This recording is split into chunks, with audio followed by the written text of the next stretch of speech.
flattery will get you everywhere.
Hello, lovelies. Well, those of you that haven't dozed off to my nice Scott Buckley anyway, how's everybody doing tonight? I appear to have some people in local who've been distracting me as I was getting ready to start off my stream. So hello to everybody who is in chat. Hi, Memas. Hi, Ruffle. Thank you for the resub. Hi, Moomin. Hi, Wolf. Hello to anybody else who is lurking. What we were trying to do, although I still haven't managed to locate Mima's, wherever she is, in my local. Let me, oh yeah, my pertinent loading screen. Because there is a petting zoo at Brambleheim, and we're going to get very familiar with it today because it's around the petting zoo that I'm going to be doing some work. Right, but let me turn that one off. She says. There we go. Right, so we are on Brambleheim on release. Now that Moomin's found where I am, I'm going to leave Moomin here to signpost Mimas to it whenever they locate Mimas. Mimas was looking for a love tile. There's Mimas. I mean, there's about as many flowers here as you're likely to find this close to water, so knock yourself out. But anyway, what was yesterday's listening party, Wolfmeyer? What did I miss? Anyway, we are on Brambleheim on release, which is over here on this side of the map, around L24.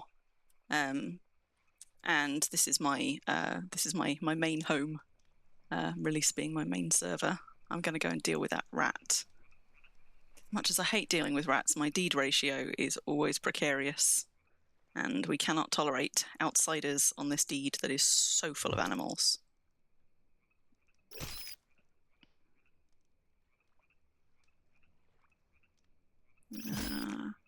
There we go. Sorry, little ratty. But yeah, so we are back on release because I've done a few streams on Exodus and other places recently, and I've been out on Pristine with Ruffle. But so this is my main deed, Brambleheim. I need to go just fill up my food and water. My main deed is actually just this bit up the top for anybody who's never been here with us on stream before. And the other sort of 75% of the deed going all the way down to the canal that way. That is all wildlife park, open to everybody. And this bit just down here, this is the petting zoo area, so all of the gates are open to people from the Freedom Isles, and things like grooming and shearing and milking are turned on for everybody. So if you want to, if you don't have a large enough herd where you are to be training up animal husbandry, you can come and do a little bit of it here. Don't know why I'm going to the ingredients cupboard. That's not what I want. What I want is food. So let's have a look. Because I have just finished the last of the food that I stuffed in my picnic basket on stream with Calvert yesterday. Oh my. That's a mouthful, Wolf. I shall have to look it up later. So how's everybody doing? What's everybody doing in Worm this evening? Those of you that are Worm streaming this evening. Don't know that I want to eat your raspberry pie, Ruffle. Look at this, I'm down to food made by friends. Eat some of Robbie's food. That'll do me for now. Maybe I'll stuff a Yorkie in the picnic basket. I have to open it up first though. There we go. So yeah, so for anybody who either hasn't been around for these sorts of conversations before, or wasn't watching my streams when I started streaming back in sort of December, one of my very early streams, I think like the third or the fourth one or something, I did a sort of attending for all of the creatures, feeding time at the zoo, I think I called it, at Brambleheim, where we did a little bit of a walk around. And Bun and I have obviously ridden through it a few times on our treasure hunting streams and things like that, and referred to it in passing, but I'm conscious that some of you may not be aware sort of quite the scale of what I've got here, so I think I'm going to start with just a quick tour of the wildlife park so you can see the problem one of the many problems that I'm grappling with. But also Brambleheim has been expanding little bit by little bit. Almost every time there is a significant community event like an Impalong or a seasonal event, like every Christmas it expands again for deed ratio purposes, because like I said, my deed ratio is tricksy. I think it's healthy at the moment, but by healthy I literally do mean a couple of points over. There you go, 15.2. It needs to not fall below 15, and sometimes it does, especially when a big event comes around and I bring a load of new creatures home. So this hobby that I started, when did I start? Probably about tail end of 2020, maybe. So I've probably been at this for 4 or 5 years now, something like that. I started collecting GM named spawns and caring for them, only one of each type. And that hobby turned into a fairly significant undertaking, and like so many people, I don't seem to know when to stop. So it just keeps expanding and getting bigger and bigger and bigger. And I'm hello, Parser. And I don't I don't think my records are even close to up to date. So I really do need to update my spreadsheet. But at last count, I think I was up to about, I don't know, somewhere between 350 to 400 cared for GM named spawns. That was me just scrolling through my my Excel sheet super fast. So from kind of this point, this bit's my private deed. Well, private, I mean it's open to everybody. This is the village where I live. And then I've sort of got my docks here. I've got what have been temporary holding pens here for when I'm bringing creatures back from events.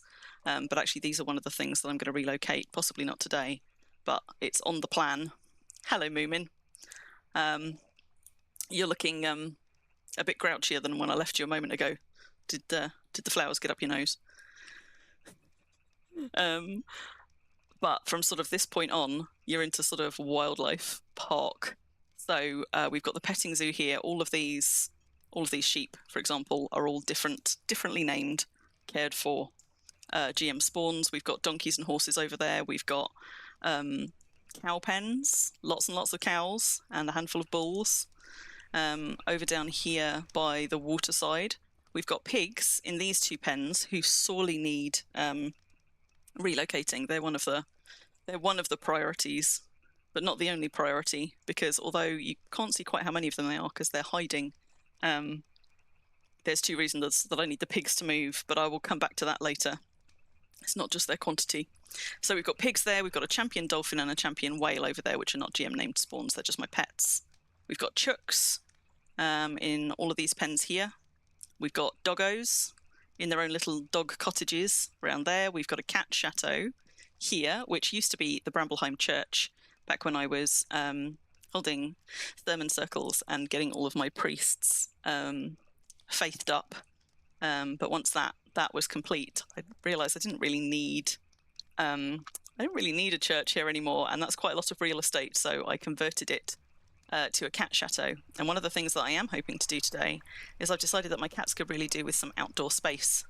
And since I am planning to move all of the bison, well,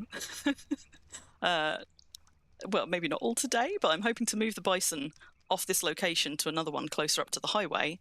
What I'm going to do is I'm going to punch some holes in the walls of the church and give each of the cat pens their own little bit of garden coming off either side. So rather than being laid in front of a fan, I have also been, well, sort of within 4 feet of a fan all afternoon. It's all right when I sit very, very still and I don't move and I'm downstairs. As soon as I go upstairs to go to the bathroom, it's like as you go up the stairs, like the heat just hits. I have in fact got things stuffed in places to cool me down again. She says, just stuffing them somewhere new. Yeah, it's pretty uncomfortable here in the UK, or at least certainly down here in the south of the UK. You missed the Cat Chateau before, yeah. Well, it's tucked away, and if you you know, it does kind of look like a church. I did an internal conversion more than an external one, but I think also if I knock some holes through the side, give the cats a garden and things, maybe that will help it to look a little bit more like part of the park. We've got so many bison, and although there aren't too many per pen, the Beefalo are so big that they need a bigger space. As in, like, they look oversized for the size of the pens that they're in, even though they're not. And because they're grazers, I can afford to have them close to the highway. So the Beefalo are going to move first. That's going to be the big move. I'm going to be moving those back up towards the back end of the deed, making some new pens for them. I'm planning to then have the pigs move up into this space, which will free up some space at the front of the park so that I can start converting that back into more of a water park, because I always intended to have a water park off the front. Open up the Cat Chateau a little bit. One of the other pens that desperately needs more space is I've got ratties up here, and they're lovely, and there are way too many of them because I can't stop collecting them in much too small of a pen. So these ones really need to move. But in order for the rats to have somewhere to go, first of all, I've got to relocate the wolves who are up here. We've got some gorillas down there, crabs over there, and tortoises along the front. But up here, I've got wolves scattered around a bunch of corner pens here. I'm actually going to make like a wolfenute wood in a much larger space to move the wolves to, so that the rats can move up top. We've got cave bugs along this side with their sort of like little cave biomes. Champ cats in the middle, loads and loads of champ cats, and to be honest, they could really do with more room as well. Everything needs more room. So many cave bugs that they stretch the entire length of this upper bit of the deed. We've got lions over on this side as well. Most of them quite large, but we've got some little ones as well. And up top, I won't take you up there now, but up top we've got black bears and brown bears in these pens all the way up here, because this deed actually stretches quite a way back now. Hello. We've got some pheasants hiding in the long grass in the pens down here. A hell house, which is where the hell hounds all live. And that's getting kind of full as well, but I cannot afford to extend the hell house. I might just have to make slightly better use of the space that they've got, but they're doing all right for now. And have I built this one out? Yeah, I don't think... Hang on. No, I haven't. I intended... Ooh, where is it? It's over there, that's why. I had a gate here that was just a death trap for ages. But I did eventually, there we go, connect it up. So these bridges take us over the top of the southern end of the deed. So we've got deer, GM named Deer below us down here, including, I don't know, about 2/3 of, of Santa's reindeer. I love cave bugs, Parser. Do you not? I know a lot of people don't like them. I get why. I do get Hello. why. Pom pom pom. Wait, what pom pom pom pom? Oh. So there is. We've got a mischief in local. Unicorns down here.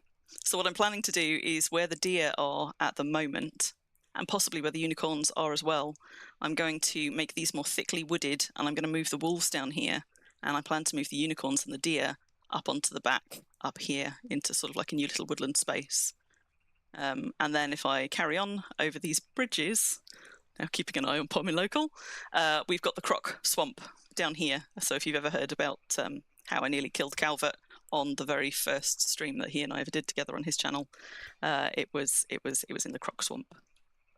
I accidentally got him stuck in a pen with some champion crocs that he couldn't hit. Whoops! So that's the croc swamp down the bottom, and between the lot of them, like I said, we're up to something like 350, maybe 400 cared for creatures. There are quite a lot. So let me just come back down this way.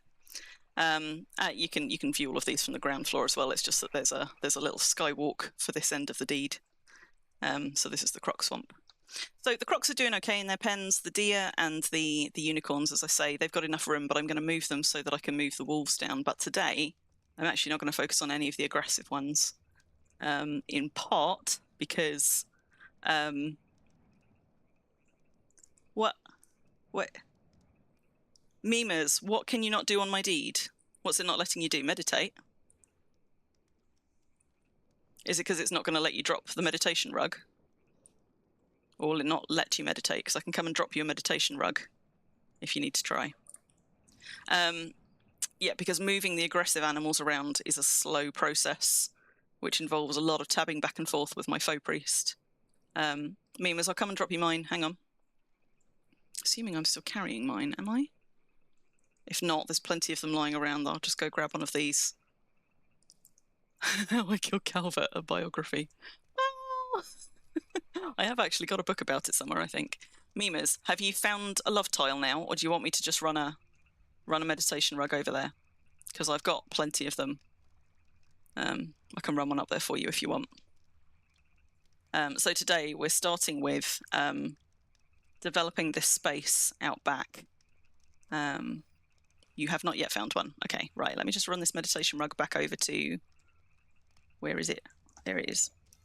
I'll run this back over to by the crock pens where all of those flowers were and drop it for you. And then hopefully you should be well sorted. Yeah, so today we're going to start with developing some of the back end in the petting zoo, where I have to do a little bit of terraforming. I'm going to build a bunch more pens with a plan to relocate the bison so that I can relocate the pigs. It just ends up being an awful lot of shuffling things around. Hello, Mimas. Can you even bend your knees in barrel form? I'm not fooled. I know there's no barrel there. Right. So let's just drop you one of these, and I'm just going to plant this tile as well, just in case.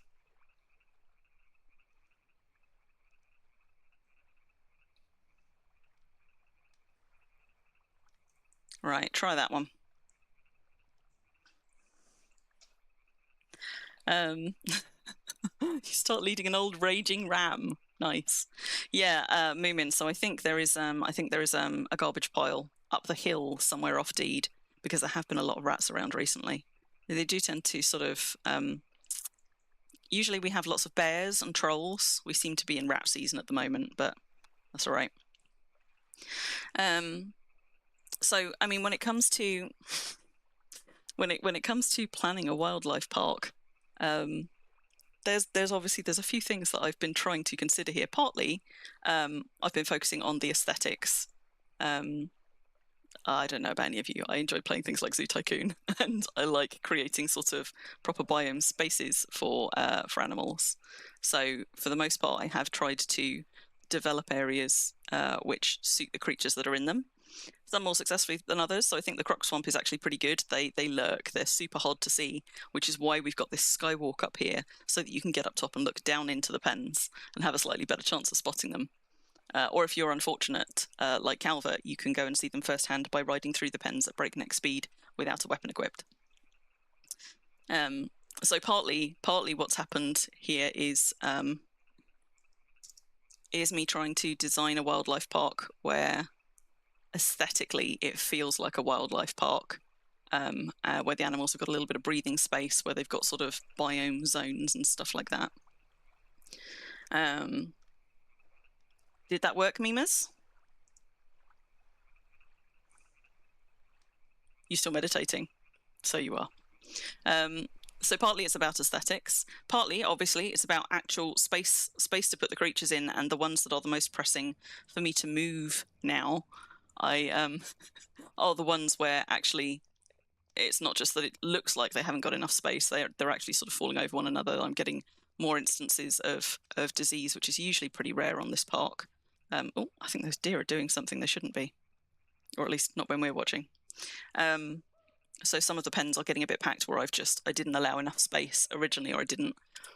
I started with very few of that type of creature, and I have just gained quite a lot of them since I made that pen, like the rats, for example, and the bison. I just had no idea I would get quite as many beefalos as I did.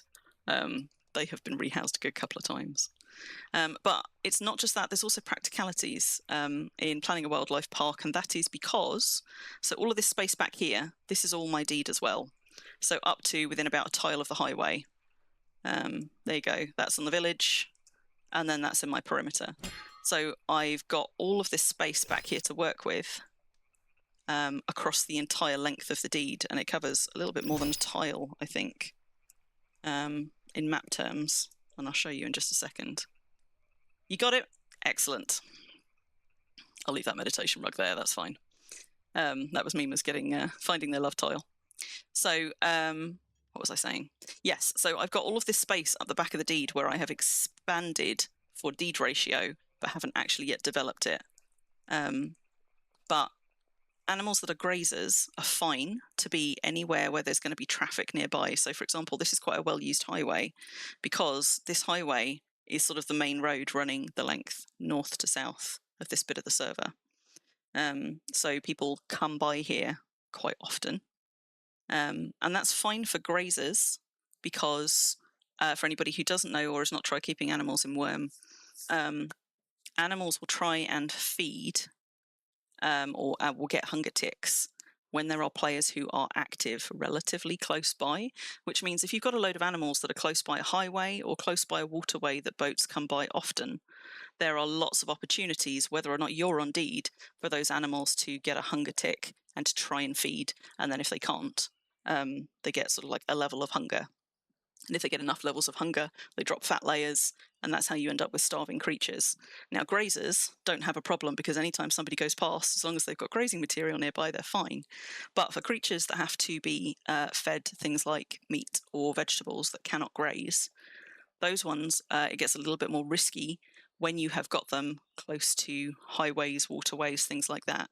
Because if you are not going around and very, very regularly feeding them, and depending on how busy those highways and waterways are, you may need to be feeding them sort of every couple of days. Oh, I've got an actual troll. It's not even Moomin. You might quickly find if you've got animals that need feeding and you're not topping them up as frequently as people are going by, that those animals can quite quickly starve. So I mean, I can't tell you. I still don't really know exactly, although I've got sort of some educated guesses about just how close a toon has to be active to animals for them to have a chance to have a hunger tick. But I can tell you that all of these bears here, which are obviously not grazers, although they are only that far from the highway, these ones are rarely hungry when I come to feed them. So they seem to be far enough away from this highway that they don't trigger with people riding past. They would only trigger with people moving around in this space. It would help, wouldn't it, if I were actually fighting the troll and not a rat from back there? Let's just do that. Yes, don't put your chickens next to your workspace unless you are feeding your chickens basically every time you log on. And chickens and pigs are notoriously hungry beasts. And one of the problems that I was saying, I said there are a couple of problems with where I have the pigs right now. One of the problems is that the pigs are right by the coast. And pigs don't only not graze, they also eat a lot. They eat more than most other creatures, as do chickens, which means a lot of those pigs that were fat before have now dropped down to normal. I don't think any of them are starving. I hope none of them are starving. But they've lost fat layers because I'm not feeding them as regularly as people are sailing close enough by that they're getting hunger ticks triggered. So that's one of the reasons that the pigs actually need to move somewhere into the middle of the deed where people cross through less frequently than they do the roads and the waterways. Control. So ideally, if I was starting this wildlife park from scratch again, I would probably do the layout in some ways a little bit different. But this deed expanded very organically. So it started with my village up at the top, and then I started expanding south little by little, and then also a little bit more sort of out towards the east side. So it's really grown in bits and pieces along the way, and obviously the number of creatures that I've had and the quantity of each of those kinds of creatures would have been very hard to predict in the beginning. I did at one point consider actually rebuilding this entire park as a separate deed, but the logistics of it made me want to cry, so I didn't. But so these bears actually do fine where they are. I've got all this space up here that I could put something on, but I would want to put grazers up here, so I could move the deer up here, for example. I could expand the bears a little bit this way, but then I might find that I start to need feeding them more. I need to start feeding them more regularly than I currently do. And if you add into that, of course, all of these aggressive creatures will attack you when you go into their pens.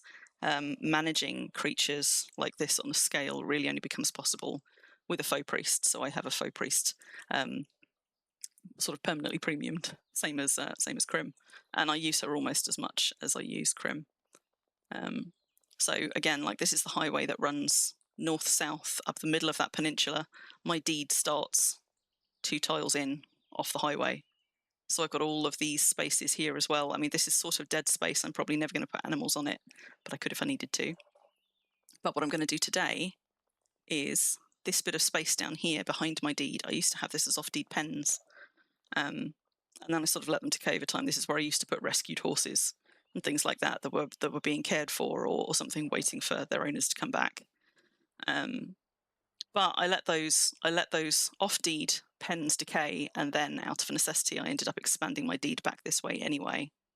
So the bison are over there at the moment, in that main stretch of the deed that we went past. What I'm actually going to do is develop this space so I can move all of the bison back closer to the road, because they're grazers. They're quite safe here. So the pigs can go in the bison pens, where they shouldn't be being triggered that often. If the pet bowl is close to the gate, you can put meat in it without entering the pen. Can you? Wait, you can put, as in like you can like lean over the fence and fill a pet bowl? You sure? Because I know several times I've accidentally tried to put stuff in a pen from outside and not been allowed to do it. I've also got this big rolling hillside up here, which would need a bit more terraforming than I can do today. But what I'd like to do in the longer term is this space down here that I'm going to make for the bison is not very much bigger than the space that they've already got. So my plan is, if I move the bison over here in the first instance, then when I've got a little bit more time and headspace to figure out how I can do just a little bit of terraforming on this hillside, I will try and make it so that the bison pens over here can also, like, I'll have a path. I'll make a path today that cuts in somewhere around about here-ish. And if I soften these slopes off a little bit, I could have the path continue up onto this hillside and have the bison continue over this side. I'm just going to go and try Ruffles' theory. And let's see. And as I say, this area here, this has been holding pens, but and it is really convenient, because when I bring creatures back from Impelongs, I am normally AFK sailing them on another toon whilst I am still getting more creatures out of an arena, for example. So being able to pull my boat in here and literally just take the pens over the road, push them through a gate, release an animal, push them back out and load them back in is really helpful. But I realised that what I could do, instead of having those pens here, I could have them just around the corner, because I move them with wagons anyway. I've got a mine here, and I am not... There were nowhere near this many mushroom nodes when I came in here yesterday. I swear there weren't. That's super weird. I've got this mine right here, and to be honest, I don't do much with my mines. I've done a little bit of sort of exploratory space making in here, because for a while I intended to have some underground rooms, but in practice I'm not actually going to make use of them. But what I could do is I could have underground pens here, because anything that's a grazer wouldn't get put in these pens anyway. That would go straight onto the upper deed. So it only tends to be the ag mobs and the ones that need to be hand fed that get put into these temporary pens. Well, okay, not a theory ruffle, but I'm going to go try it anyway, because it has not worked for me in the past when I've tried. But in fairness, I've not been trying on purpose. It's only ever been accidental clicks when I realise I'm not actually through the gate. And this area here is sort of, this actually used to be, I had started building an inn here, which is why the slightly odd layout, and some of this is gravel and some of it's got path. It was a coaching inn with stables on the ground level that horses could be put in. But I decided I didn't actually want to continue developing the inn there, so I blew the inn up, kept the pens, and it's just kind of sat that way for convenience, but it's sort of it's prime real estate that I could really do with. So so at some point soon, that's going to go as well. The only risk with me putting animals that I have not yet cared for, that are waiting to be properly inducted into the park in my mine, is I have a real problem with out of sight, out of mind, and I just need to make sure that I don't forget that I've got them there, because that is a risk. And at least where they are at the moment, I have to pass them every time I go to my own docks. Ah, okay. So we can't open it, but we can drag to it. So I mean, they have actually already got meat in there, but never mind. So this is going to be an excellent piece of wisdom. Look at that. Well done, Ruffle. I mean, in practice, my faux priest lives here pretty much full time anyway, so Eschery is here more often than I am to feed things, but sometimes I do end up sort of like unequipping Crim and running her in, just in case. Now, do you know, is it proximity to a gate or is it proximity to a fence? Oh, no, look at that. I can do it over the fence too. Magic. Magic. I love it. Whee! There you go. Pro tip from Ruffle. Something I did not know. Yes. So anyway, so that is broadly speaking my plan for the day. I'm going to go and carrying around a rat corpse, apparently. Let's get rid of that one. You did know a thing. You know lots of things. I was going to do something up on the upper deed, but I can't remember what it was. But yes, I don't recommend keeping chickens. That's what I was going to do. I don't recommend keeping chickens right close by your workspaces unless you're someone who loves chickens and pheasants enough that you will feed them every time you're here anyway. I mean, I quite enjoy feeding these. I would never forget about them. But they are very close to all of my crafting spaces on this upper deed. Like my smithy is just there. My archaeology den is right there. And my kitchen space is just there. So basically, anytime I'm active on the upper deed, all of these animals, these birds, do need to be fed because they do eat quite a lot. Not as much as if they were in chicken coops, though, and then we wouldn't be able to see their magnificent size. I've got even more of them through here. So I've got pet bowls somewhere. There we go, one there, and one there as well. So these ones have also got pet bowls and things. Brain had a moment to type chickens. Chickens, yes, chickens, hens and roosters, and pheasants, because they don't graze, because they have to be fed. They have bigger, because they have to be fed, they therefore need food put in food bowls, and both birds and pigs seem to eat more. Dogs too. Yeah, birds, pigs, dogs all seem to eat more than other kinds of animals do. Don't really know why. My crocs barely eat at all, amazingly. Maybe their metabolisms are better, who knew? By the way, does anybody collect cats? Because I've got this poor little aqua kitty over here, and I will care for it and look after it if I have to, but I actually ended up bringing home 2 aqua kitties in 2 different colours, and the other one is already cared for and in the wildlife park, and I've got this one here, and I'm like, I can't really afford to keep duplicates, but it is a different colour, so it's not technically a duplicate, but I do have another aqua kitty. Anyway, if anybody would like their very own scared aqua kitty, it's dead cute. That one is looking for a good home, and it is old, so it'll need caring for soon. But yes, so this is the upper deed, which extends just as far as that gate. I've actually also got a load of space at the front of Brambleheim here, but to be honest, I would never manage to fill all of the space that I have opened up with animals, and if I did, my deed ratio would be even worse. So there's a lot of space in Brambleheim that just ends up being kind of open and wild. And because I haven't fenced it in, that also means that my deed ratio is a little bit more vulnerable than I would like to any kind of wildlife just wandering on deed from almost any direction. So we've just left Brambleheim there. But if we go and wrap around this side, like that bear, for example, this gate here, this is sort of the furthest north that Brambleheim goes.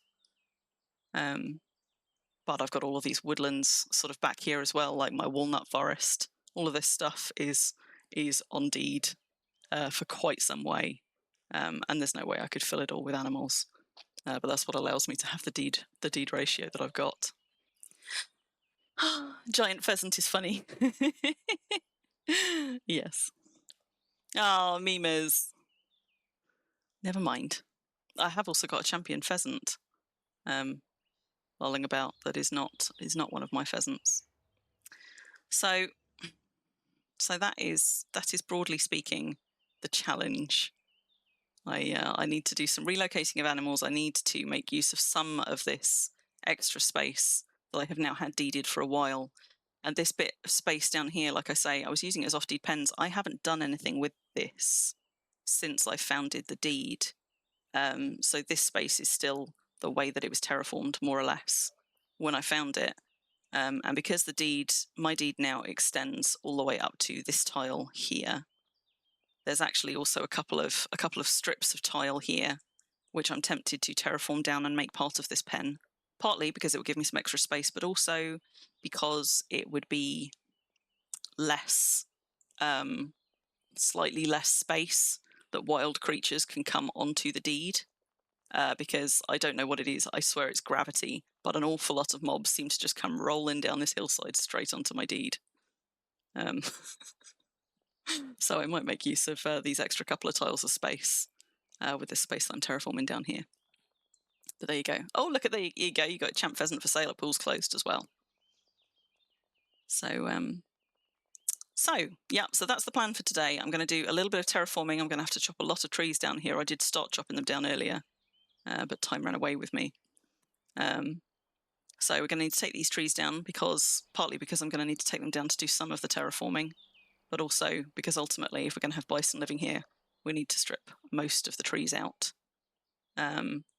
Do a little bit of terraforming. I need to make sure that I leave this mine accessible because it's too many tiles. There are too many open tiles in that mine for me to just close it off, and then things would spawn in here affecting my deed ratio that I can't go and kill. So for now, at least, also this is quite a useful mine in fairness. So for now, at least, I need to leave this mine accessible. So that's fine. I will just leave a gate, but it's got quite a nice collection of veins and things down here. So we're going to do some stuff with this space back here. We're going to knock some walls out and give the cats in the Cat Chateau some garden space. And I think that is probably about as much as we will be able to do. Might do some shuffling around of animals at some point. As I say, I need to develop this area as well, but I think that's going to be for another time, or possibly for another stream. And then there's the whole moving all of the wolves out to a brand new wolf woodland and relocating the rats, but that is definitely a problem for another time. So now that I have waffled long enough that I have apparently I need to drink again, both in game and out of game actually. Whoops, I made myself tea and I forgot. I'm going to do a useful thing whilst I waffle about, and I'm going to start taking more of these trees down because they are just going to be in my way, and these bloody great bushes, which are like glitter, just everywhere. So I don't recommend collecting GM spawns if you're the sort of person who does not know when to stop,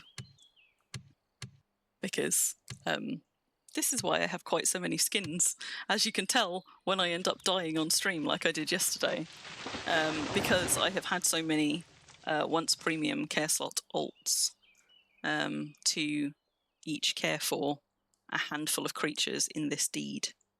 In fact, you know what, I'm not even gonna log them at the moment. I'm just gonna take the trees down. We could be here half of the evening just logging. Yeah. But also, when you start to get known for these things, people also start to give you tip-offs. So sometimes, even when I've been being very good and sitting on my hands during an event and being like, you know what, I'm probably not going to take anything home this time. I'm going to be a lot more circumspect. Then sometimes people will PM me and they'll be like, this sort of creature spotted out in these locations. And I'm like, I've got to go get one now. Now that I know that it's there. kind of have to. Those first couple of years, though, I was going out trawling servers. I had a Vin Priest premiumed at the time using reveal creatures. I was going across all of the servers looking.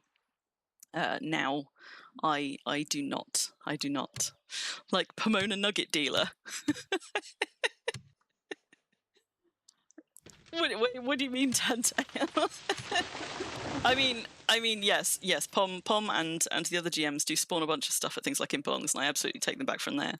But also for things like Christmas events, when the GMs will go spawning things, sometimes people will give me tip-offs, and I really love it when people give me tip-offs. Occasionally, people have donated creatures to the park as well. But so even though I have, the little nugget chicks. Now, alas, the nugget chicks are not ones that will ever make it into the park. And that is because any creature which in its infant form has a different name, i.e. chickens that then become hens or roosters, they don't retain their names when they grow up. So I don't know if it's a good thing or a bad thing, but those adorable little chicks that Pom is known for spawning at Impelongs, those are not ones that I can bring home to the park, because they will grow up into ordinary chickens or roosters. Same's true of lambs and calves. And I feel like there's more foals. Got the same problem with foals. But a lot of creatures, even in their babby form, they have the same name. Their name doesn't change, and therefore, if a GM has renamed them, they'll retain it as they grow. So the named chickens, the named hens and roosters that I have are all ones that have been spawned at fully grown, which makes it even more of a feat in some ways, because for anybody who doesn't know, hens keel over at aged, unlike most other creatures, which will make it to venerable. Hellhounds, in my experience, tend to keel over somewhere between aged and old. Sometimes they might last longer in the wild. I'm not convinced, though. They always sort of keel over a bit prematurely if I don't care for them quite early on. But chickens, as soon as they're aged, they're at risk. So even when hens, even when hens and roosters are spawned, you want to be caring for them as soon as possible. They're only safe while they're mature, and they tend to turn to aged quite fast. The other thing, for anybody that hasn't noticed, because it's something a little bit buggy about the way things are spawned in Worm, when a GM spawns creatures, whatever age they are spawned at in the event window, they will usually almost immediately age up. So if, for example, somebody, a GM spawns, like, I don't know, a bunch of sheep or something in and around an arena, you might go up to an adolescent sheep and start leading it. But as soon as you start leading it, you'll find that the game is now calling it aged. So they seem to have this sort of like age tick. That's also why sometimes you may have seen at arenas, a GM will spawn a whole load of things, and half of them will immediately hiccup and die. And it's because they've spawned at a variety of ages, and the older ones then age up almost immediately and keel over. So if you've ever wondered why that happens, that's why. It seems to be some peculiarity of the spawning mechanic. Obviously, I don't know the sort of the code behind it. That's just an observation. Whoop! Nearly dropped one on my horse. But yeah, the little nuggets are adorable, and I would otherwise be bringing them all home. Anybody wants to come do some wood cutting, though? I have more felled trees here than I know what to do with. That's that might be my tomorrow right there.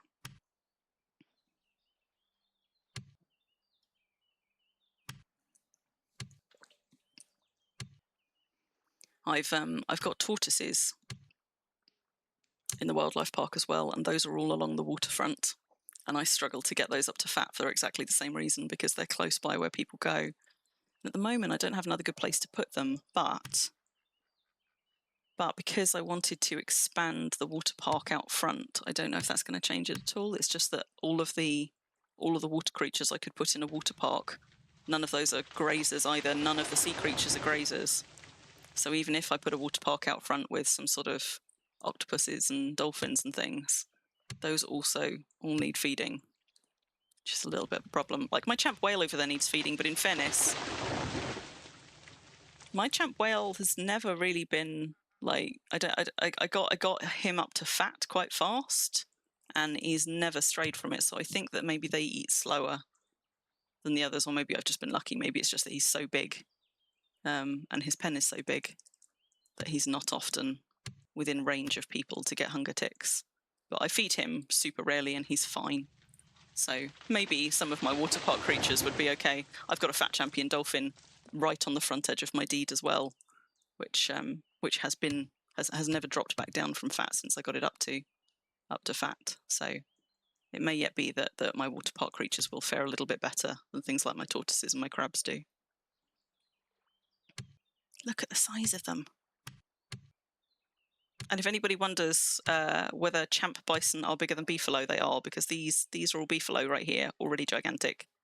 And that's a champ bison. And a venerable one too. It was even bigger when it was just aged.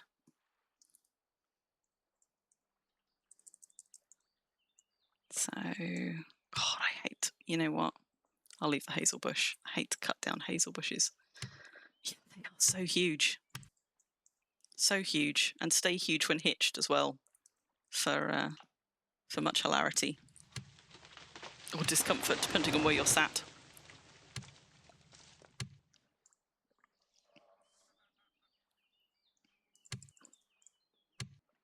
See now, Mimas and Moomin, if I kept you in local, I could have put you to work. I could have got you tree chopping.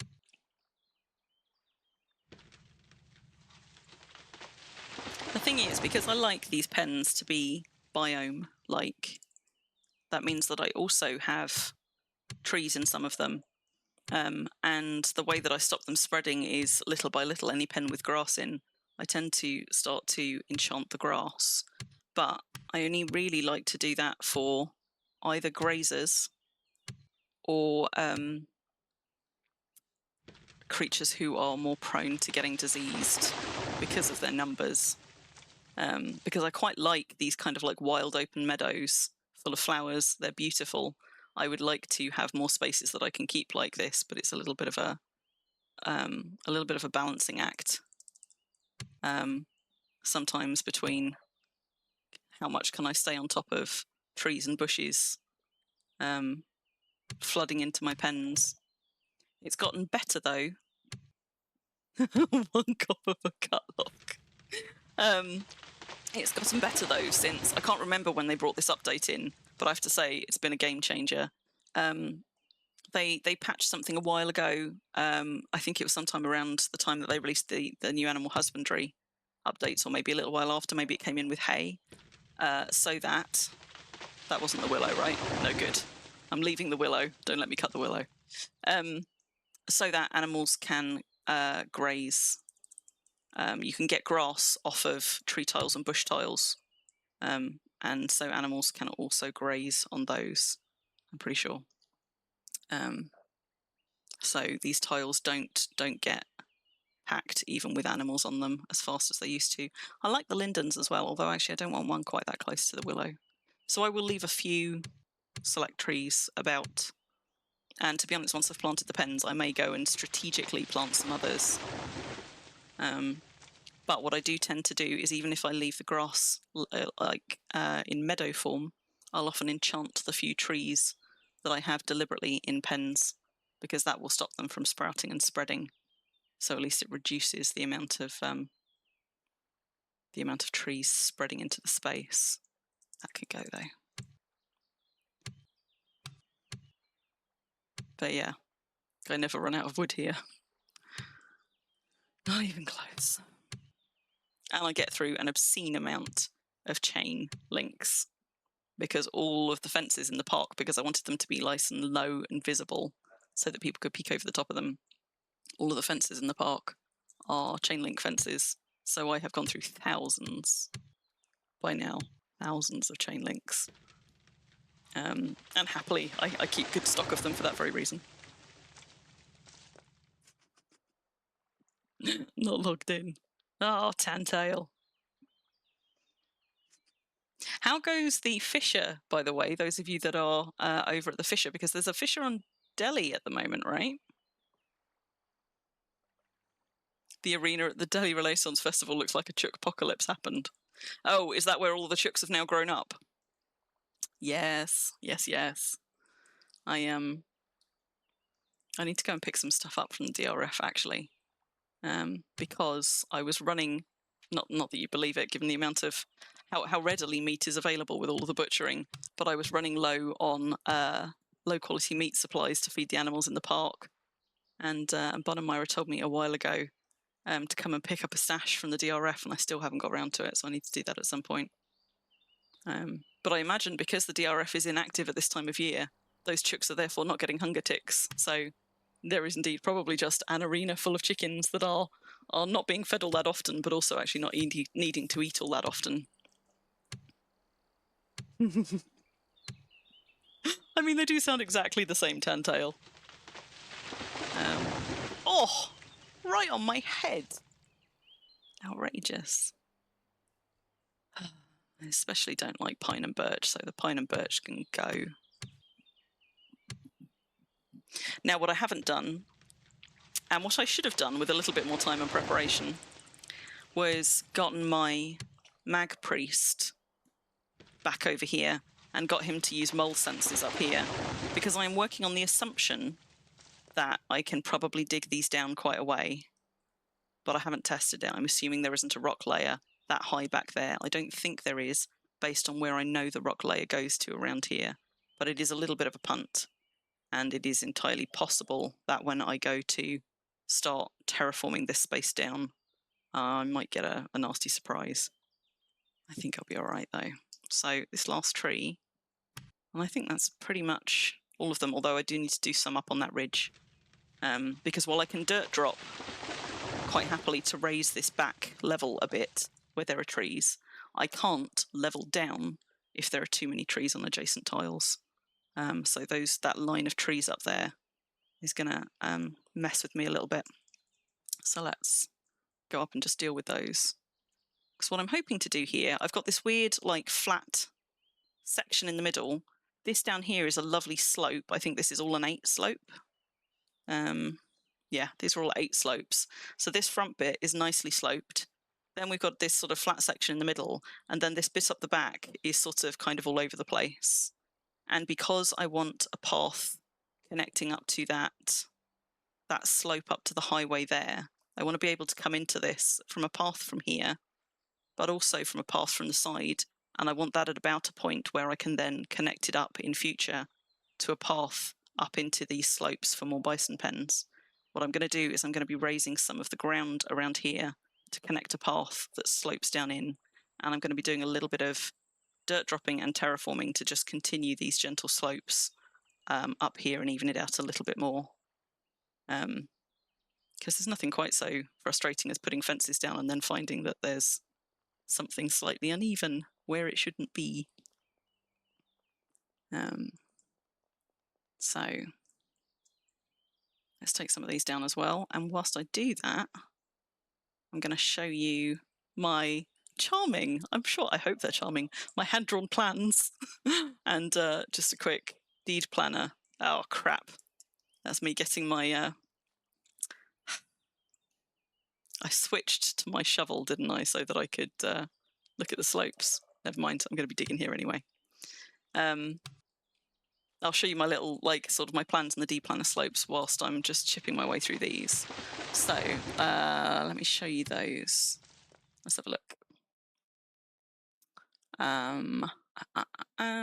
So, right, hopefully you guys can see those. So I don't know, those, especially those of you watching them on screens, you're not going to be able to see them terribly well, but that sort of, that road that I've just ridden up towards the highway, this is that bit of land in deed planner with tree clearance basically, and with a curved slope added in, so you can see there's sort of kind of what needs to be done in this space. And the sort of like the little hand-drawn plans to the side of it. We've got the church down here, the Cat Chateau just here, with the bison pens beside it, and this is the area behind that I'm going to be developing and running little pathways through for the bison, with some unusable spaces around the edge where I've got extra slopes and things. So Yeah, Mima's, you just gone by Ruffles' place.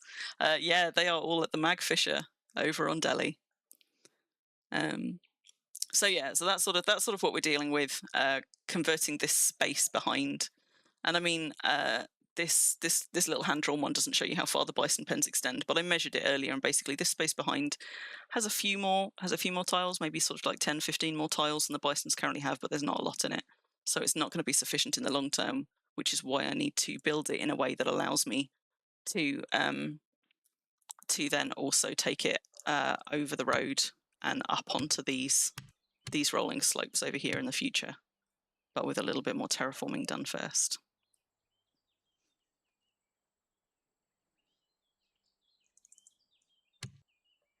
So that's the highway right there. So I'm not actually going to be terraforming right up to that one. Woof. But some of these ones here are still going to interfere. My temptation is always to pick all of the flowers before I destroy grass by digging in it. But boy, do I not need this many flowers. Even though I am going to have to do some replanting.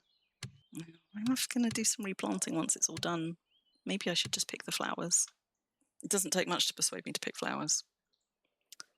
I definitely pick the blue ones and the yellow ones, though. Not these yellow ones, as in like the greenish yellow ones. Because those are rare and I like them. And I hoard them.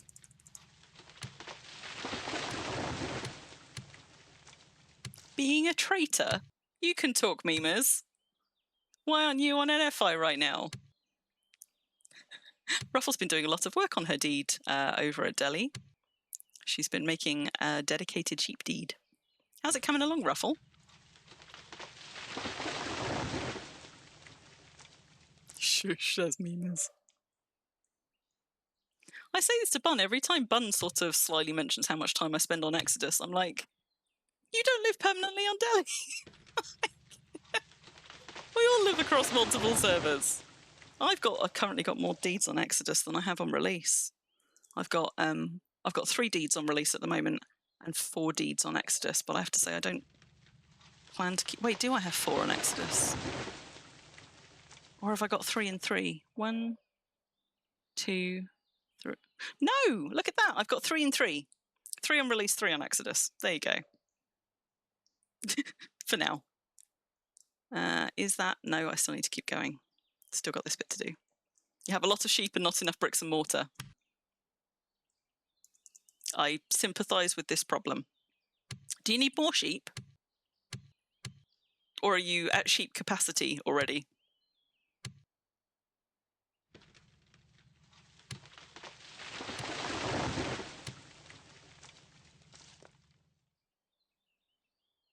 Just, just in case I happen to find some extra sheep in my pockets, as it has been known.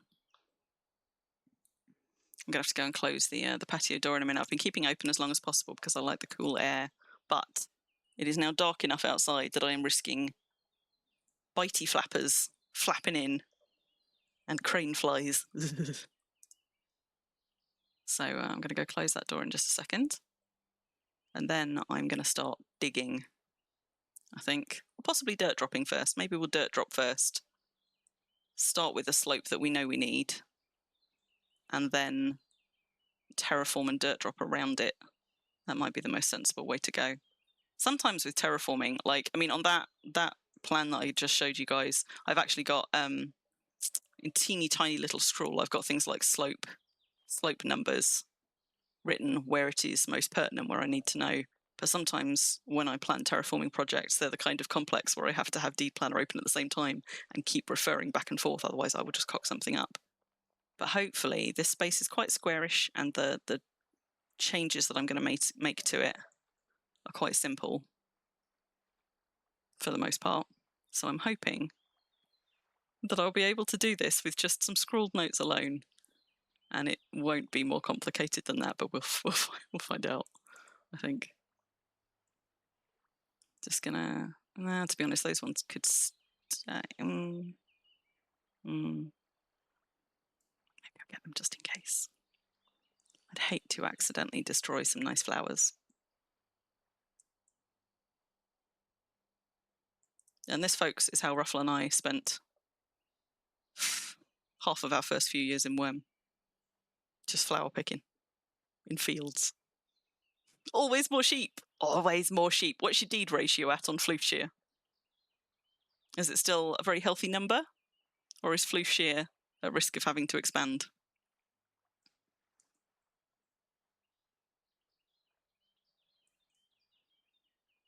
Hey, Skyfalls, how you doing?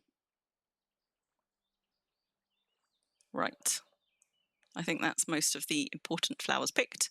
I think that's all of the trees that we need felled. So now I just need to count my way up to start doing some terraforming on this slope and sodslaw that linden tree that I've left. That might be exactly where I need to do my slope. I will find out in a second. 16.29, that's not bad. That's not bad. I mean, and the bigger the deed is, the more extra sheep space that gives you. Right. I'm going to put you on a be right back screen for like 30 seconds while I go close my patio door, save myself from bitey flappers, and grab myself another drink and probably get rid of these ice packs, which are now very, very much melted and not doing me any good anymore. So I'll be back in a flash.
I return.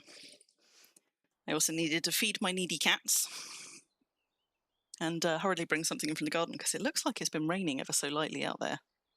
Not that I've had the benefits of it. I think it's probably just made it slightly more humid.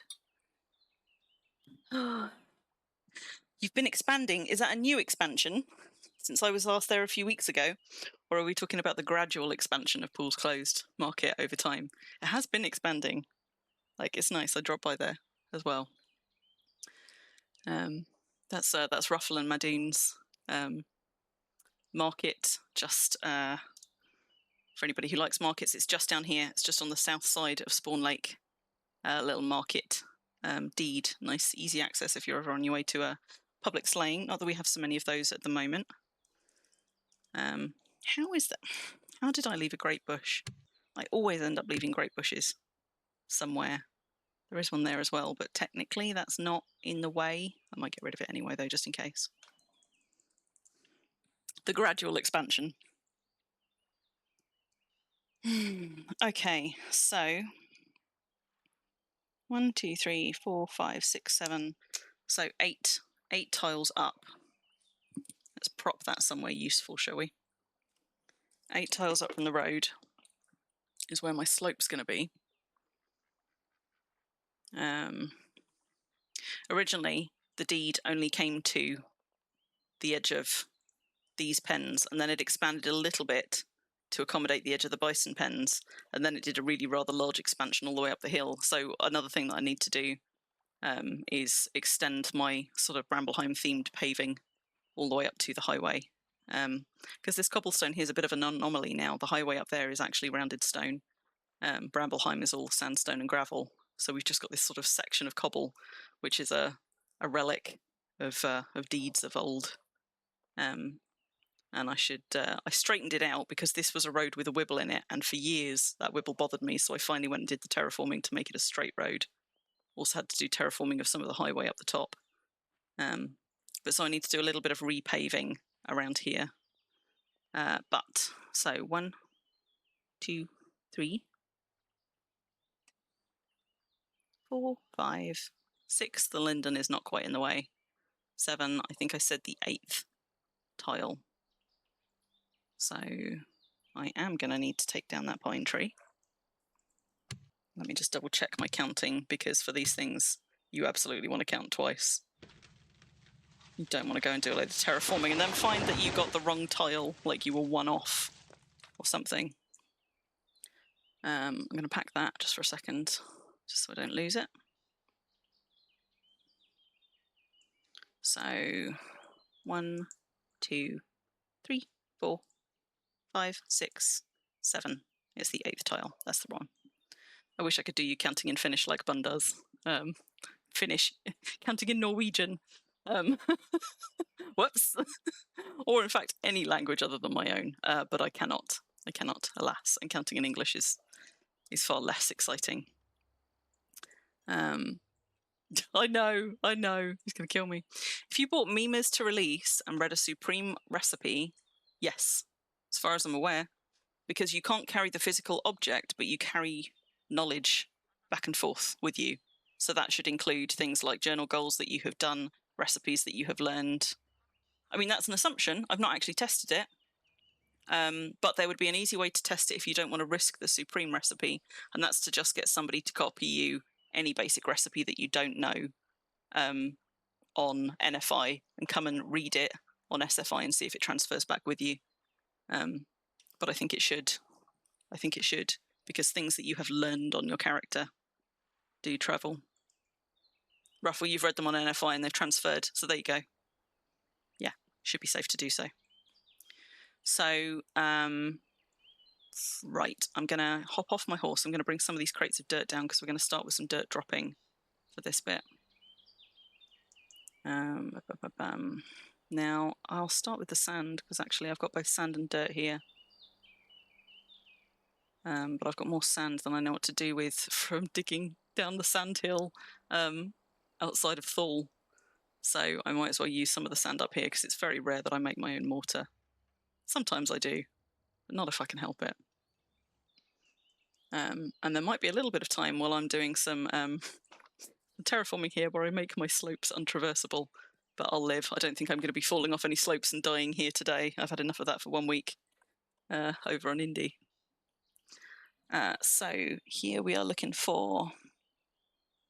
I'm looking for a 10 slope on this side and a 14 slope on that side, and it's currently a 40-40.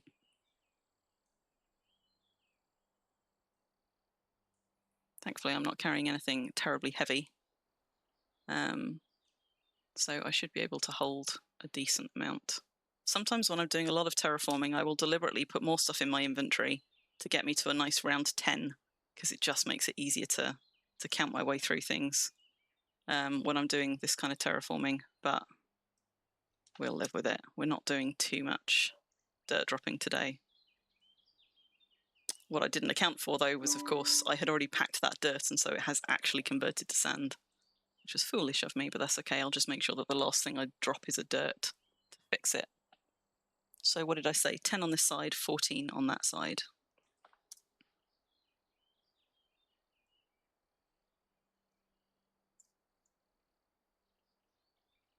And we've got some flowing down, presumably because I've passed a 40 slope.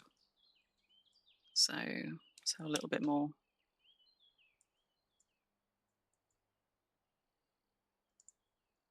There we go, 10 slope on that side. Let's drop that as a pile and just move this back a little bit. If we can. Uh-oh. There we go. Just shuffle that up there. And then we're going to do the same on this side, but to a slightly steeper slope, because these slopes up here are an odd sort of a number that I had to do to make it up to the highway, and I can't quite remember what it is. There we go. Okay, so that's a 14 slope right there. So let's just tink this one up as well.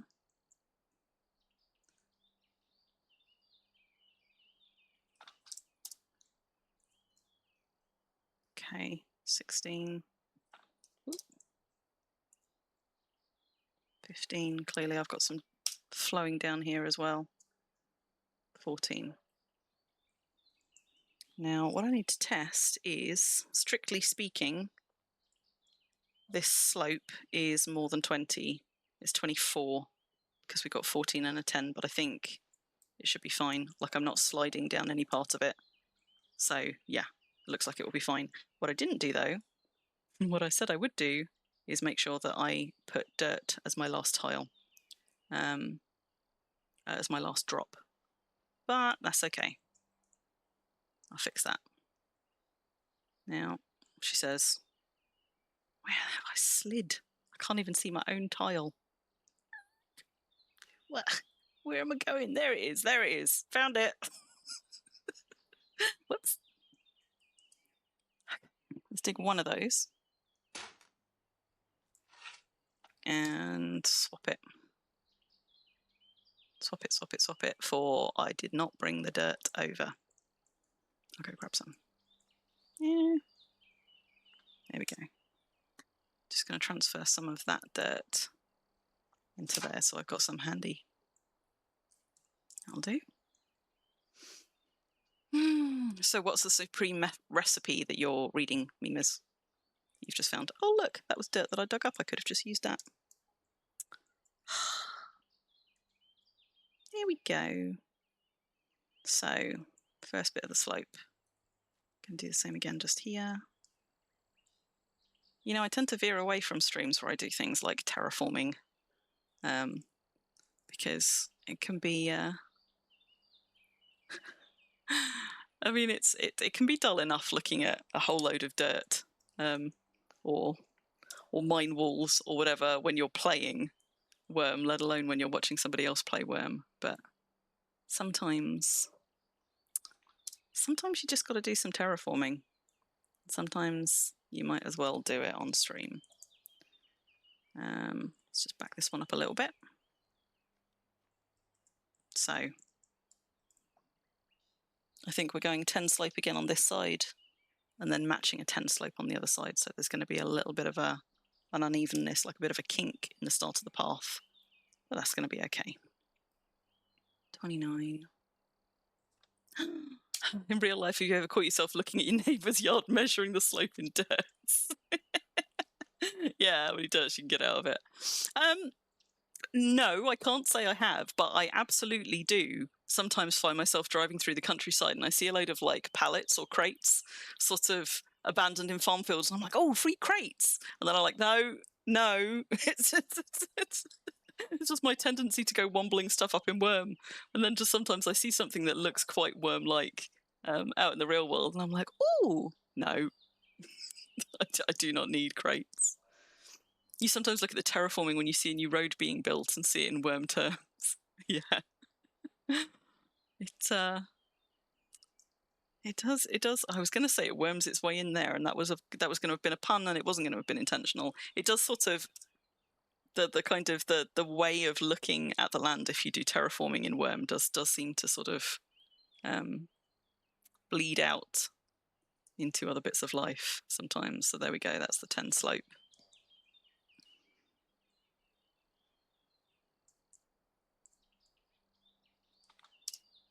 And we've got a little bit of a way to go on this one, but not too far. So, I mean, when you're doing this kind of gentle terraforming, for anybody who hasn't done a lot of terraforming, dirt dropping is the fastest way to do it.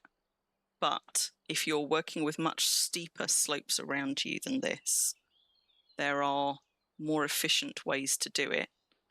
And that's usually by doing things like leveling or flat raising. And even though that is much slower than just dropping dirt, when you're going to be losing a whole load of dirt down slopes that are more than 40 slopes, down to an area that you either can't reach or would then need to go and dig it back up in order to get the dirt back, that's usually the point that you want to be going for the slightly slower method of terraforming, in order to save wasting just shitloads of resources. Now this one, I haven't dropped the last one as dirt, but that's okay because I can do it on this next bit of slope. So we've got a 14 slope there and a 10 there, and that's what I meant about the kind of whoop. I might end up dropping an extra one just there and just softening off the curve a little bit. But I'll have a look at it once I've done the whole of it, because I can plan it like down to the last dirt in Deed Planner, but sometimes I feel like I need to. It's better when I do the terraforming in Worm and then just take a step back from it and kind of eyeball it to get the slopes looking right. Sometimes. So, of course, having said I'll just drop a dirt on the next one, I'm not going to. I am going to do it on this one. You just found a guard tower with a Swedish name that roughly translated into English. Oh, no. Calvert's guard towers are all just named after him. In fairness, I don't even know if the Thal guard tower is renamed. He's built a few guard towers, but Ruffle now wants to know what the Swedish name is. Also, I mean, big of you to assume that Calvert could translate something to Swedish.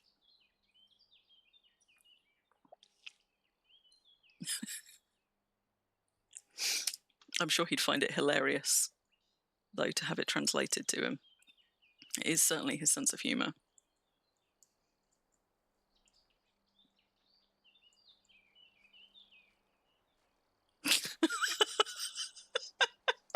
I'm not even going to try and pronounce that. But I can see it now that we've been told it. I think I've passed the worst of the slopes, but the reason that I'm terraforming the lower side first is because if I do get any dirt, I shouldn't now because this is only 34 up, but where I do get dirt skidding down, it's sort of, at least then when I do this back one, it's slightly more accurate. So this one's going to be a 10 slope again. But we should now be past the slip slidey stage.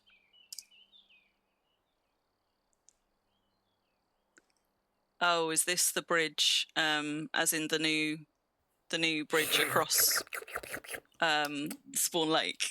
Yep. Thanks, memers. Good shout. Also, I really appreciate people telling me to drink up because, I told you guys, I don't know, midweek when I was doing Skyrim streaming or whenever it was, maybe it was the last Worm stream, that I've been really struggling with my eyes lately. Like they were losing focus and they were getting dry, and I was it's not a problem that I've had before. And I suspected that it was down to working slightly too long hours and the heat and things like that. But I was worried that it could be something else. Well, I went and got my eyes tested and looked at because, eye health is important. And my optician reassured me that my eyes look beautifully healthy. My prescription has changed just a little bit, but in terms of my eyes getting tired and out of focus, he was like, I suspect that you are spending too long staring at screens and not doing enough blinking or drinking. And I was like, you're probably right, in fact. So I do need to be both drinking more and blinking more. And the trouble is, I tend to hyper-focus. And sometimes that means, hang on. Whoa. Sometimes that does mean that I end up sort of staring excitedly at my screen for a long time and forgetting to blink. Never mind forgetting to drink. So let's have some of that. Blinking and drinking. Those are your main hobbies. I mean, the thing is, I do drink all day, but I don't drink the right sort of stuff to be sort of rehydrating. Really. Oh, that's why it keeps happening.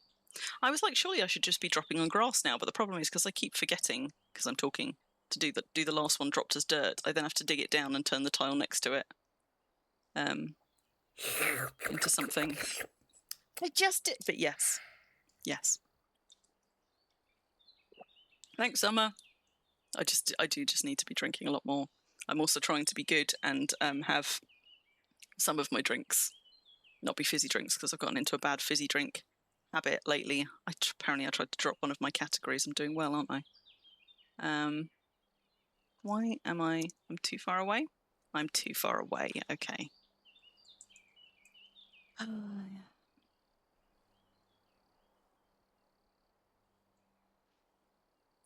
Yeah. So 10 slope, 10 slope. How long do we have 10 slopes for? We need 3 10 slopes. And then they're actually going to get gentler. So before I drop any more, I'm just going to go and have a look-see. So we want 3, and then it's going to ease off because we're going to, in theory, I'm going to raise a whole load of this land with dirt dropping. Or at least that was my plan in Deed Planner, and I might actually regret it now that I'm here doing it. But we'll see. We'll see. Maybe it will be fine. God, how am I still too far away? No. There we go. So, Ruffle, you've been terraforming, right? Up at Floofshire. How's the hill / mini mountain that you have been terraforming off? How's that coming along? Have you decided what you're doing with it? Yeah, what it's going to be?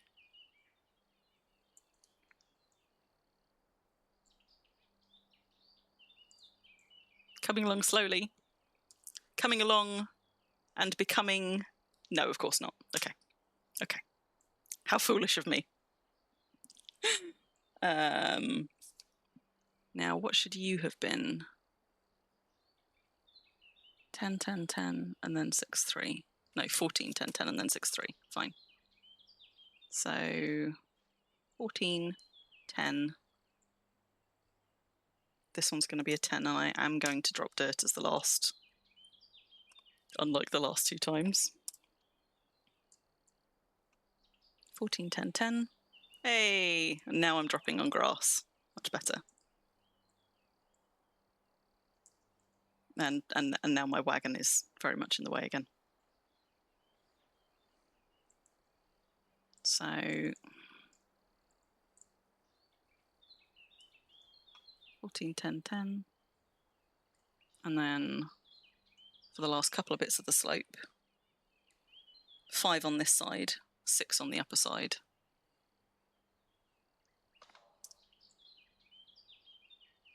What are we at the moment?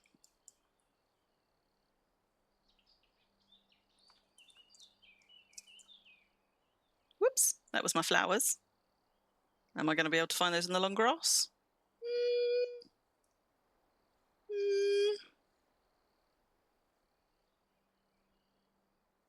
Surely they'd have formed a pile, right?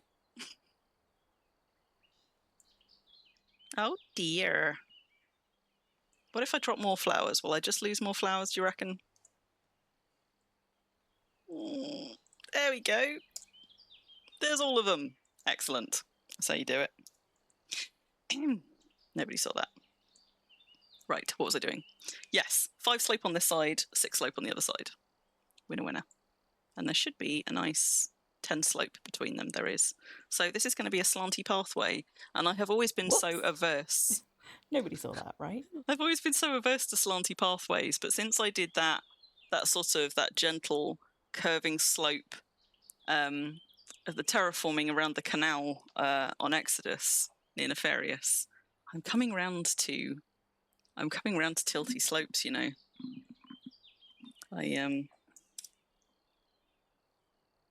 It would have bothered me a lot more before, but actually I'm finding that having gentle slopes and coping with slopey paths as a result, I like that better, aesthetically speaking. So I'm here for that. I'm leaning into it more. 6.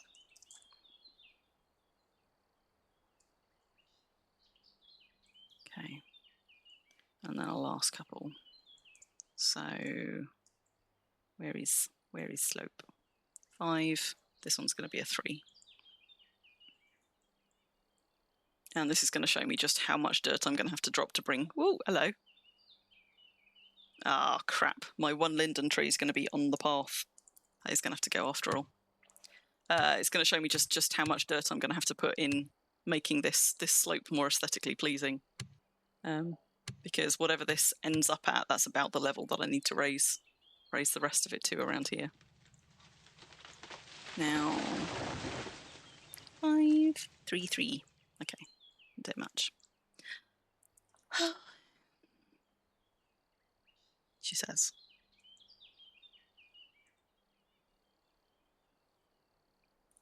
Now,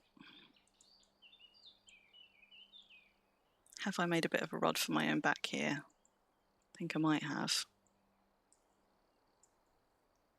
I'm going to move the wagon off in a minute and we can have a look and see. But I suspect I might regret my keenness to make this all lovely, lovely slanty slopes. So that's my connecting path down, and I am just gonna fix that little dink there, which means I need to raise a load of the land behind this slope to the same height or a little bit higher, and some of the land in front of it, which is actually going to be quite a lot of dirt to drop. But on the plus side, from this point on, I can do most of this, I think, from the wagon rather than on foot, going back and forth. But while I'm here, what I am going to do is just, where we've got the 14 and the 10 here, I'm just going to add a little bit extra in to just smarten up the curve. Probably only needs 1. Nope. Nearly. Probably only needs 1. So there we go. Now we've got an 11, 13, and that's slightly smoother from the side, she says, sliding back down the hill. Thankfully, I've got a whole load of dirt and sand, so maybe this won't take forever. I mean, it's only 10 o'clock. You're just chipping away at it until a vision of what it should be comes to you. And is it going to be something other than a rolling hillside covered in sheep? I mean, are you planning to build on it, or is that also as yet unknown? Where shall I start? I think I'm going to start carrying on from this path. Do that in a straight line and then terraform around it. I was so confidently being like, so we're going to terraform this space, then we're going to move the bison, then we're going to do the Cat Chateau. And I suspect what's going to happen is I'm going to do some of the terraforming of this space. I'm probably not going to move the bison because there's no way I'm going to get all the fences built. But what I will do is at some point when I tire of this, I'm going to move the bison just out of the pen next to the Cat Chateau so I can go and do some modifications on that. So I can at least get that bit done. Hello. We've got an unusual guest. Hang on. I've got a button for this. Whee, there she is. Hello, precious. You can probably only see the tail. I'll try and keep you from the butthole because she does like showing her butt off to people. But we've got a Mina lurking. So what am I looking at? I'm looking at continuing these slopes effectively. Hello. What's wrong? You hungry? That's unfortunate. I'm busy. Look at this. Look at this. Beautiful creature. So you want to... Oh, I see. You're going to have your house up top so that you can look down on your sheep. Very nice. Okay. So is it just that you haven't quite figured out like the footprint of the house or the space you want around it yet? But you're just making the space ready. All right, baby. She's got that look in her eye. Like she might be about to ask for some snugs. We might have to do the news segment. Oh. Okay. Pause in terraforming for some news. Let me have a look-see. Now, You're going to get to go temporarily back to my my plans, but I have got a news page here. There we go. So there is a little bit of community news to share. First of all, the first Venn streamer has announced themselves, Alice J. Black. I mean, Alice was already part of Venn from the last time that they tried to do it a revival. So I think Alice has sort of always been a Venn streamer. But she's put a post up in the forum with her Twitch and her YouTube. So if you haven't ever seen her streams, maybe go over and see what she does, see if that's something that you like. She's Ildrania on the Southern Freedom Isles in game and on the forums. I think she's also a forum mod. So her links are there, but also it means that there's a little bit of activity happening over on the... Oh, and there goes the cat. Over on the Venn side of the forum. We've also got the Friendship Bay Summer Impalong coming up in about a week. There has been a little countdown timer on my thing for that. So that kicks off on the 20th, running through to the 24th over on Pristine. And hopefully I will see some of you there for some parts of it. Ruffley's going to be there as well. I imagine that the it's gonna... Is the Fisher going to still be up when that starts? I think it might have. Where will I be Veneric too? No, not at present. Anyway, I know that they're looking to swell the ranks and things, and I am very supportive of Venn being a thing. I'm glad that they've brought it back. Especially glad that they've called it. They've gone back to calling it the Valray Entertainment Network and not Worm TV. I have some concerns about the guidelines as written and my suitability for them.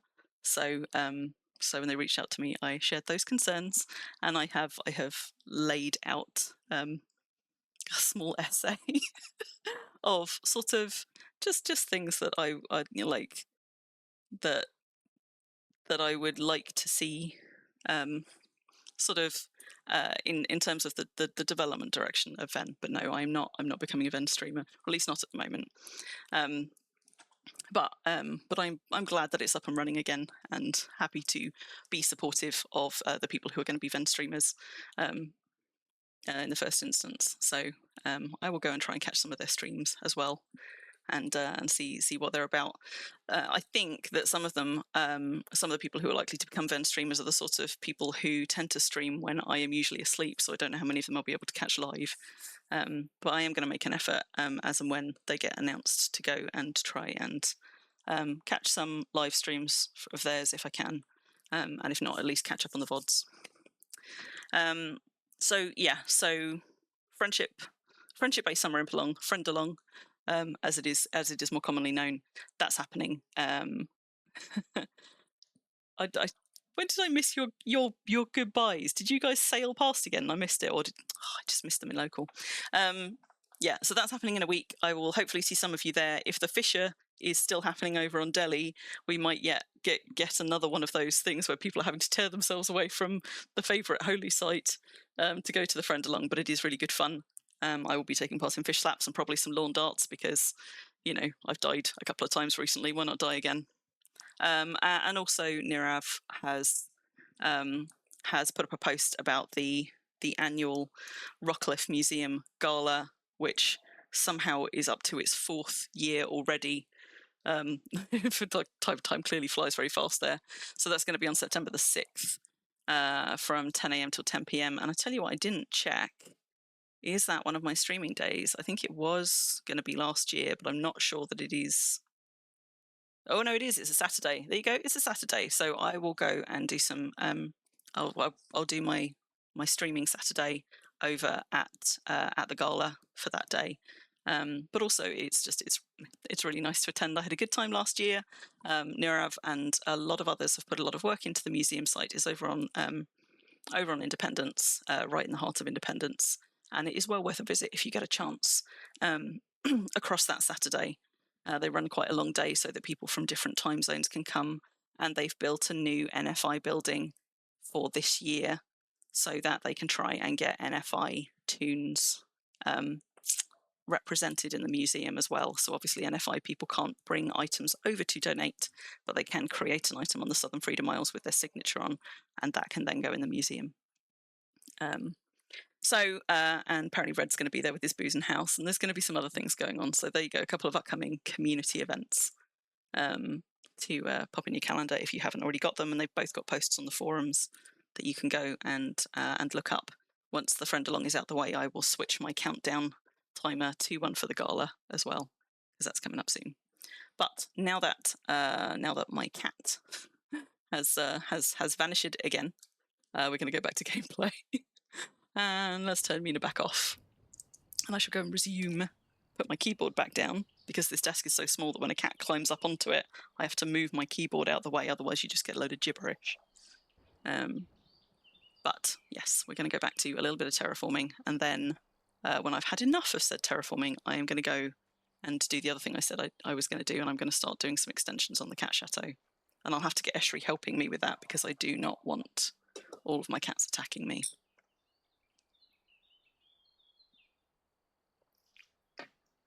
So I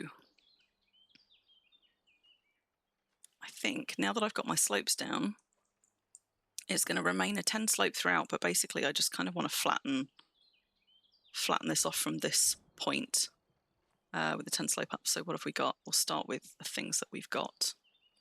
So we've got 10, 10, 5 and 3.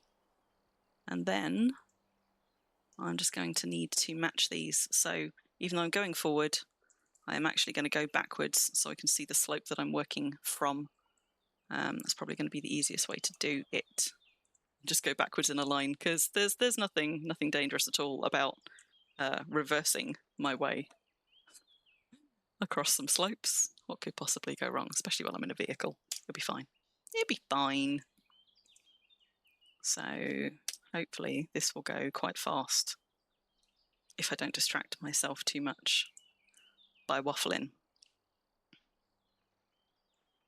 So that's the first one. This is where it would be quite helpful to be only able to pick up 10 at a time.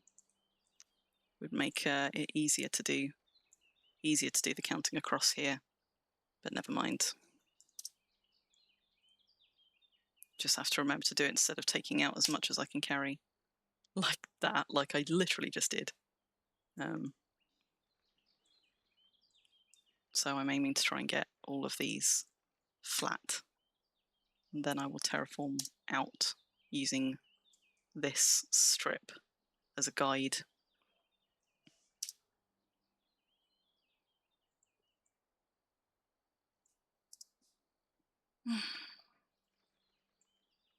Has anybody seen any of Alice's streams? I don't think I've caught any, but also I think she sometimes starts streaming around the time that I'm finishing. So I think we often overlap, and therefore I don't actually see her go live notices. But also I think, like Taka, I don't think Taka's in chat tonight, but Taka was chatting to us while Calvin and I was streaming yesterday. Taka's another one who tends to go live in the early hours of the morning for me. So I always miss her live streams. You've seen a little bit, but not recently. Hello, Regal. How you doing? We were just talking about they've announced their first Ven streamer, which is Alice, AJ Black, who plays Ildrania, who has been a Ven streamer for a while, in fairness, but now we've got the new Ven section up on the forum. She's the first one to announce there, so I was just asking whether anybody else had gone and seen any of her streams, because I've not yet managed to catch one live, but we'll try to do so. You've seen some cave action on Melody. But also, you know, those of you that have been grumbling about maybe you might, not grumbling, muttering about, you know, maybe you could stream something. Maybe now's the time. Maybe now's the time to get into streaming. It is, in fairness, it's a difficult time of year to start streaming, because we are in Worm's quietest season at the moment, which also makes it kind of a difficult time to launch Ven, to be honest.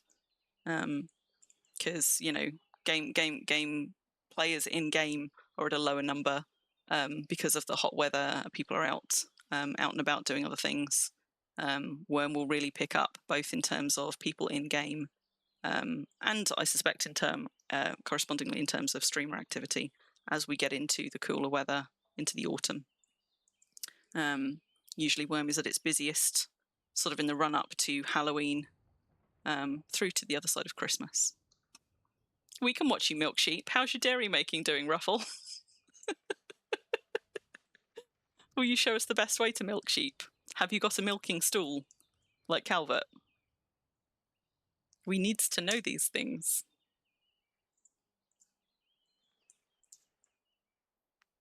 Milking 28. Well, clearly you need to get milking your sheep then, right? Because the amount of sheep you've got, I have to say, milking is one of those things that I started skilling and then I realised that I could just get milk so cheaply. I sort of stopped, but I've got no excuse. I've got so many creatures here that I could milk. Like I can, in a way, because of all of the, with bison, it can be a little bit harder to tell. And a lot of GM spawned creatures, I think they default to male. So most of these bison will be male unless a GM specifically spawned them as female. But at least with cows and sheep, you can tell at a glance.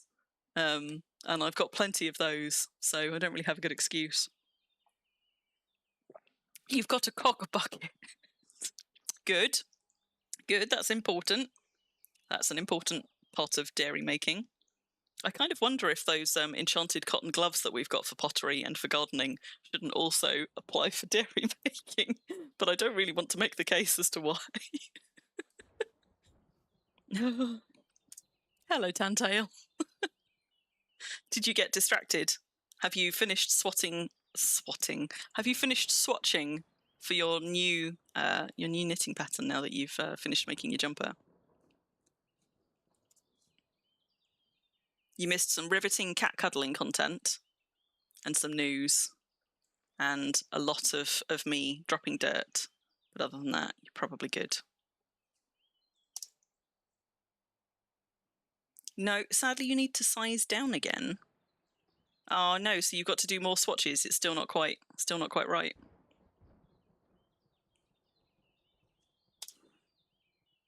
We'll keep sharing your fancy projects. Also, I liked your spinning wheel and the cotton that you were spinning, your fleece. Very, very pretty colours. Now, what I might do, I'm not going to do it right now, but what I might do before I build the fences is I might actually gently curve some of these slopes just up at the edges, but I'm not going to be faffing around with doing that right now. Let's try and get the other half of this one to match. 6, 10, 6, 3, so they're going to be flat from here. Not enough stitches per inch. Yep.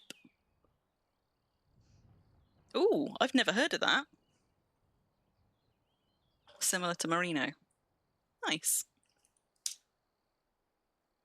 Certainly look very soft and plushy. Is it hand dyed? I do like hand dyed skeins. They're so lovely. What am I looking at? 8. I need 8. Right. Oh, those poor bison. They're not going anywhere today, are they? This is the other downside of developing a wildlife park. Like, I spent a good 3 days just surface mining those cave bug biomes. One side of those cave bug biomes, because I really wanted the cave bugs to be on actual sort of cave tiles and rock tiles. And I had to do a lot of sort of first digging down to find the rock layer in the place where I had decided to put them, and then careful sculpting of the land. Oh, flattery will get you everywhere. Hello, Madoon. Thank you for the sub. I swear you only just resubbed. I swear you only did that like a week or so ago. Time does fly. Are you sure Twitch is not fibbing to you? On the plus side, I seem to have magically... Oh, I knew it couldn't last. I had magically hit on a nice bit where I needed 11 every time, but that was short-lived.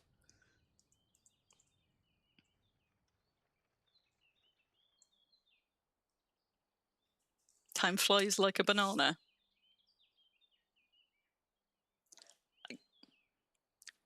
I both want to ask and don't want to ask.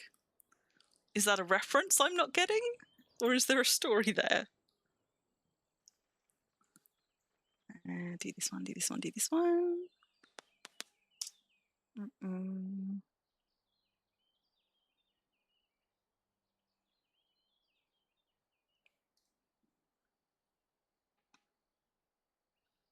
Oh, that's pretty colours, Tantail. Oh, that's really nice. I like it.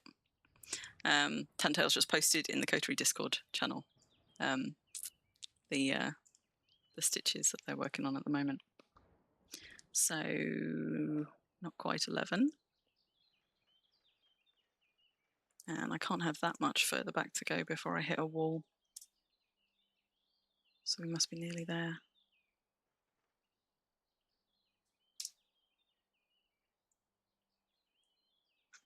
That's flat.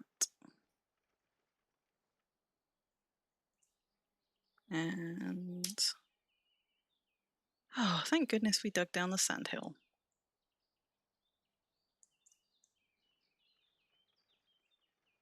I'm going to have to tidy up all these felled trees, though. I can't just let them rot. It's not like I'm short of logs. I've got more logs than I know what to do with. But somehow I just can't quite bring myself to leave them rotting on the ground. So I will have to collect them all up and put them nice and neatly in crates. This is one of my problems with Worm. Like, I sort of... The urge to have things nice and neat and tidy consumes a lot of time, perhaps unnecessarily, in my limited time that I get to do Worming. Chief Googler, time flies like an arrow, fruit flies like a banana. I see. Uh-huh. Thank you, Chief Googler.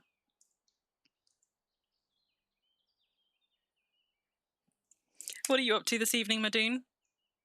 Have you been off slaughtering your friends again? Right, there we go. So...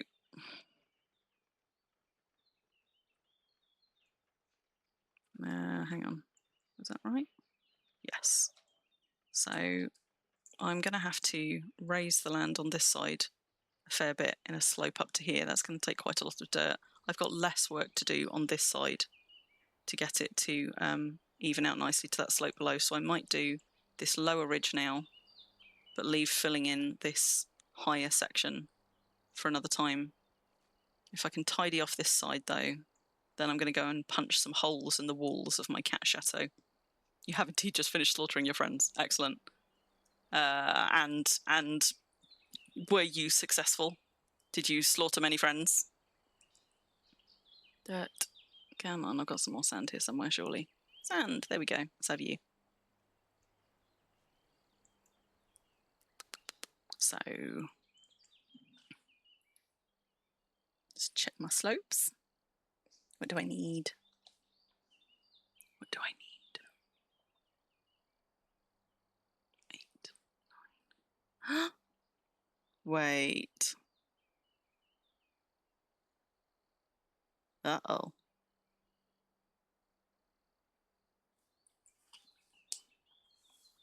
I might have cocked something up slightly. I think I think I intended to continue sloping those past the 3 and the 5. That's a pain if so. Really? Really though? That seems... Yeah, I will. I will use them up. I don't like... well, I mean, I say I'll use them up, assuming you're talking about the logs. I will certainly chop them up and store them safely. Oh no, maybe I didn't. There we go. 9, 10. Are these all 9 slopes? They are 9 slopes. I did not cock it up. Excellent. Good. Good. I was about to have to give myself a stern talking to. Okay, so those are a 9 slope once they even out. what I'm going to try and do is find where it goes flat, which is from here.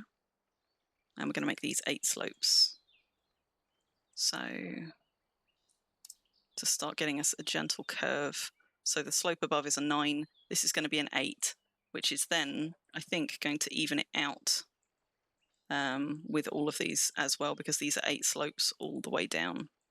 That's right, we got a 16 slope there. So we're actually just connecting up this sort of like this dink in the hillside, so that we've got a nice smooth 8 slope all the way up to this path, and then they will just curve ever so slightly up towards that ridge at the back to give us a nice kind of sloping up towards the end. But obviously there's also going to be some terraforming to do, because I want to take this down, but I'm not going to do that on stream because that would be very, very dull indeed. So where was I?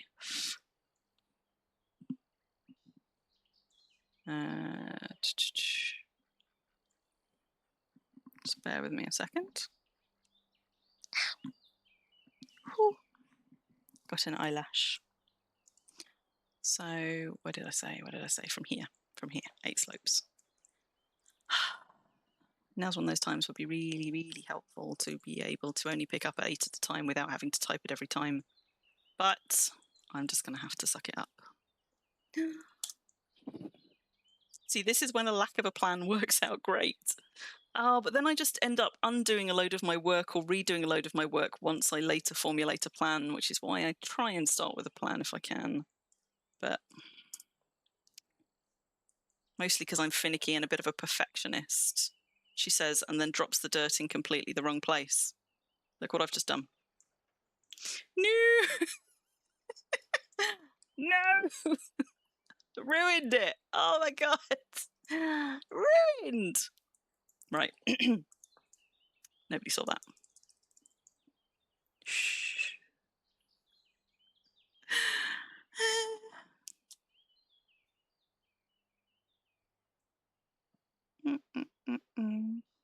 What are you talking about? All of my plans survive contact with implementation.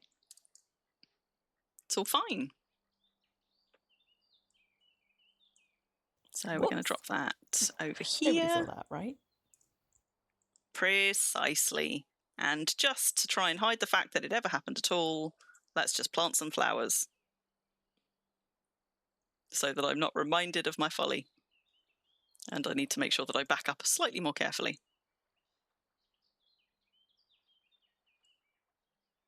Right, now, as we were.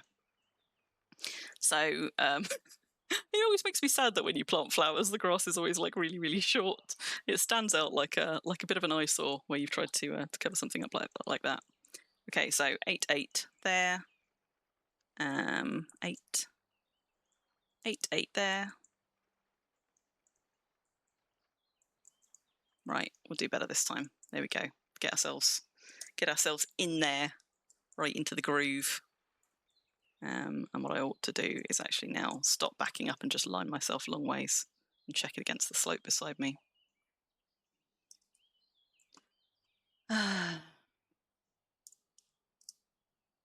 Like this. Ba-ba-ba.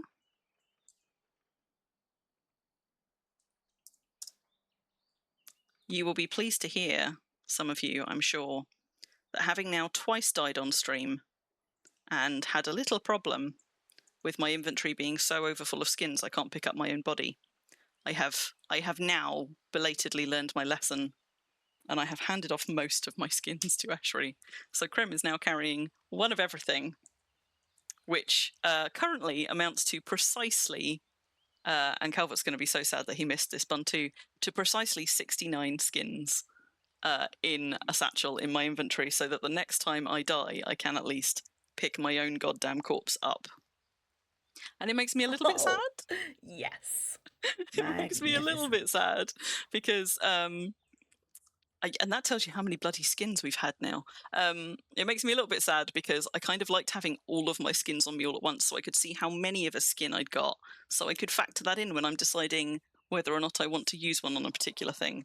But, you know, it is not quite so frustrating. I think that the amount of times that I need to know that information and can't otherwise get hold of it are probably fewer than the amount of times I go and kill myself having fun and then have a lot of not fun trying to rearrange my inventory around all those goddamn skins.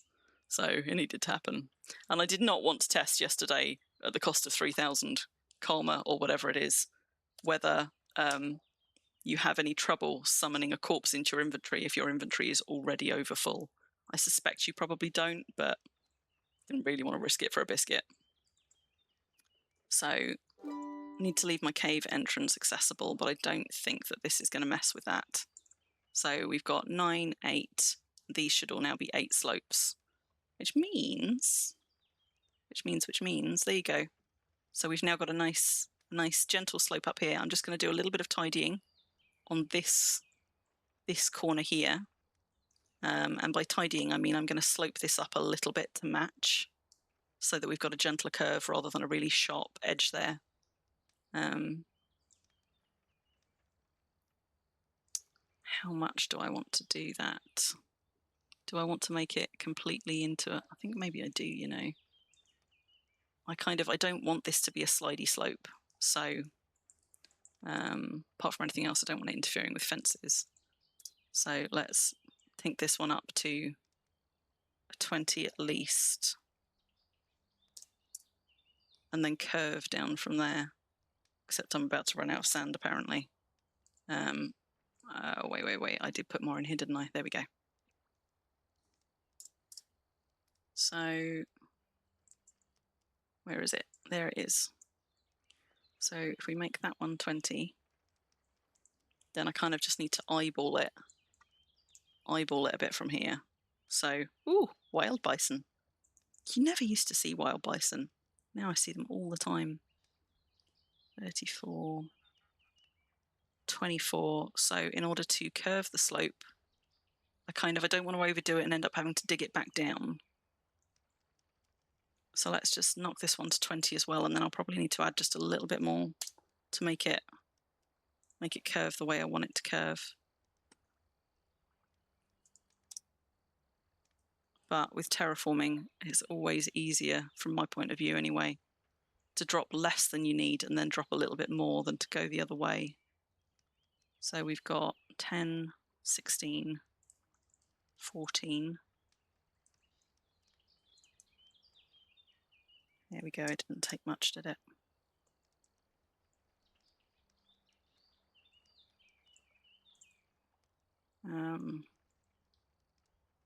So if we now look at the shape of it, we've got 4, 10, 10, 16, so it just needs a couple here to round off the curve. I know when I was doing the curved roads before over on Exodus, you guys linked me to a YouTuber who was showing how to do curves in Worm. I didn't actually get to go and watch the whole thing, but I think he was working on similar principles. I don't know if he was using sort of I didn't watch long enough to see if he was sort of suggesting like mathematical formula for it or anything. Like I say, I tend to eyeball it and just try and get a curve to work. And if there's going to be an uneven bit, I tend to do the uneven bit sort of at the tail end of the swoop so that you get that kind of gentle runoff. But I think that's more or less done the job. 10, then down to 4. And I'm going to have to dig some of this down a little bit. So I'm going to have to carry this curve on down a bit to make the slopes work here as well. Also, have I managed to cock something up there as well? I have. Look at that. How did I do that? Did I not do the right bit? Let's have a look. 19. Ah! What? Ah! What have I done?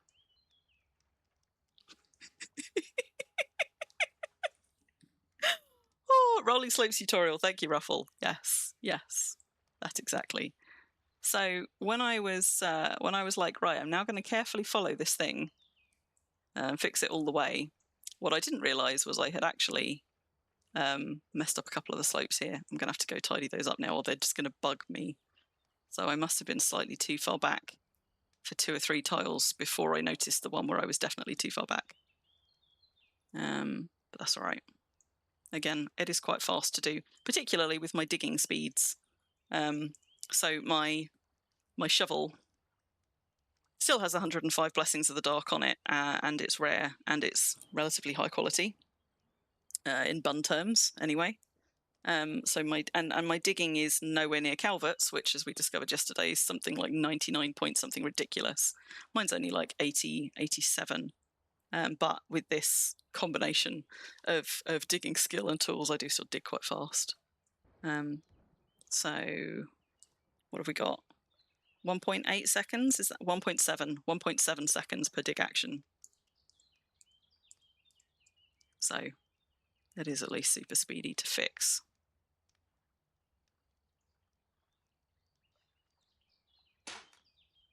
Here we go.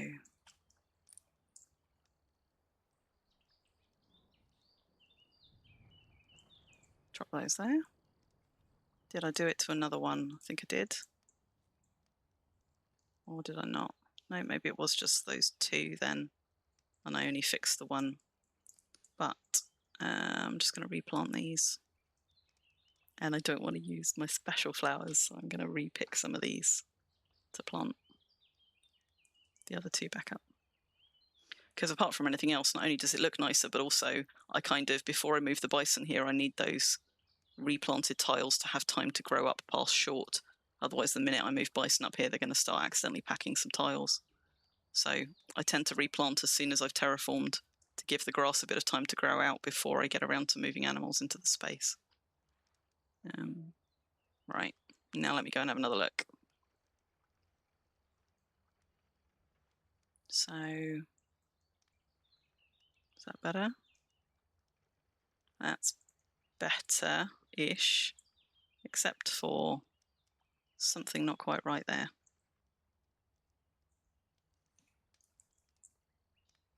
Where that's flat. And that's flat and shouldn't be.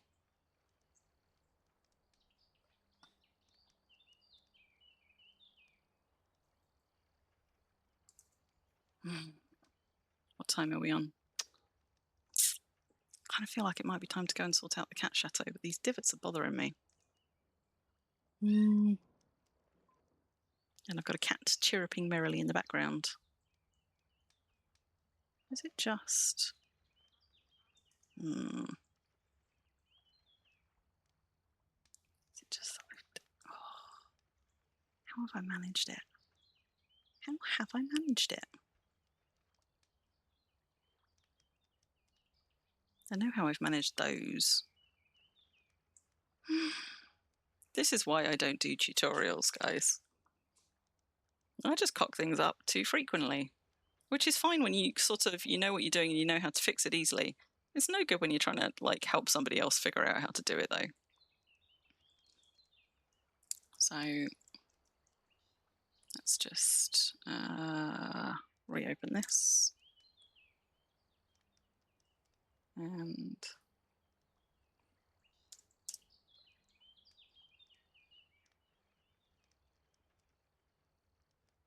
there we go, is that better? 8. 8.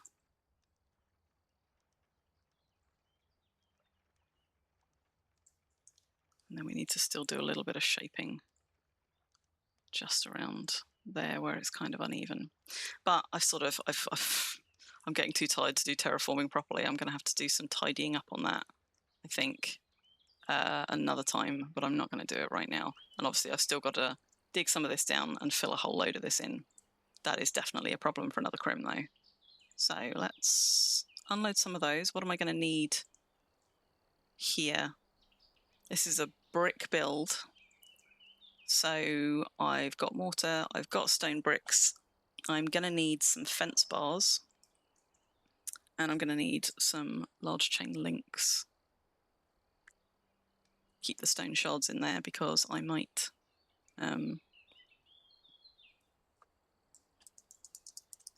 I might do a little bit of repaving around there, but calling it a night here. Good night, Moomin. You take care. I'm going to transfer some bits out of my building box, which normally I would haul into the wagon, but I've got just a few too many crates in here, and I don't want to be shuffling stuff around. Back with Jaffa Cakes, Tantail. I don't like Jaffa Cakes, I have to say. But I tell you what, I do have. I opened up, I got myself some fizzy pigtails, and then I promptly forgot that I had fizzy pigtails, so you're in for a treat / horror now, because it's going to make me screw my face up properly.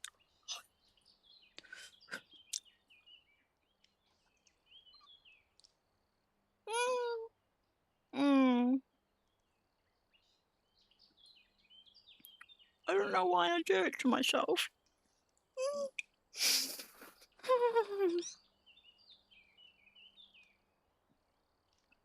It's making my eyes water as well. Yikes. Oh.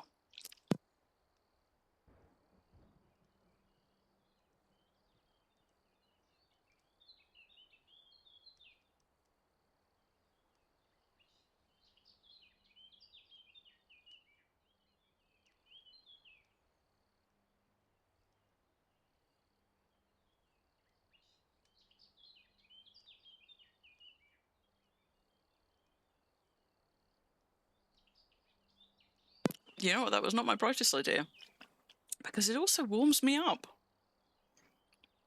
I don't know if it's just a sort of, if it's all of the cringing, or if there's actually some kind of, what would it be, like a sort of an exothermic reaction or something? Like, but I don't know, but the sourness, like, makes my face flush. So now I've warmed myself up, and I regret, I do sort of, kind of regret it. But I also kind of want another one. What am I looking for? Iron fence bars. Are they just called, they're just called fence bars. I do wish, minor rant, we had more consistency in which things have their material as part of their name before their name, and which of them have it after, like fence bars, iron, but iron ribbons, iron lumps. Because no matter how much I do this, I still end up sort of, I don't even have that many in there, hang on. I still end up looking in the wrong place for things that I get in and out of my crates all the goddamn time. Am I going to need anything else to build with? I'm going to build fences. I'm going to build fences, gates. I'm going to knock down some walls and replace them with arches. I think that should do it. And I've got a load of like gate locks and things actually already in my wagon. So what we're going to do now, for those of you that weren't here at the beginning of the stream, this converted church is my Cat Chateau. For there you go, there's the Aqua Kitty that I've got a greenish one. My Cat Chateau was made from a converted church, and what I'm going to do is I'm actually going to put arches in one wall of each of the pens that currently have windows in, so that I can add some outdoor space for my cats, because I feel like they should have access to outdoors. It's not really luxury living for cats if they don't actually get to go outside and play with the wildlife at all. So, wait, what sounds good to you, Madoon? Sour sweet o'clock. But that means I'm going to just move these bison out of the way on that side. I haven't got anything in the way on this side, but I may have to. Have I got curbs? I've got a few curbs here that I'm just going to need to take down. And I'm going to build the pens, build the outside pens first, before I start knocking the walls down. And when I knock the walls down, I'm going to have to be very careful about the order that I do things. Because Crim's going to be much faster at knocking walls down than Eshri would be, but also those cats will attack Crim, and I need to make very, very sure she's not going to hurt them accidentally when they do. So, Cat Chateau. Cat Chateau. Cat Chateau. I have a feeling I was also going to replace these doors, because back when this was a church, we had sort of like easy entrances from the side. But what I don't want is sort of accidental access into the cat pens. I mean, I could just lock them. And then they become effectively sort of useless doors. One of the reasons I want to move the bison away from the church, though, is this reason. I get bison butts and bison heads poking through the walls all the time. They are so big that they just clip through walls all the time, and I really need to be keeping them somewhere not directly next to a building. So, I mean, yeah, I could change those for something else, but actually I think what I'm inclined to do is just, are these already locked? It is locked. Maybe I just leave them. Maybe I just leave them as is. So the pens, we'd have an archway here. Tell you what, I'm going to stop wobbling around in the wagon for a minute because that's not helping. We're going to have an archway here, so they get a 2x2 like garden space opening out of that pen, and another one here with a 2x2 space. Yeah, maybe I'll just leave the doors as they are. Like, there's no point really in knocking them down to redo them. But over this side, I'm going to relocate a handful of bison quickly.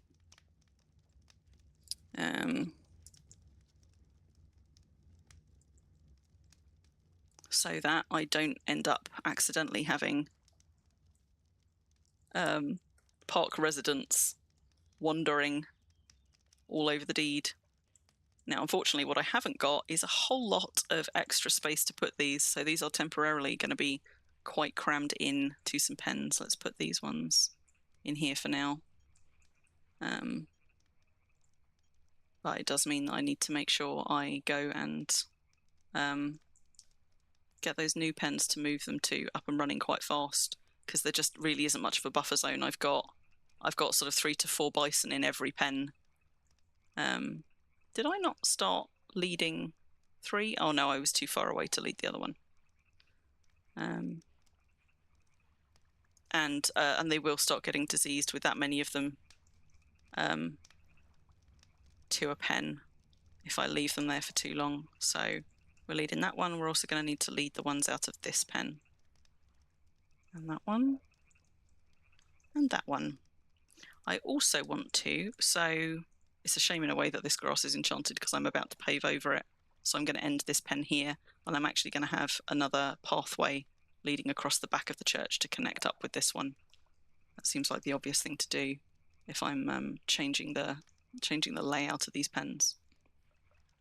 Now, one thing I don't recommend you do, if you can help it, if you're building any kind of a sort of wildlife park or intensive sort of animal storage space, ideally, when you can, you want 2 tiles width between pens. And the reason is that if you back all the way out of a gate directly like this, you can't lead a creature out onto the same tile as you. It will always lag 1 tile behind. So when you have to work around single tile width paths like this, the way that you have to do it is generally to come out at an angle to avoid getting them sort of clipped on gates and into the edges of buildings and things, so that you bring them in and out at an angle to actually get them out of the gates properly and out of the fences.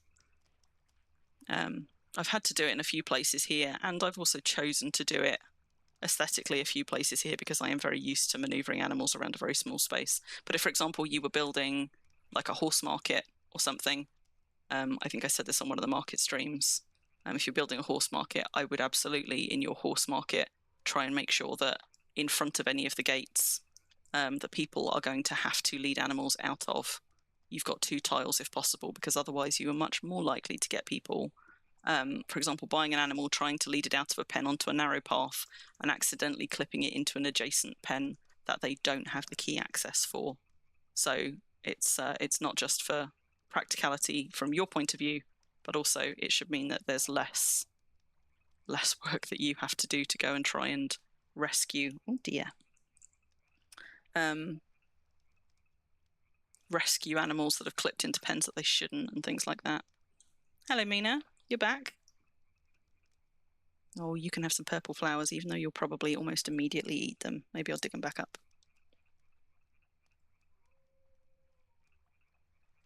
There we go. I'm also just going to lead this one off that tile rather than off that pen, because as soon as they graze, they're going to dig that back down. Whereas at least if I move them over here, there's a chance that they won't move back over there to graze first. But look at them, there's so many of them, and they're so big. So big, they really do need more breathing room.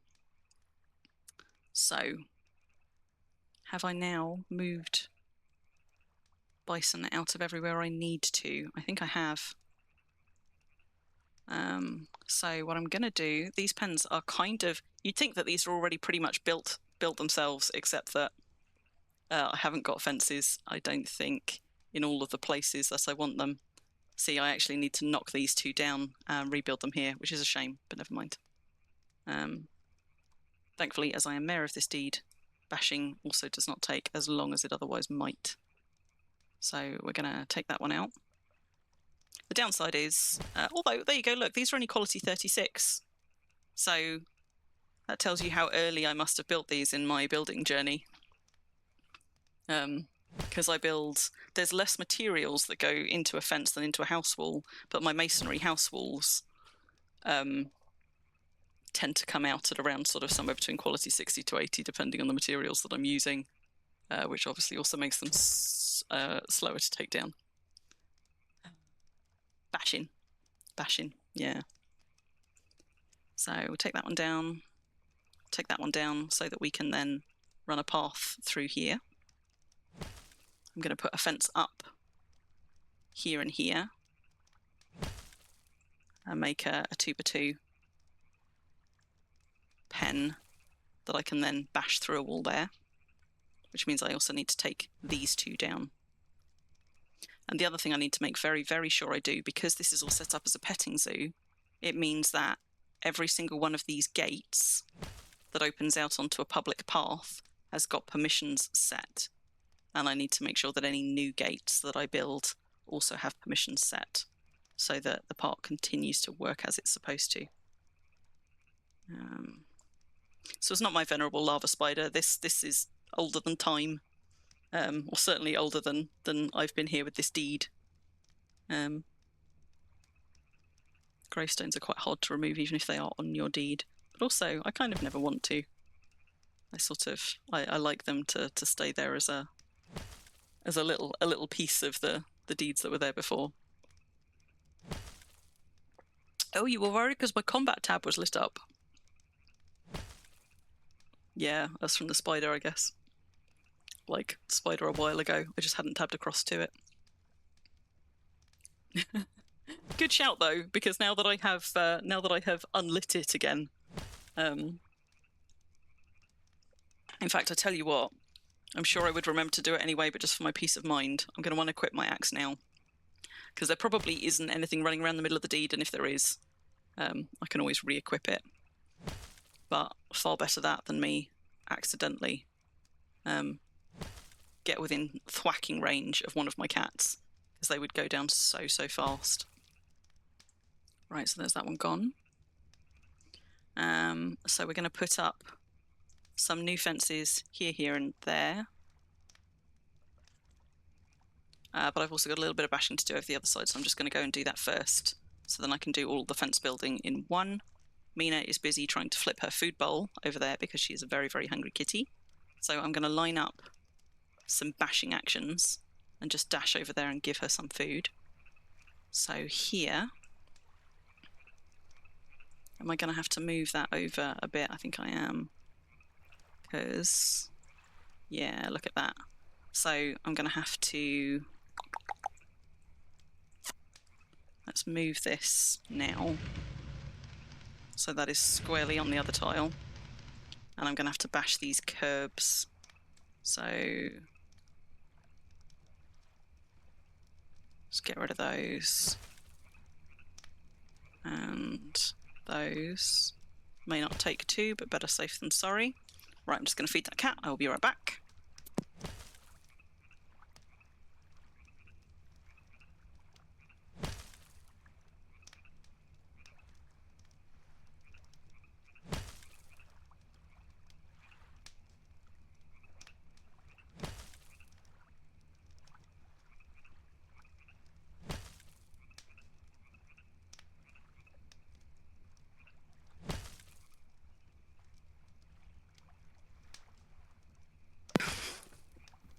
Excellent timing. Bashing's always a good time to step away for a second because the timers do not get any shorter. Alas.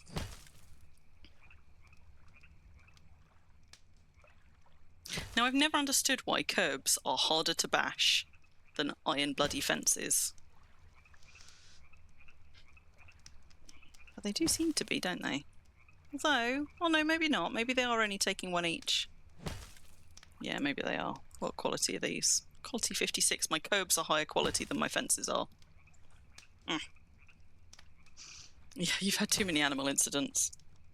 I have not had many animal incidents in the park, but to be honest, any amount is too many. And also that cat looks like it's outside of the building, which always makes me a little bit queasy. Yeah, any amount of animal incidents is too many incidents. So I'm with you there. Right, so bash, bash, bash, and bash. And I'm going to replace one of these with a fence. So I'll bash this one down. Because unlike Calvert, it's really, really important to me that for all of my pens, any direction that I might approach or leave from, I've got a gate on that side. The amount of time that I have to spend hand feeding these when I do hand feed these, it makes such a difference to have gates precisely where you need them so that you can weave your way back and forth through without getting animals clipped on it, without having to go the long way round. Definitely makes those chores feel less chore-like and go much more smoothly. So I tend to have gates on all major sides or routes that I might move through pens rather than sort of just one or two ways in and out. And in fact, all of the pens just on the other side of these wagons that you can't see right now, but my temporary holding pens, those are not entirely gates, but almost entirely. You've got sort of like a gate, a gate, a gate, and then a bit of pen on the back so I can move back and forth across the front of them as well as in and out of them. And it does help a lot. Which one are we up to? We're on the last two. And the last one. I'm going to take this opportunity to drink, though, while I can't click. Because I am still not drinking enough frequently enough.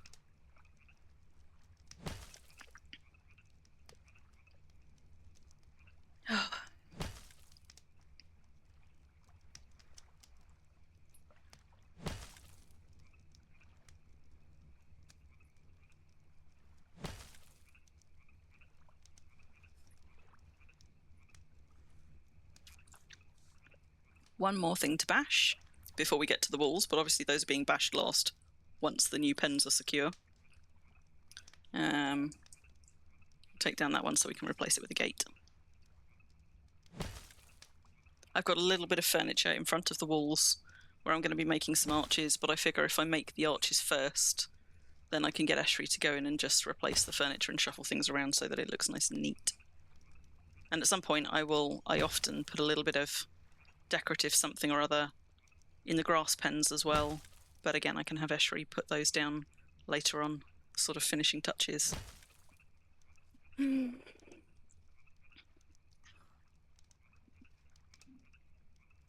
we go. Right, time to do some building. We'll start this side and we'll work our way back around. And that building is also going to necessitate essentially closing off this back end of the wagon pen. Originally, so I didn't intend this to be wagon storage. Originally, this coach house was meant to be somewhere where you could drive your wagon in from the main road into Brambleheim, and therefore that's why it's got the curbs cut across here. The intention was that you could drive your wagon in and park it with your horses on enchanted grass, but because wagons are quite long, then your wagon's sort of in the gravel space. But I don't like the way that this happens, for example, like the way that wagons clip through these arches. And also having all of my wagons facing tail out was just less interesting. You get to see less of the wagons. So this is sort of kind of a half measure, and not terribly great way of sort of storing and displaying the wagons that I don't have in active use. But it meant that sort of the way that coach house was designed was nice in theory, it didn't work in practice. So actually, the reasons that a lot of these little curbs and things were here marking space out have not applied, more or less, since I started actually putting it to use. So let's close that one up, but open up some of these, hopefully.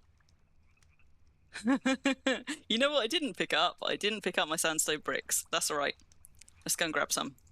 I knew I'd forget something. I got my stone bricks to redo the building. I got my mortar, I got my chain links, I got my fences, my fence bars. Didn't pick up the sandstone bricks. But I did bring some up here. Somewhere. There we go. There we go. Right, we'll try that again. Sandstone bricks. Metal bits. Build some stuff. And gate locks, which I need to attach and set as I go. So every one of those chain link fences needs 6 chain links. I make them so often, it's not a recipe I ever have to look up anymore.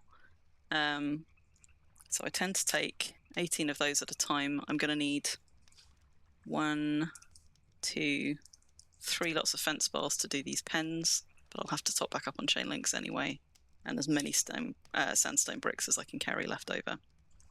So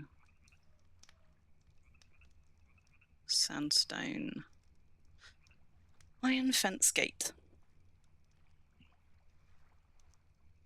And now, of course, I have that moment where I'm like, that was definitely the right one. Like, yes, because the high ones are marked as high. So we'll drag that one in there as well, and then off we go. These do go up also quite fast though, which is good. Which is good. So let's get a couple of gate locks ready. I've taken 3 fence bars, so I'm going to build 3 gates. Might as well have 3 gate locks as well. And again, my build actions are really quite fast now.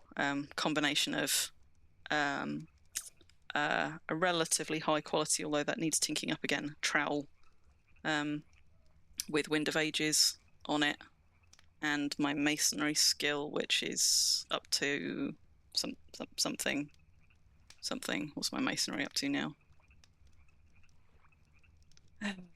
90.6. Tinked over 90 when I was building the bridges around Nefarious. So this one we're going to build chain fence.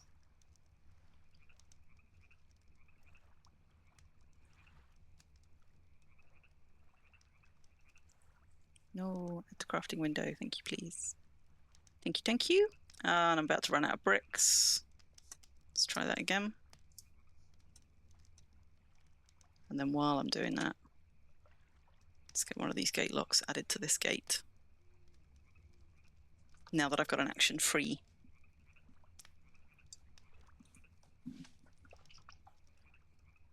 I'm hoping with the cats having some outside space, that will also mean that this building becomes more obviously also a part of the animal park, because you'll see animals coming in and out outside of it. And even when they're not outside, you'll be able to see directly in through those arches to see that it is sort of not a church interior. Because when people come and visit the park, they're usually like really charmed by the Cat Chateau, but often, like Moomin, they're like, oh, I didn't even know that was there. I hadn't clocked it. So this might make it a little bit more obvious. But also it appeases me. Like I feel like the cats should have some green space. That should be a thing. I did attach my lock, yes. So we're going to add that one to the crafting window and also build a fence. Chain fence there. Oh, I don't know why we have to be directly in front of it for fences, but not for walls. Bothers me no end. Particularly given you don't have to be directly in front of it to add to a fence, only to start a fence.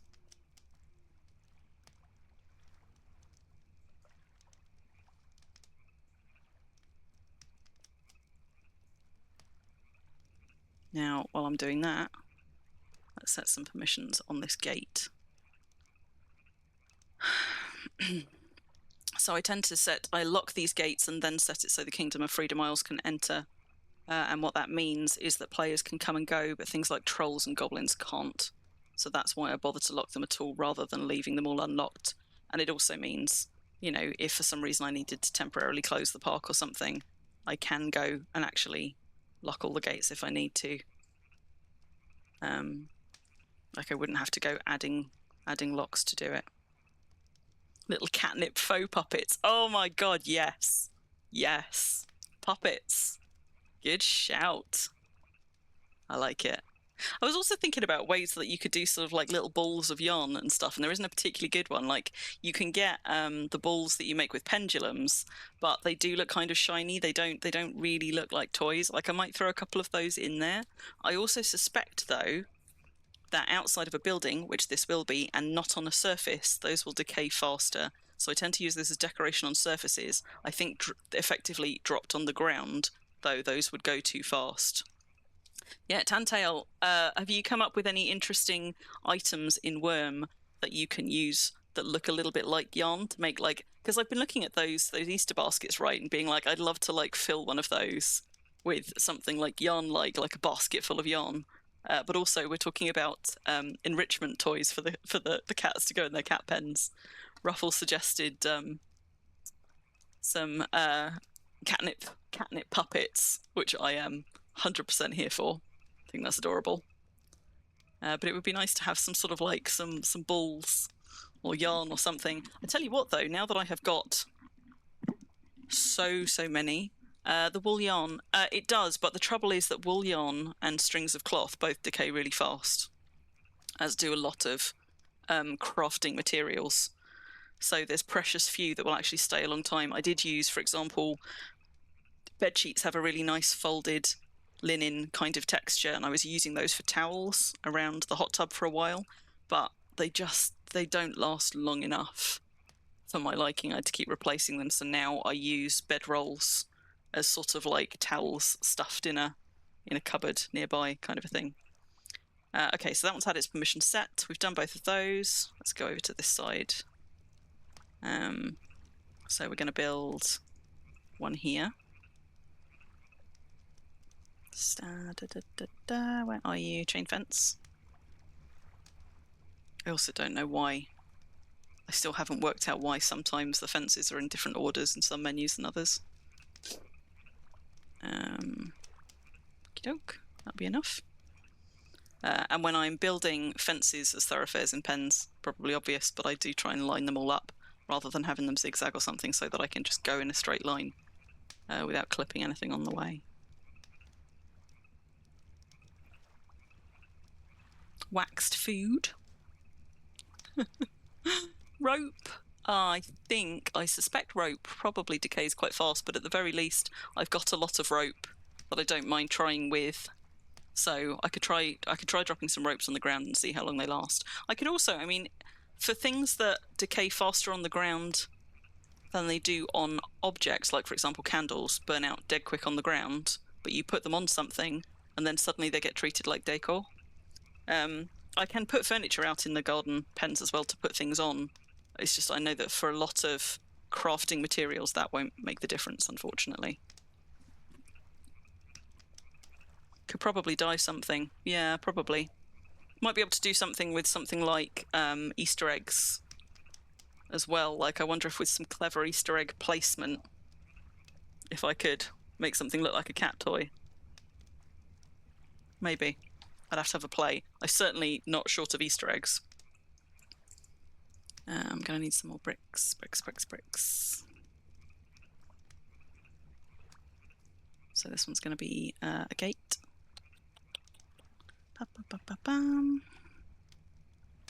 Iron fence gate.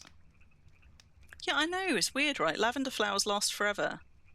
And so do, and it's good that they do, so do like camellia, for example, which is why you find people decorate with camellia, sort of like camellia flowers on the table, and oleander seem to last inordinately long amounts of time. Like we refreshed the flowers up at Calvert's Villa maybe one time in the last year. So those lasted a long, long time. Like, I don't mind replacing something once a year. I do kind of object having to replace it every sort of couple of months.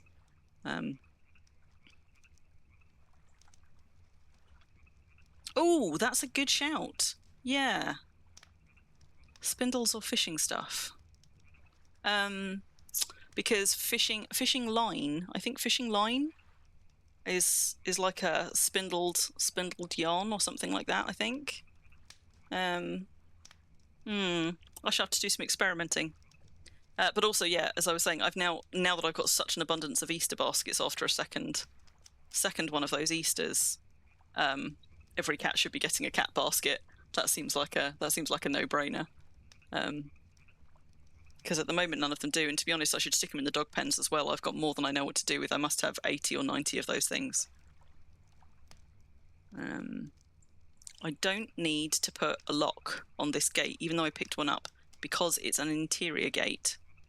I put locks on the exterior ones so that I can make the pens off limits if I need to, and to stop goblins and trolls coming in. But that means that the interior ones just don't need locking at all, because if people or trolls and things can't get into the pens, then they can't cross between them either.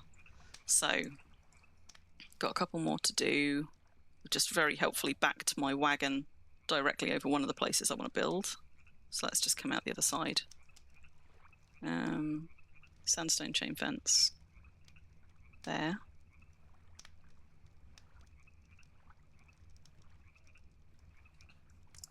I've also now used up my 18 chain links, so let's have some of those too. Hello lords, how you doing?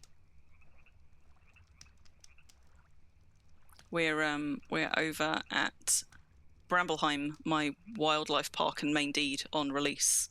And we have been doing some terraforming over there, and now I am doing some modifications to a building, making some outdoor areas for the cats that live in the Cat Chateau. So I'm doing some fence building, and then I'm going to be taking a sledgehammer to some of these walls and making arches in them. What we're doing, there we go.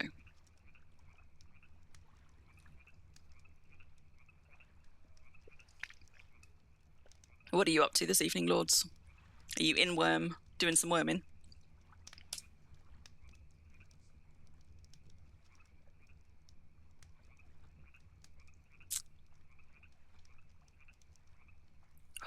Okay, so one of those, and then we're going to do the same over this side.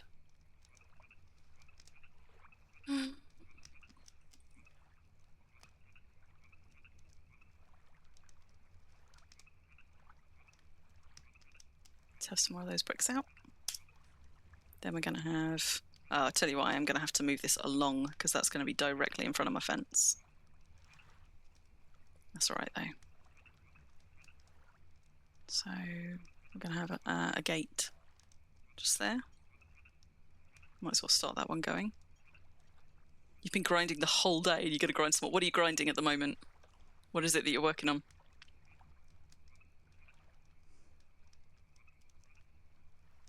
I do not grind, or very rarely do I grind. I have to say, even when I'm grinding, I'm sure it is not as efficient as it could be. Most recently, I did a very mini grind to get my toy making up to 30 so I could make my goddamn rare chess set. Finally, after 18 months of being like, I'm going to do that one day.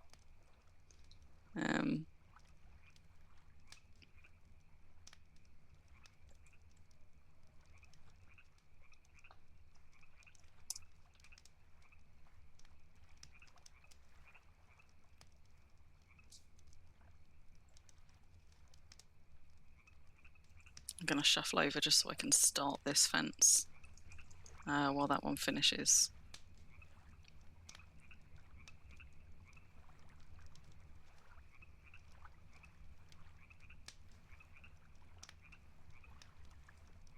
Oh, wow.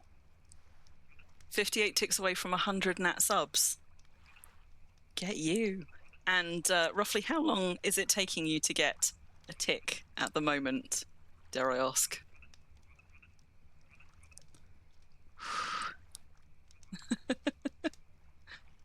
No, I see. Yeah, you used your Cavasi on that subs. Now focusing on pottery. Yeah, how long is it taking you to get a tick at that level? Because they must be slow coming, right? It's a pretty epic achievement, though. Nat subs is one of those things that I keep meaning to put some more time into, because like that like I would like, it would be useful for me to have better nat subs, and the sort of the extra, the stats, the characteristic skills that it develops as well are useful. But like, I use dyes, I love dyes, I would like to be able to make better dyes. I could really do with being able to make transmutation fluids. So it's one of those things that is kind of like on my I ought to grind this list, but I still haven't. 20 minutes per tick. Wow. That's pretty good. I thought it would be much, much slower than that at that level. So what are you grinding with? Are you doing like what's your technique at that level? Sort of, what is it that you're making now to grind up?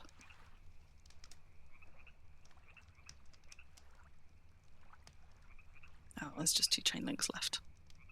I was like, why is that not finished yet? Right, there we go. So, and I need to gate lock this gate before I forget. Congratulations, Ruffle.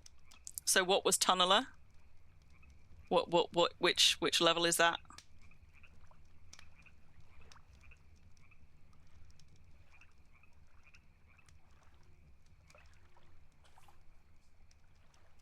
And let's just set permissions on that. Again, I shouldn't need alliance set separately, but I tend to do it anyway. I certainly don't ever bother with citizens of Brambleheim because they can all cross gates anyway.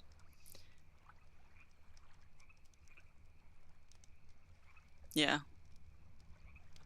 So low quality mats, low quality high potency healing mats. Yeah. Did you do, out of interest, did you do anything like transmutation fluids as any part of the grind, or has the whole grind been on things like healing covers? What am I doing? Right, yes, checking perms. Apply. Also, if you're somebody who crosses servers a lot, and somebody who sometimes tends to cross with, say, locks in your boats, it is worth just double checking once you apply a lock to a gate or a door that it auto locks, because sometimes they can get a little bit buggy if the locks themselves have crossed servers with you. They still work, but sometimes they just don't quite seem to auto lock always. So just for peace of mind, even though these locks probably haven't gone anywhere, I do tend to just double check gates when I'm done. So we've got two pens set up there. Just check that those chain fences have both been finished, which they have. So I'm going to just move that hitching post over, and then I'm going to go and I'm going to do the fences on the other side. Do this one as a place action rather than pushing it. Covers only. Oh, so Sidereal did it, creating transmutation liquid. Yeah.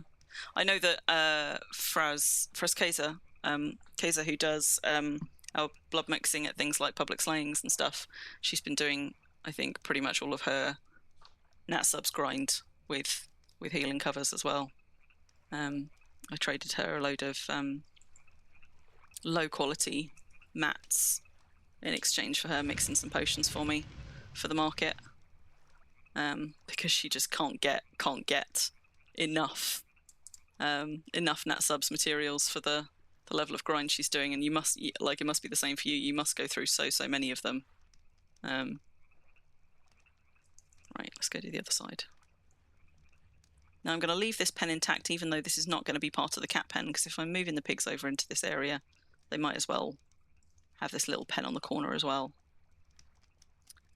So that can be a pen intact all of its own accord. This 2-tile 2x2 here. So the cat pens are going to start here, which means I'm going to need more of these, some more of these, and it's probably as many sandstone bricks as I can carry anyway.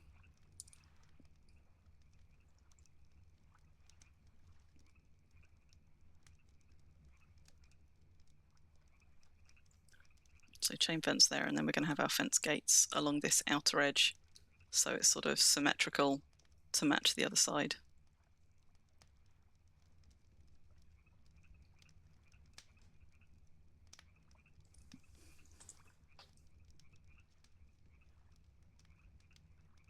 So have you got skills at 100 already, Lords? Have you got other ones that you've already done that grind for? I'm always interested when people are the kind of people who will grind stuff up to 100, sort of where they started.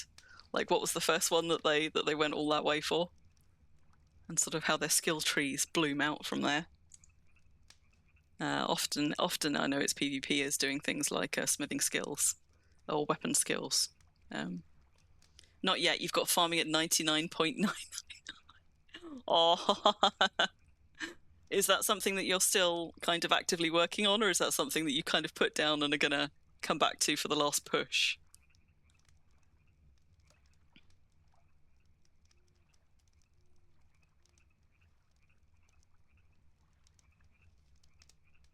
Oh, what have I not got? Sandstone bricks.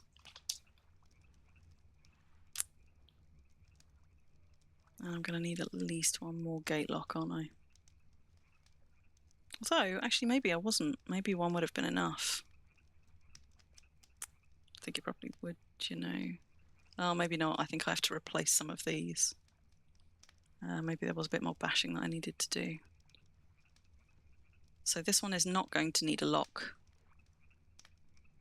No, this one is going to need a lock. You know what? I've just realised what I've done. Well done, brain, for engaging. So, I've treated these pens around here like petting zoo pens, but they are not. They are not, because they're going to have aggressive animals in. So, woohoo! So close. Yep, those need to be locked. Waiting for good weather for this summit attack. Okay. Wait, but so and this one. God damn it, that would have been. Yep, that was a proper Nobody whoops, saw that, Tantail. right? I'm glad I just clocked that one in time. It's because we've been talking about it in terms of the petting zoo, and most of this is petting zoo, except for these guys. So I absolutely do not want these gates to open for people. Not because people will accidentally kill my cats, they won't, but because my cats can accidentally kill people. And I just kind of don't want the tussle. I mean, people shouldn't be able to do any damage to them because they're branded animals, and the setting is switched off on this deed that would allow people to attack them. Unfortunately, that has meant that, for example, somebody logged back in after a couple of years away from game and logged back into one of my cave bug pens, and because the gates were locked, they couldn't leave, but they also couldn't defend themselves because they were branded animals. So they got killed by cave bugs, and I felt really, really bad. You know, the deed is set up in a way that is designed so that people can't accidentally end up dying to animals that can attack them, but it does not account, unfortunately, for players who log back in what is now an already locked pen. But it has only happened once, thankfully.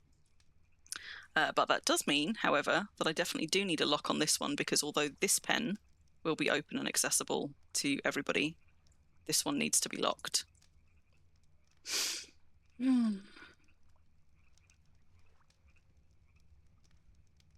The wonders of perms.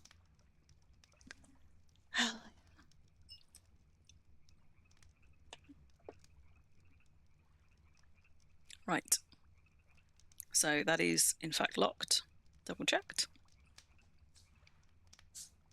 And the only person who has access is me and every citizen of this deed, because because all my citizens can pass gates, but I'm just super careful with them.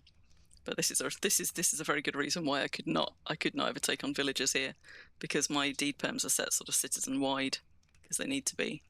But there's just too much accidental damage that could be done here. So we're going to build. Let's move the wagon out of the way before I build a fence underneath it and get it stuck. So we're going to have 1, 2, we're going to have another one there. Hello, Mox. Sandstone chain fence there. And we're going to have a gate here.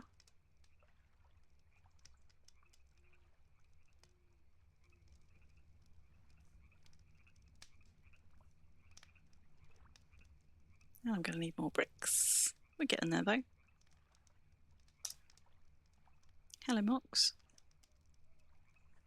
You coming to hang out? Or are you just coming to tell me that your food bowl's empty again?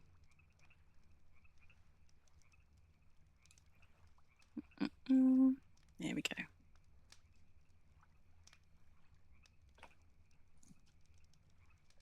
Sleep bonus used, off to Xanadu. Wait, what's happened? Is there a write over on Xanadu at the moment? I've not been paying close attention.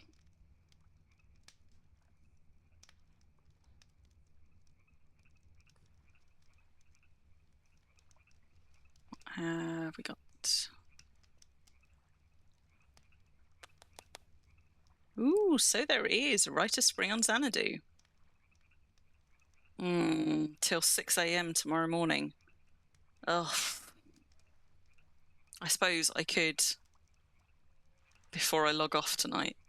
Although actually I haven't actually been using my sleep bonus, but I ought to ping over there just for the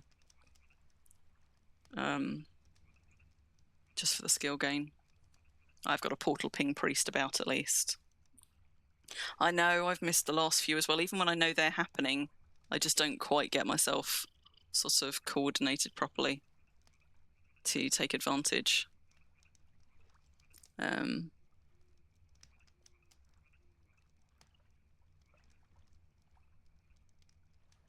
I'm doing a lot of active worming, I usually do manage to line up with them quite well, but at the moment my worming's been quite ad hoc because it has just been such a busy time. It's a really busy time of year in work terms for me. So when I'm not consistently worming every day actively on a project, I do just often end up missing them.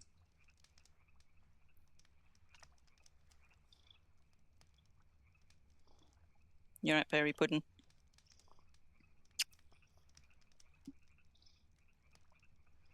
You're standing in my way, cat. Right, this one does not need a lock because it's an internal gate only. But am I going to have wished that I had exterior gates into these pens here or not? Don't know that I am, because I can access them kind of in a straight line through either of those ways to cut through. I think I'm good, you know. So then just going to need a sandstone chain fence here.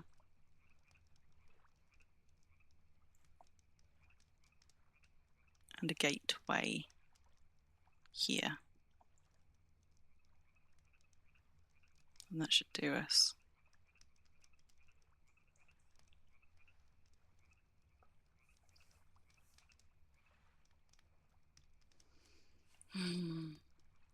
We've had quite a lot of rites of spring recently as well, though, right? Because we had sort of 2 in quite quick succession just a couple of weeks ago.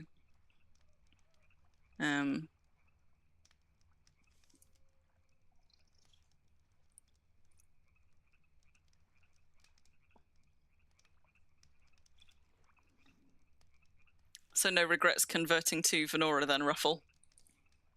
You seem to be making the most of it after all those years as a foe.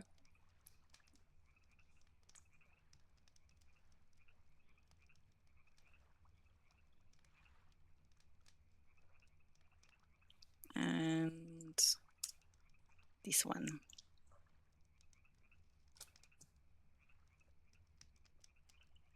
Been useful so far. What do you get as foe if you're not a foe priest? So you get healing bonuses, right, as foe?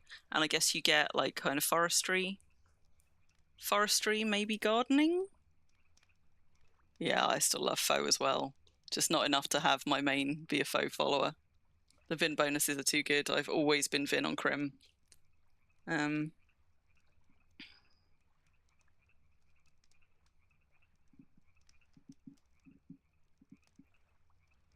There we go, and that fence is finished. Oh, you get cloth tailoring, do you? Nice.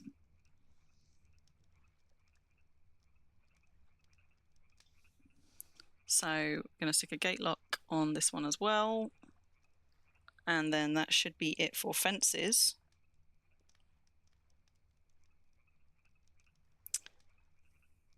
Now the trouble is, I don't just need to bash walls down. Yeah, I know Ruffle isn't a priest. I mean, as in, because Eshri is a faux follower and a priest. So, but because she's not my main character, I don't actually pay attention to the bonuses that she gets as a faux follower. It's just a necessity because she's a priest.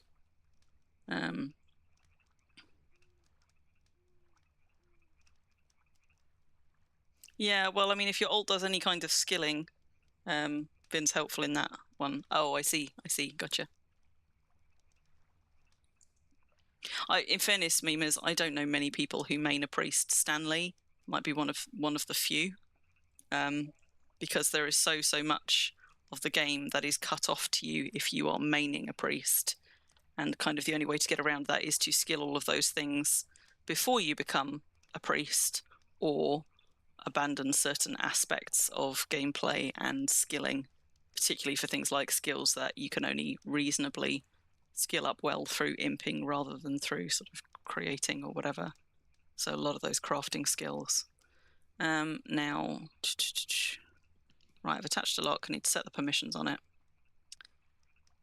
Or check the permissions on it, rather, because we're not actually setting these. And check that it is in fact locked, which it is. Right, yes. So the problem I'm going to have is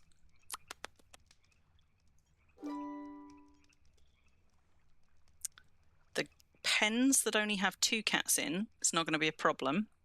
The pens that have 3 cats in, there I'm going to have an issue, because I don't just need to bash the walls. I also need to build build an archway where they are. So I'm going to chop this one down because this is going to be in the way.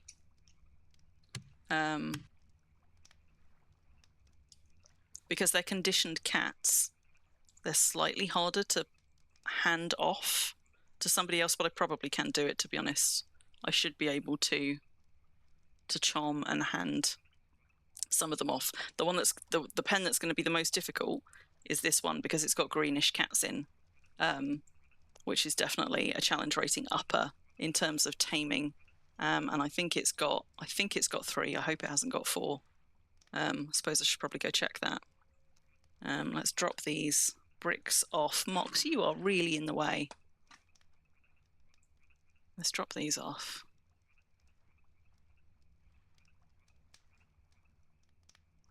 Yeah, main priest is a really hard sell, which is why you so rarely hear of anybody doing it. And the people who tend to do it and manage to do it, like to keep at it, tend to be the people who know the game really, really well, know exactly what they're getting themselves in for. Right. So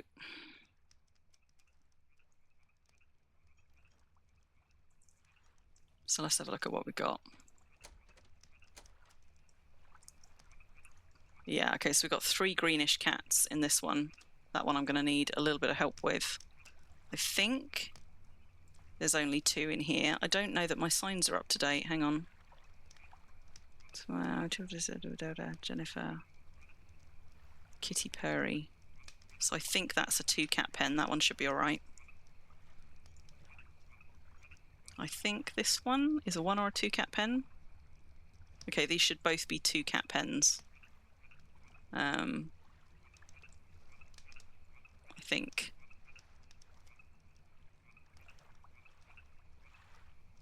Two of them crammed together on a pile there. It would be a really unfortunate time to find out that there's actually a 3rd cat in one of those pens that I wasn't counting on there being. So I'm going to park my wagon outside so that I can build quite quickly. I'm going to log my faux priest on so that I have got somebody else who can also tame and charm, because you can only have one, creature tamed or charmed at a time. And in order to be able to build on Crim, every creature in those pens needs to be either tamed or moved somewhere else. For the three cat pen, what I might just do is tame and move one of them out somewhere else, and then tame another. What am I doing? Getting meat. I need to just grab some meat, so Crim's got stuff to tame with. Eshri will be, she's a priest, so she will be using charm, probably, because even though it costs favor, it's probably the safer way to do it. There's also, if you're doing this, by the way, if you have ag creatures that you're trying to manage, and you're doing it part with a faux priest and part with a not faux priest, you've got to be very careful about the order that you do it. But I'll mention why in just a second. I just need to log Eshri on and get her in position. Eshri doesn't need to charm. The problem is not them attacking Eshri. The problem is I need Eshri and Crim to tame a cat each, so that neither of the cats will attack Crim while Crim is building, because I don't want to do the building on Eshri because her skills are like nothing. I want the high quality build on Crim. So Eshri can move through those pens without being attacked, no problem. The problem is that Crim needs to be in the pens with the cats, and so we need the cats to not be aggressive to Crim. But because Eshri benefits, the reason that I managed to manage these, the reason that I say that a faux priest is essential if you're managing a park like this, it's not just that Eshri can walk in and out of pens without being attacked by things and therefore can feed animals without being attacked by things, but the really, really important bit is aggressive animals will also not, animals that aren't aggressive to Eshri will also not be aggressive to anything she has tamed. Whereas if Crim walks into any one of those pens and successfully tames something, it will be fairly immediately killed by anything else that is still aggressive towards her in its vicinity. So if you're trying to do something like this without a faux priest, you have to have one animal per pen, or risk losing your animals anytime you try and do stuff with them. You do need to charm them to move them. You can't lead them unless they are either charmed or tamed. But yeah, so I can tame one, move it out somewhere safely, and then it's just a 2-cat pen, so I can have one charmed and one tamed. Right, so that's Eshri logged in. I'm just going to go and move her over here. Mox, I am going to need you to move. You're going to get me in trouble. Move Eshri over. There we go. You can just see her running down there. So what's going to be important here is in those 2-cat pens, Eshri has to charm before Crim tries to tame. Otherwise, that exact thing that I just mentioned is going to happen, where Crim is going to tame something while 2 cats are attacking her, and when she does, the cat that she hasn't tamed will then turn and start attacking the one that she has tamed if I'm unlucky. And I really do hate to be unlucky. I have lost a couple of animals that way by just not paying close enough attention, either to how much favour Eshri has got left, because she only gets those benefits as long as her favour stays above 30. So once or twice I have accidentally lost a creature by having Eshri charm something in a pen with multiple occupants. With her faith less than 70, charm costs 40. So she charms them, her favour drops below the threshold, and then suddenly everything becomes aggressive to her and her pet, and that's it. That's often, like, sometimes I get them out in time, but sometimes I just haven't. So I collected some more octopus corpses on the way home. You know what? I spent an hour and a half this morning desperately trying to find that traitor champion octopus on Exodus. I trawled the seas. I could not find it. I was so sad. Also, why do I have human meat in here?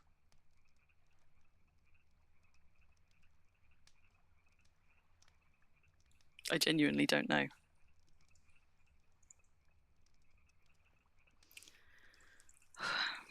So Crim has taken her weapon off. Unfortunately... Oh, no. I might be all right now. So Crim's okay while she's in her Drake hide gear, because her Drake hide gear is a web armor, which means when something hits her, it slows them down. But I used to have Aura of Shared Pain on Crim's armor, which is... to be honest, not as good, I think, in terms of the meta anyway. but is particularly a problem when you are trying very hard not to hurt things that are attacking you, because Aura of Shared Pain meant even if I didn't have a weapon equipped, things would hurt themselves just by attacking me. And of course, even without a weapon equipped, they're still unarmed fighting. I can still hurt them. Calva hasn't actually logged in today, Tantail, so he hasn't seen it yet. So, but we'll see. We'll find out tomorrow. Oh, you once nearly killed a pet with your Alt's trousers. Yeah. And I mean, for harder creatures, that's not really going to be a problem. They're probably not going to do enough. Come on, Mox. They're probably not going to do enough damage and soak enough back from AOSP that they hurt themselves. But for really, really weak creatures, like cats, for example, cats and rats and things, it does get a bit risky. So on Eshri, hang on, let's just keep an eye. So there are 2 cats in this pen. The trouble with cats is because they are quite small, they can almost entirely be absorbed into a wall like that one there. So I know where one of them is, tucked into a wall. The other one, I think, I can just see some little paws. There you go. There's one tucked under the larder as well. But sometimes I do have to go kind of peering into furniture to locate the cats. Conditioned creatures, for the most part, are also slightly harder to tame. So even though Crim's taming is plenty for these, I'm going to do the fierce one on Eshri. Because if I'm going to charm it anyway, I might as well get the slightly harder to tame on there and just reduce the risk of Crim's one going badly. So when you charm creatures, it is always an aggressive action. Also important to note, so I need to unequip Eshri's weapon as well, because all the time that she's trying to charm it, it will be attacking her. So there we go. She's going to start charming, and now it is going to start attacking her. But thankfully, in all of the time I have spent charming animals on Eshri, and I've done hundreds and hundreds of charms now, the spell has only ever failed, I think, 3 times. So it is possible. It's just very, very, very rare. And almost all of Eshri's channeling has come from charm animal, because channeling is not something I've ever gone grinding on her. So there we go. That one's charmed. And because Eshri's favour is still over 70, the other one has not become aggressive to her. So I'm going to lead this out of the wall, so it's somewhere that I can see it. And then while she hangs on to that, now what I could do, if I didn't mind so much about favour, and what I often do anyway, to be honest, with creatures that are a slightly riskier tame for Crim, is I'll charm one on Eshri, and then I will bring the creature somewhere safe where others can't attack it, and I will give that pet away to Crim. And as long it still does an animal taming check, but it tends to be a slightly more secure way to do it. But these are only cats, so I don't really need to do it for those. So she's got that one, and I'm going to go and tame this one and try not to hurt it.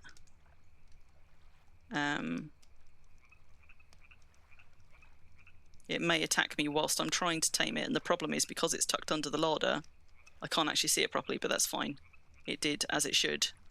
I managed to tame it on the first try, and with cats that's generally not a problem. I mean, cats are really quite a low tame in terms of challenge rating. So I'm now not going to keep leading that one. I just wanted to put it somewhere that I could see it. You also need to be careful if you're working for any period of time which is going to take a while, because of course your tame can drop during that time. But I mean, that tame's not going to drop, shouldn't drop, like in the time that it takes me to take this wall down and rebuild it. This is saying it looks tame. So we're going to take down this wall here.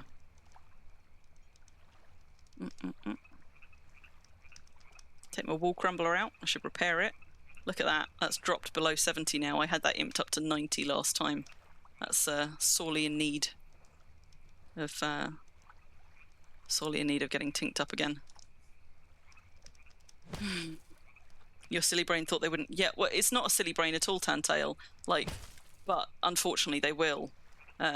And it's really, really heartbreaking as well, particularly because sometimes, for example, I've done something like I've walked Eshri into a pen with a tamed creature following her, not realizing that her favor has dropped. And I've then untamed that pet, because you can do it in a one click, make it no longer your pet, but it's too late. Because if other things are already targeting it, even though it's then no longer your pet, they will continue to attack it. And I can't recharm it fast enough to stop it dying, usually. Because they are also then attacking me. So first you've got to like eat a gem to get your favor back up, and get your favor back up enough that it won't then drop as soon as you charm, and then you're fumbling trying to charm it and get it led and get it out of the pen before it dies. And sometimes they will just go down in 2 or 3 hits, and it's heartbreaking when it's happened. I've got a few gravestones around here. Some of these are for animals that I have lost that way. Some of them are just for ones that I have brought back. Most of them, there aren't very many of them, most of them are where I have brought back a creature, the venerable ones, where I've brought back a creature from an Impelong or something, and I haven't managed to care for it in time because it was already old and it's just keeled over before I've been able to do it. I do prioritize the order in which I care for them based on their age, but sometimes I just don't get to them in time. But where there are ones that are not old or venerable, like this one, Mature Yogi, that will have been one that I lost because either I got attacked by something while I was moving it across the deed, like a troll came and just took it out in one swipe as I was transporting it across the deed and I didn't see the troll coming, or where I have cocked up sort of like a taming procedure where I haven't been paying attention to my favor, or I've just done something silly. Like, for example, the other way I've sometimes done this is, accidentally I mean, is where I have taken a tamed animal into a pen and forgotten to untame it. And then I have walked off and gone to charm the next animal that I'm planning to switch over. And when I charm that animal, my favor drops. And in that moment of switching, the tamed creature in the pen suddenly gets everything hostile to it. And I have once lost a creature and I didn't even realize I'd lost it till I came back, because it was still a pet when I started charming something else. And so it suddenly got a load of things turning aggressive on it at the point that my pet switched and my favor dropped. That was pretty heartbreaking as well. Right, so we're going to need to move that furniture around, but first, let's rebuild this wall. So, with this one, now we're switching away from sandstone, so we want stone bricks and mortar. And because this is only a normal arch, I don't actually need a fence bar for this. If you're building those half arches or T-arches, those require fence bars as well. Something's attacking a cow. Do you know what? I always like, whenever I hear sort of passive creature in pain sounds near Brambleheim, I sort of go into high alert because I'm always slightly worried that, I don't know, something has gotten into one of my pens or one of my creatures has got out. But it will be something aggressive attacking a cow or a bull somewhere up on the hillside. So we're going to build... wait, are these plain? What are these? These are plain stone walls. Sounds like a mountain lion attacking a bull. God, you know what? Because I've got tamed cats here, I'm just sort of... hearing a cat fighting as well is just sort of like... It's just... Well, whatever it was, it's now died. Ugh. Right, these are plain stone walls, so we're doing a plain stone arch. What do you... Oh, I didn't actually take my materials out. That would have helped, wouldn't it? I think I opened them up, but I did not take them out. So let's close that. We're going to need 20 of those and as many stone bricks as I can carry. Let's try again. What? What do you mean I can't carry even one of those? What am I carrying that's so heavy? Oh, shod club's probably not helping. What else am I carrying? A log? I shouldn't be struggling to carry a load of bricks and 20 mortar.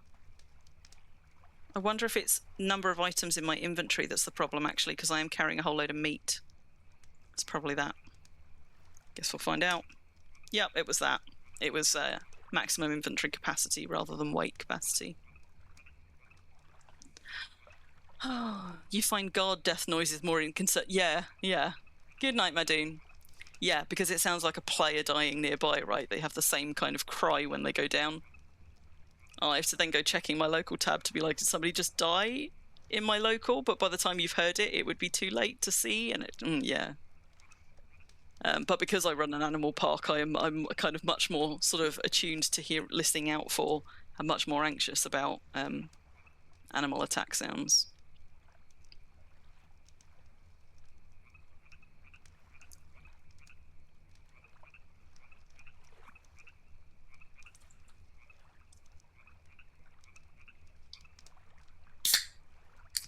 Probably should have gone and swapped this out for a caffeine-free one, but never mind. I'm going to be up a while yet anyway. Even when I'm done streaming and I'm like exhausted and need to sleep, it usually takes me a little while to wind down afterwards.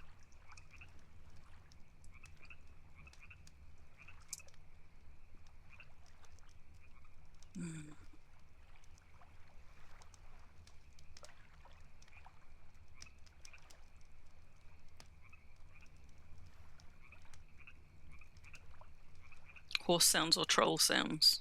Why troll sounds?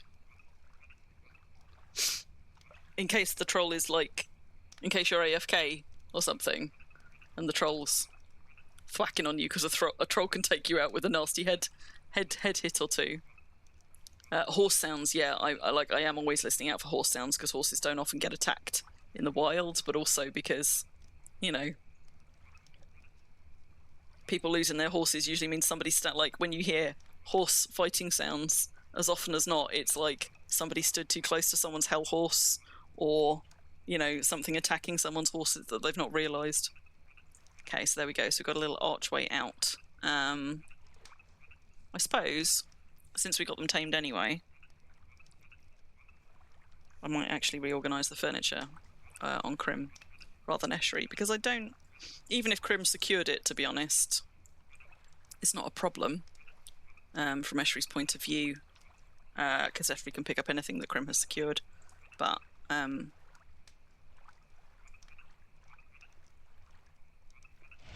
let's shuffle that one round and secure that there, because I'm going to have to move this table round a little bit. I think I just want to sort of do a little bit of a reshuffle on these to make them work. So let's move this. Try that again. Let's move this, and that coffer, is that coffer going to be, I might have to push this one. What if I had it as like a corner table? That might work. Although I'm not sure how far I can go into that wall before it sticks out the other side. I think that might be a fraction too far. Let's see how much it's sticking out.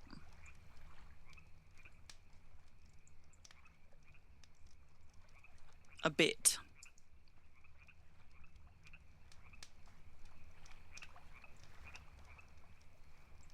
So let's bring it that way.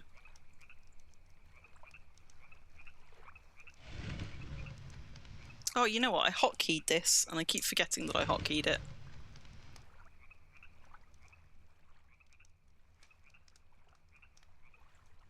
So that's just going to need to go a little bit more into the room. Am I going to like it on the corner? I mean, it's not too bad. It's not too bad. I kind of want to tuck it into this wall instead, but it's just going to stick out too far in front of the oven, I think. The other possibility is, I suppose, I could have it... In fact, I think I would like it better. What I'm going to do is I'm actually going to tuck it into this wall. Like that. And I'm going to move this tapestry round. So that tapestry can go... That was the right way around. That tapestry can go there.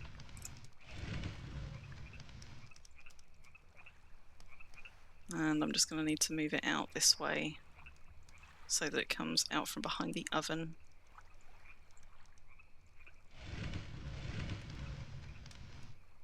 A little bit further, or is that going to be... It can go a little bit further.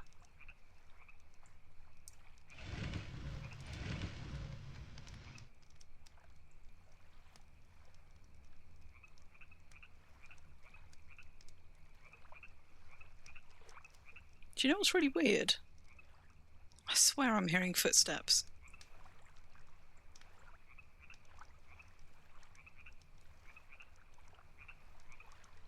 I wonder if... Hang on, let me just turn Eshery's sound down, because it might be that Eshery is hearing Crim's footsteps, but whatever it is, it's weirding me out. Yes, that's it. Oh, man, that was freaking me out. Okay, so, yeah, that's good enough. And then I'm going to need to find somewhere else to put this, because I don't like that in front of the tapestry. So, what about if we tucked it like there?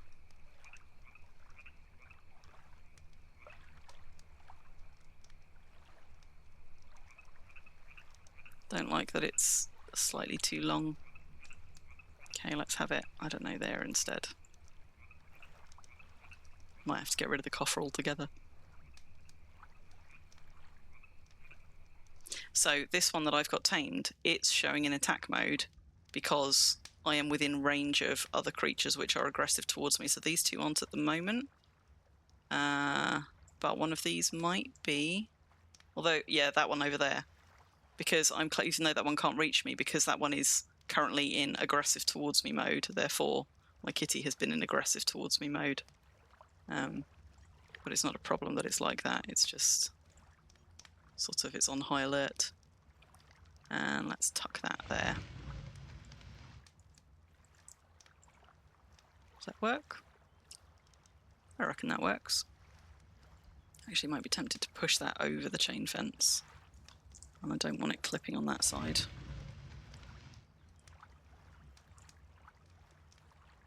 Hotkeyed it. Don't forget you hotkeyed it. Now I've pushed it too far. Ah, now it's clipping with the wood. Oh. No wonder I have not as many skills as I should have for the amount of time I've spent in Worm. It's all of this time I spend nudging things.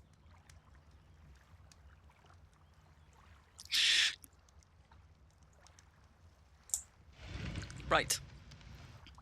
Done. Done. Done. Done. Eshery can come and drop them cat baskets in here at a later point. I just need to make sure that that might need to come out a little bit because that might be clipping through the wall. Oh, no, I think we're all right. Okay. So I need to move my pen out of the way of this pen. Move my wagon out of the way of this pen. And then I am going to untame in reverse order. Because again, what I don't want to do is for Eshery to untame and then for hers to immediately become aggressive towards me or mine. But if I untame mine, it's not going to become aggressive towards her. And I should be able to do it from here, so safely on this side of the pen. If I then untame. There we go. We're all good. So then Eshery can untame hers. And up it pops. So I now can't move through that pen without provoking them, but I can come at this one from the other side if I need to. But actually what I need to do now is take this one down, so we're going to have to tame these next two in much the same way. Now what I might do, because cats are not particularly hard to tame, I think what I might do is actually try and get Eshery taming with meat to save her a little bit of favour. So I left the meat in the wagon. That was clever of me. Let's go and get that one back. I can feel my voice going as well. Might have done too much waffling. I had sort of half a mind that I might do some Skyrim streaming tomorrow, but I have to say I'm not sure my voice is going to be up to it. I've streamed 3 days in a row. Okay, so that's some for Crim. I'm going to get Eshri to go and grab the other and see if she can tame with meat. On the plus side, at least while she's trying, it won't attack her unless she buggers it up. So let's have her go through here. And if I go back in,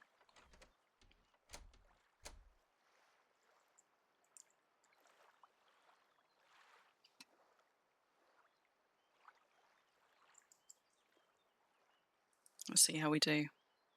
As I say, cats are an easy tame, but animals get harder to tame the older they are, and the conditions, for the most part, do also make them slightly harder to tame.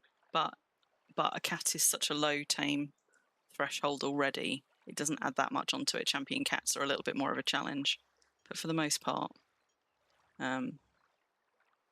even with those, I don't know if conditions and age add a multiplier. Whoa! Except she cocked that one up.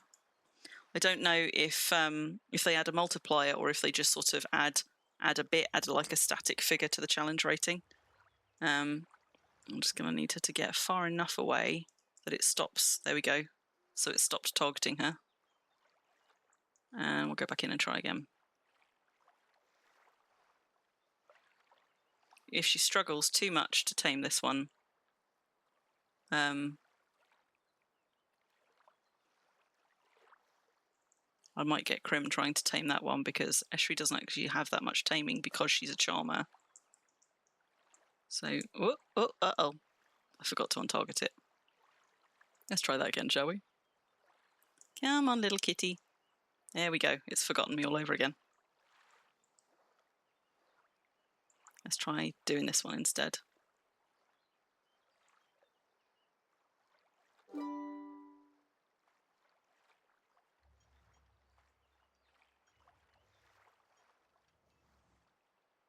There we go.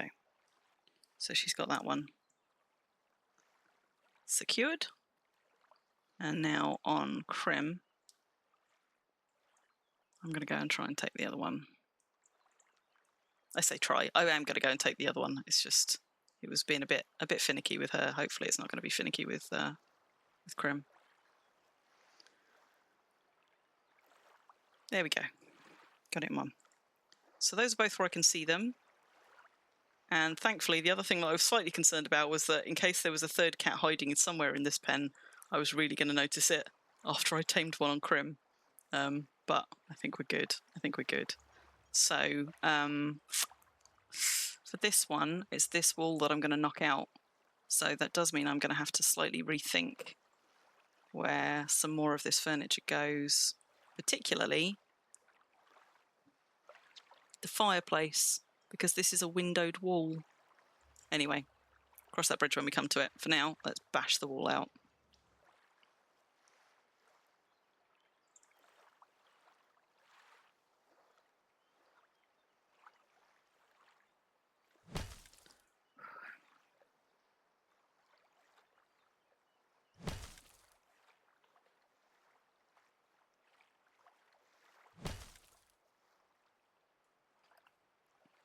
How you doing over there, Mimas?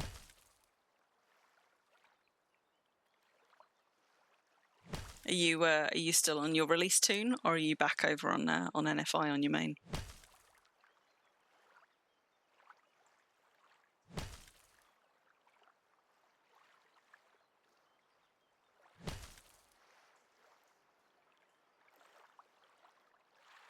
Acts nervously, so this one is less well tamed than that one was. So I just need to, I mean, I haven't got a weapon equipped, but I just need to just keep an eye, because there's a possibility I could be very unlucky and this tame could deteriorate faster than I expect. It is unlikely, but it is possible. especially as I'm stopping and waffling. But to be honest, it should be all right for a while yet. So let's close that one up. Water and stone bricks.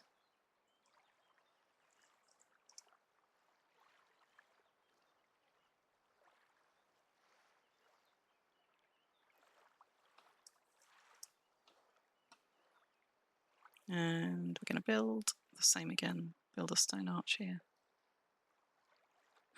And then reorganize the furniture. Also, that trellis is going to have to shuffle along, isn't it? Might actually have to move it to the other side, frustratingly, because I think it's hard to tell, but because I've built a fence there, it's hard to tell which side of the fence that trellis is now on, strictly speaking. It might need to be moved from the other side, in which case Eshri will have to do it. We'll see.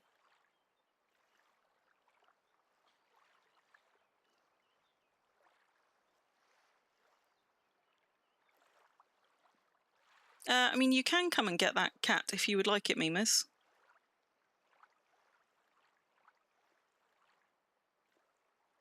Like I say, I mean, I'm not going to let it die. I can give it a good home. But if there's somebody else who would like it, I do already have an aqua kitty. I don't need to, even though it's in a pretty colour. To be honest, I think I would have preferred that one to the one that I've got, but I think that the green one was older, so that one got cared for first in priority order, and therefore I ended up having the green one be the one in the park.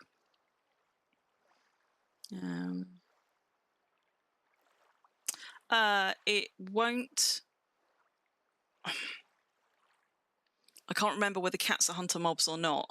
If it gets too hungry, it might, but to be on the safe side, I would have it in a separate pen anyway, just in case. Also, because you don't want to be attacked anytime you walk into your bison pens. You want to be very clear when you're walking into an aggressive creature pen. I can't remember if cats are hunter mobs or not. Basically, there's certain, in addition to everything else, certain animals are a hunter category of animal, which means that when they get hungry, they will go looking for things to kill. And not all meat-eating creatures are hunter mobs, but most are. There's a page on the wiki that tells you which ones are hunter mobs.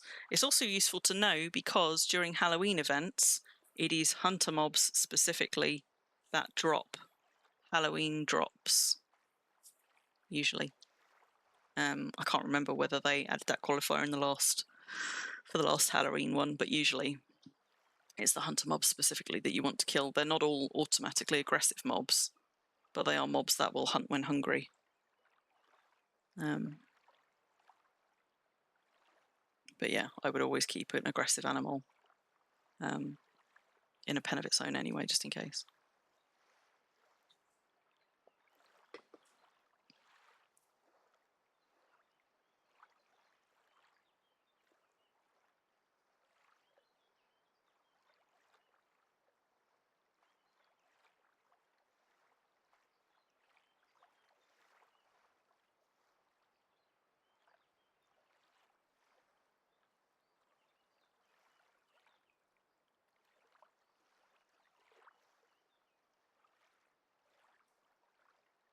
There we go, so that one's built.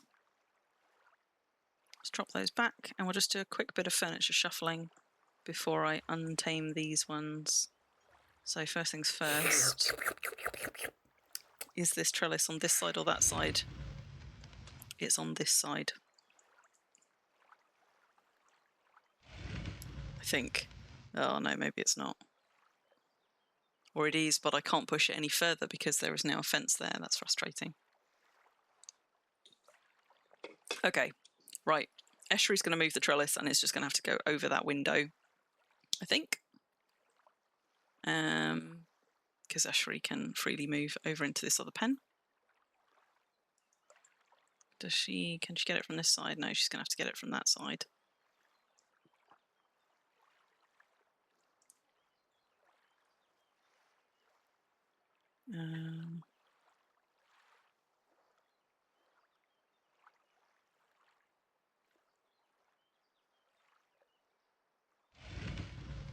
So let's just push that in. Yeah, and pull it back out a little bit. The bonus of pushing things into windows is you can't lose it in the wall entirely, whereas there are so many things that you can. The number of signs that I have lost into brick walls and had to go hoiking out with some jiggery pokery with like somebody in the passenger seat of a cart or a wagon, for example. Now, frustratingly, probably need to do it at a slight angle to get it. See, they're sunken into the wall, but because this has got a windowed bit, some of them are always going to show, but it can't be helped. So let's just secure that.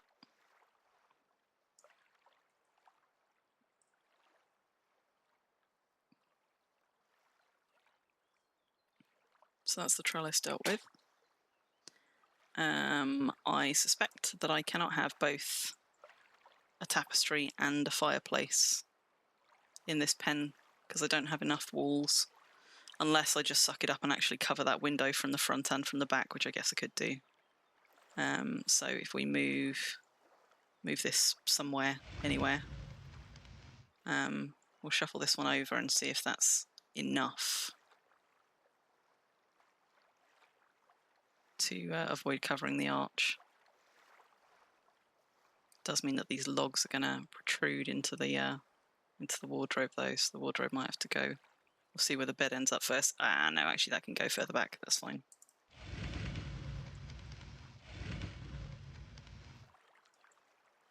Okay. Oh, look! We do still get the window just about, although now it's not symmetrical. Not sure how I feel about that. I think I prefer it not being symmetrical there to having the fireplace actually cover this wooden trim. Let's move the bed. Have it coming out. Which end is the pillow end? That's the pillow end. So we'll have the bed actually coming out from there, I think.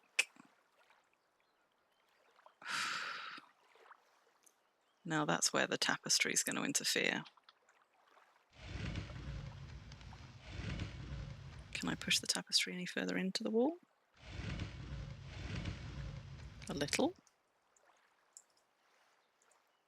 Oh, can I do it at a slight angle? Maybe. Maybe not. No, that's as far as it's going to go. There we go. So let's move this to the end. Which way is the front way? Do you know what? I struggle to tell with these skins on. Hello, baby. No, I'm not going to feed you. I think that's the front. Tell you what I find interesting. Have you ever noticed, you guys? Yeah, don't worry, Mimas. Just take what time you need. Have you ever noticed that some container items that you pick up, you can see through this kind of, when they're in this semi-transparent mode, you can see that there's contents inside, but not all of them have an open animation that actually shows you that contents. I'm trying to remember what I noticed it on the other day, because there was something that I was like, oh my god, that's got a thing inside, but you don't ever actually get to see the thing inside. You just know that it's there.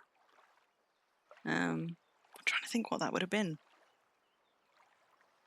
I'm also going to move this rug because that now is kind of out of place. Let's line it up with the fireplace. Like that. Whoa, not like that. What the hell was that? Worm? Maybe I'm going to have to push it in. Boy, does that not like that being placed? Does that not like it being placed anywhere? What's going on? It's like it's trying to place it on the cat.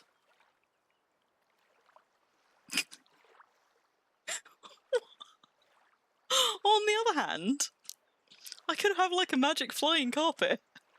Okay, I think if I drop, it will get around that problem. Yeah, there you go. So you just can't do it with the place, but I don't quite know why that happens. Like when it happens, why it happens. No,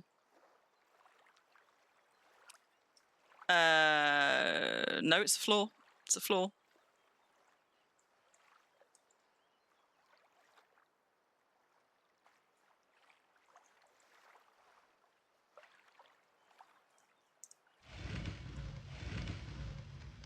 There we go. So let's have a look. Oh, you know what? I don't know that I do. No, you know what? It's fine. It's fine. It's fine. It's fine. I can't be that kind of picky about it.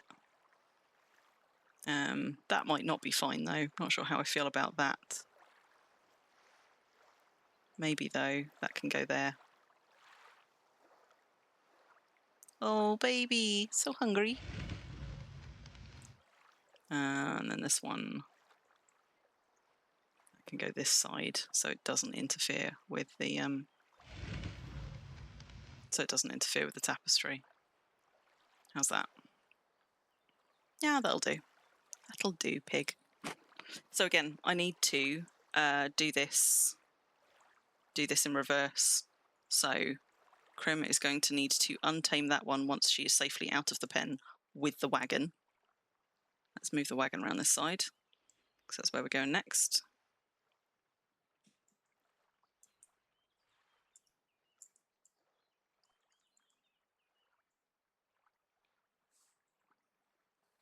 Although having said that, we're not going to do the greenish cats next, because they're going to be the trickiest. I'll do the other ones first, and we'll finish on the greenish cats, because those are going to take a little bit more wiggling about. And I just need to get close enough to see my one. There we go, there it is. So if we untame that from safely outside of the gate. No longer tamed. And now Eshri can safely untame hers. Wherever hers... Wait, where did I put Eshri's one? What? Seriously, where did Eshri's one go?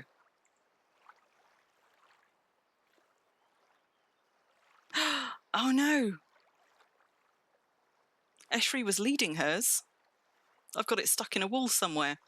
Because I tamed it and then I led it, and then of course I went and moved Eshri out to go and deal with the trellis. See, that's the other thing that can go really badly wrong. So, where will I have left that other cat? There it is! Okay, it's somewhere that it oughtn't be over here. I'm just going to go and get Eshri to go and grab it.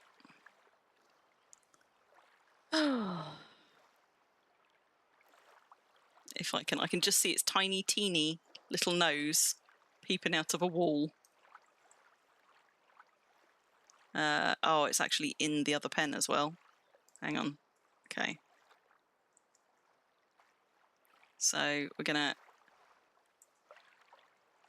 I've got its nose clicked from outside, and then from in here. There we go. There it is. Had a moment of minor panic there. Yeah, no, I've got meat here, Mimas. What I will do is I will tame it and I will try and hand it off to you, so you may not need to tame it at all. You will need a creature cage, though, to put it in. But I'll tame it and I'll try and hand it off to you, because that's probably the easier way to do it. What is your animal taming at?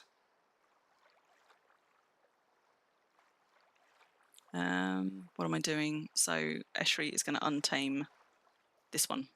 Done. Sorted. Now, we're not going to do the greenish ones yet. We're going to do those last. So I'm going to move Eshri over to this pen and really, really hope that I do, in fact, only have 2 cats in this pen. Wish there was an easier way to be sure, because you might watch this all go horribly wrong live on stream if I'm wrong. Right, so Eshri's in that pen. I'm going to move the wagon up because we're actually doing the pen this end first. 6. Okay. Might take a few attempts. Should be all right.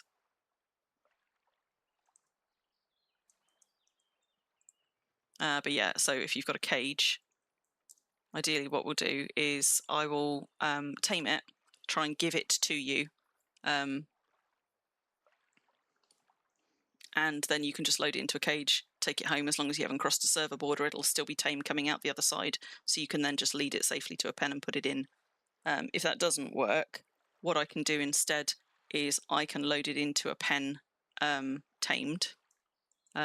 We'd need to just wait for me to finish working with these cats first, and then you can sail it home.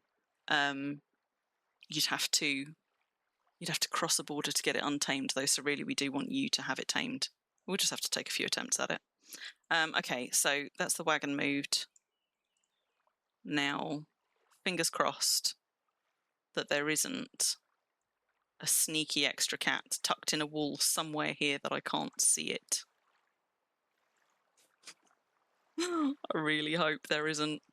And once again, Eshri's going to actually tame the easier one here because she struggled a little bit with the other conditioned one. Her taming is not great. But Eshri's going to tame first. So I'm just going to do a quick scout in some of the furniture just to make sure I can't see like a little tail wagging or some whiskers or something, because I'm paranoid, especially about my cats. She's going to go for Jennifer, which is tucked just in that corner. I don't think there's another one in here. Here's open.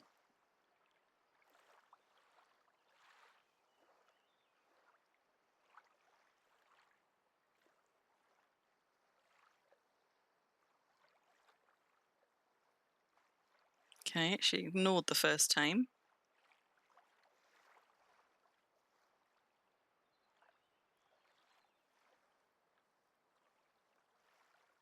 Okay, got her on the second one. So this time, if I take Eshri anywhere whilst doing stuff here, I need to remember that she's leading a cat and not do that same thing twice. So that's her one tamed. Now I just need to do this one on Crim. So,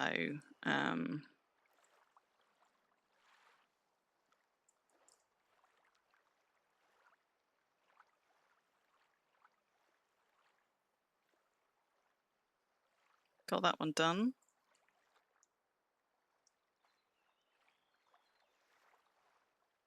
Nothing else is coming out to attack me or it, so I think we're okay.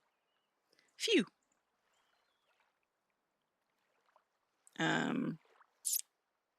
The reason that I started leading it straight away was just in case there was another cat in here. What I didn't want is for something to start attacking me or it, and then for me not to be able to lead it. But it looks like we're safe. If there was another creature in here that was aggressive towards me, I think it would have gone for one of us by now. So I'm going to stop leading it. And I'm going to set about bashing this wall down.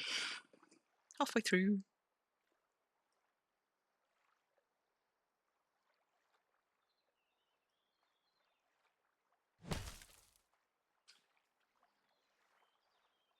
The reason I mentioned crossing borders, memers, is because you're sort of over the other side of the server from me. I mean, it doesn't make sense from where you are to cross a border, but sometimes when people live a long way away, they sort of do a border hop to shortcut getting over to this side of the server.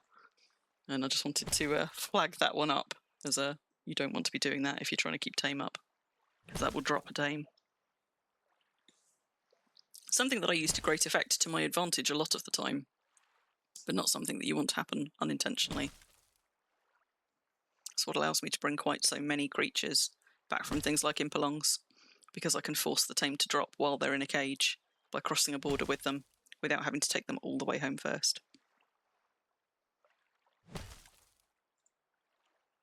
Yeah, in fairness, it's a pretty straight shoot from Spawn Lake to here.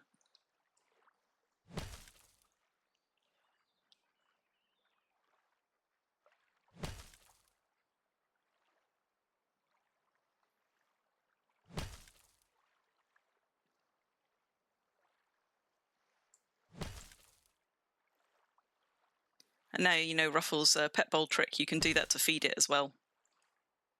So if you stick your pet bowl close by a gate or a fence, you should be able to drop stuff directly into it from the other side, which is really helpful for keeping an aggressive creature. This cat is old though, so you want to make sure that you get it cared for sooner rather than later. Because cats do usually live to venerable, but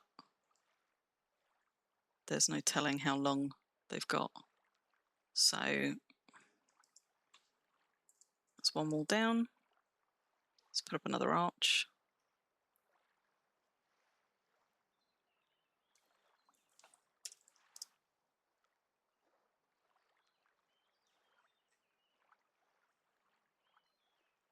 Whoops, that's stone shards. That's no good to me. Let's try that again.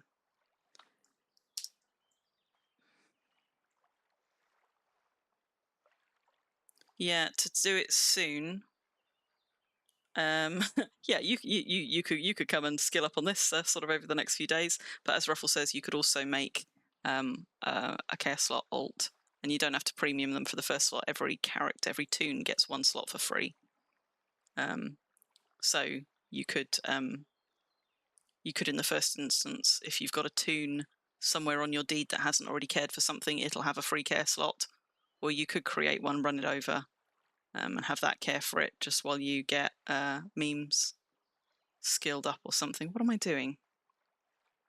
Oh, I've not got my trowel activated. That's why I'm being like, what? Why is no build? what's not working?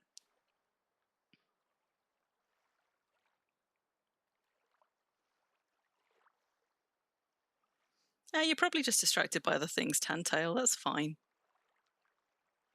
So what happens? Do you have like the sound down or something, and so you tab away and forget, or do you just sort of like have the sound going in the background and then sort of like just sort of tune it out for a bit? Come on, brain. Right, I just need to use a craft. I can tell I'm getting tired as well because now like my brain's not quite going right. I'm like, what am I not doing? Oh.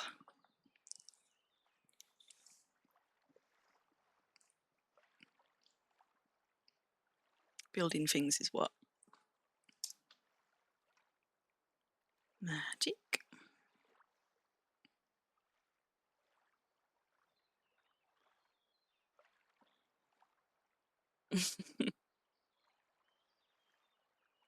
Yeah. I do that sometimes when I'm rewatching like my streams or Calvert's or something. I'll be watching them like for a little while. I actually sometimes I have the opposite problem where I'm intending to watch them in the background while doing something else, and then I'll find that I've just been rewatching the stream and not doing whatever the something else is. But sometimes I also get it that way around, whereas like I'm kind of like half listening, half watching, and I tab away to do something, and then I realise that I've lost track of the conversation where I was neither watching nor being able to pay attention to the conversation because I was, I don't know, Googling something or whatever, and then I have to go back and find the last place that I like just skip back a bit and try and find the spot that I left it. Yeah. Well, I mean, and this is me like even rewatching on VOD, so I don't even have that excuse. It's not that I'm talking; it's just that I quite enjoy rewatching them. And I find them. I tend to, like if I found them funny when streaming them, I also find them funny when watching them again as well. So when I intend to just have them on in the background, I'm actually not as productive as I intend to be a lot of the time. So we're going to need to move that bookcase over to this wall, I reckon.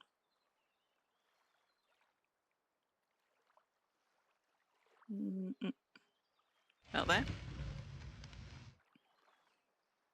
Oh, I didn't secure the things that I moved over there. Never mind. It's not the end of the world, it's just force of habit, really. And to be honest, I think that can probably stay there, but maybe it shouldn't be at a jaunty angle anymore.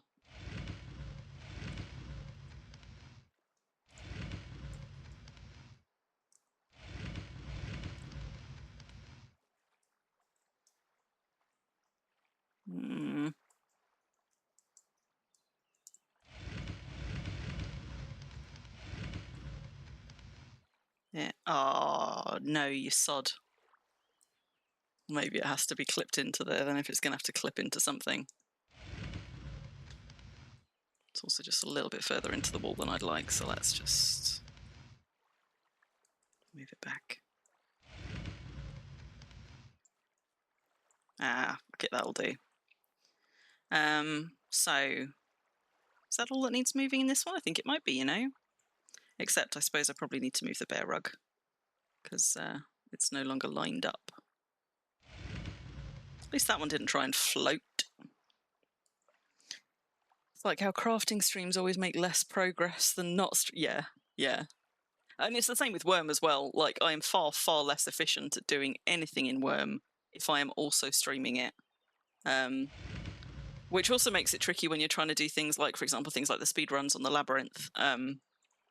Even though I'm concentrating when I'm trying to do my best time on that, I am still somewhat distracted by the fact that I am also streaming.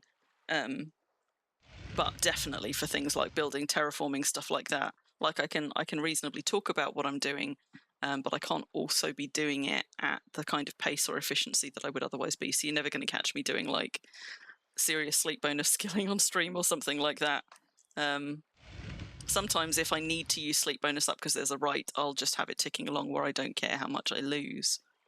But you're juggling a lot of things when you're streaming. It's not it's the talking and also the keeping an eye on chat and also trying to keep the things in your head that you're doing, and other things besides as well. So I think that's everything for this one. I think we're good. So now we've got the tricksy one because we've got 3 cats in this next one. And I think rather than try and hand one off to somebody, what I'm going to do is move one of those cats into a temporary holding pen and then bring it back afterwards. So once again, in reverse order, Crim needs to untame hers first. So I secured the things I wanted to secure in there, didn't I? So we're going to untame that one. And then Eshri is going to untame hers. Sorted. Now, rather than risk it with these ones, because Eshri, because they're greenish and they're venerable. If Eshri was struggling to tame one of the angry cats with meat, I think that it's going to take too many failed attempts for her to try and do a greenish one, so I'm going to charm it instead. Her favour has now ticked up to 81, which means she can safely charm one of them. I'm going to have to chomp a favour gem, though, when she tames the second one. So let's take... oh, no, you know what? They're all vulnerable. So it doesn't matter. So let's charm this one.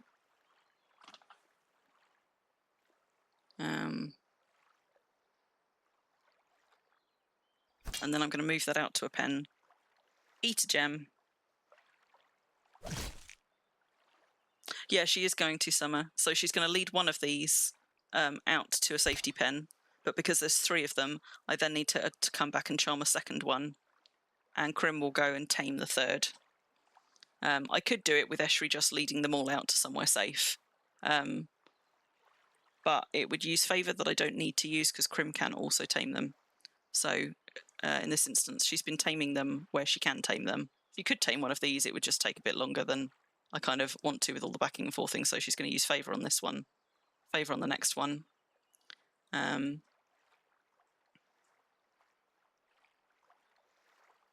So there we go. That's Eshri just taking that one off. Good thing I've got holding pens nearby. I just need to pay attention to Esh for a minute to make sure I'm not running it past a troll or something that'll take a swipe at it.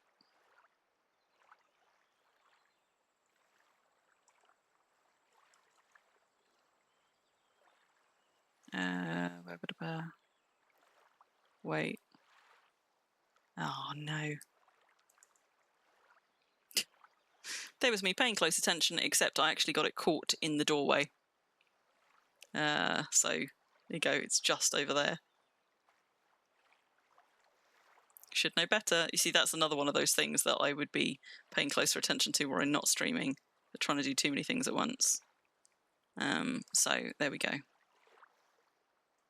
I tend to give doorways a wider berth when I'm leading them for that exact reason, because I don't want to accidentally lead it into the wrong pen. Do they need to be tame? Yep. So they don't need to be tame if they're not aggressive. Although some things like dogs, for example, and unicorns, you would, even though they're not aggressive, you'd still need to tame them to lead them. But we wouldn't have that problem because I could just modify their pens without them causing an issue. But because these are aggressive, therefore,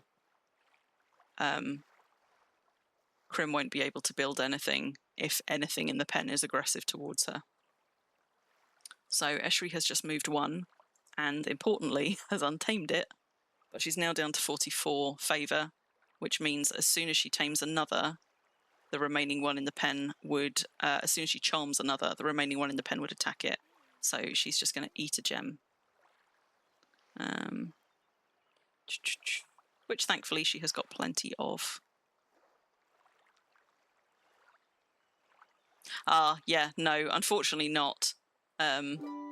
If they need, yeah, they still need to be tamed to be led.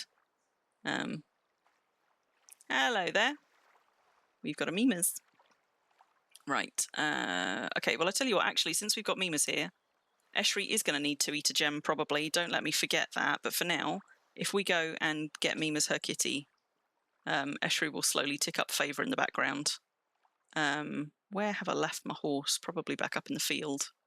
I'm going to just go grab it, because when moving animals, I don't cut through the pens. They've got aggressive creatures in. Because when moving tamed animals, like, for example, we've got a bear over there, I just like to move them as fast as possible if I can. And it's probably going to be you moving it, but just in case. Let's go and grab my horse from up there. Random bison up in the field. Look at the state of this field. Oh, that's going to force me to finish that tomorrow.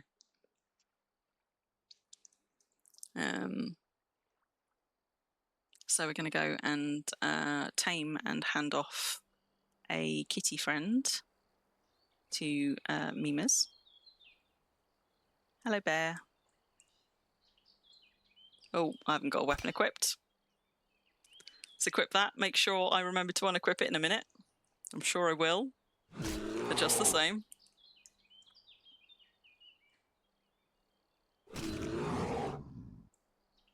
Right, Mimas, come with me.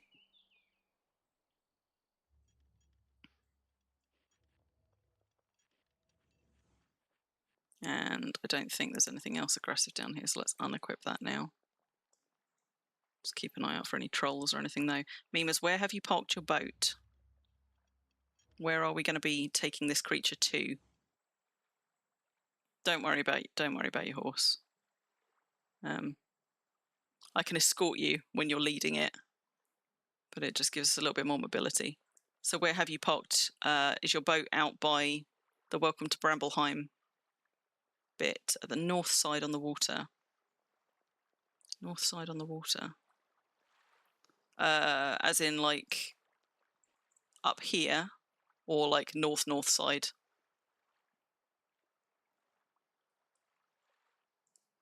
Okay, tell you what, let's go up to the deed. Have you put it off deed somewhere where you can unload a cage?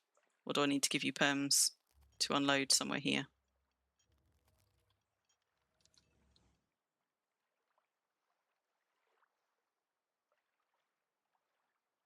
Yes, I know what you mean by directional north. It's just whether you've done it, like, so have you put it the same place that I suggested you pull up when there were Christmas bison, off deed, just on the north side by the clay?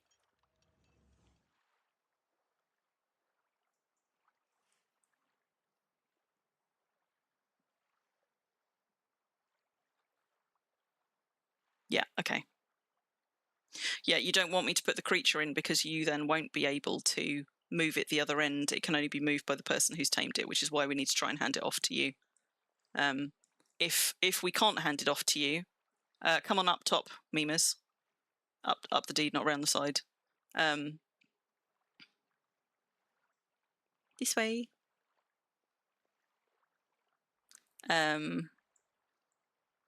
If for whatever reason we can't get it handed off to you as tamed, I could load it into a cage for you, but you would then have to cross a border to make the tame drop, so that you could move it when you get it out the other end, and you would get it out untamed. So you'd have a similar problem at the other end. Basically, what you'd then need to do is unload the cage, load it into a wagon, and do some clever stuff in terms of trying to get it out of the cage and then get your cage out of the pen. And it's doable, but it's a whole thing. So ideally what we want is to get it handed over to you.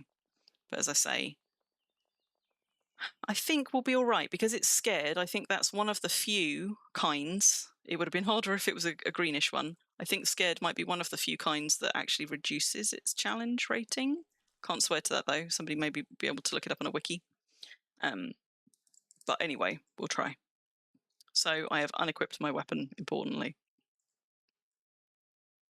Mimas, while you're there, can you type /invitations into your local? And tell me when you've done that. Yeah, it is a pain in the arse doing it that way, Mimas. That's why we'll try and hand it off to you and make sure it's your pet.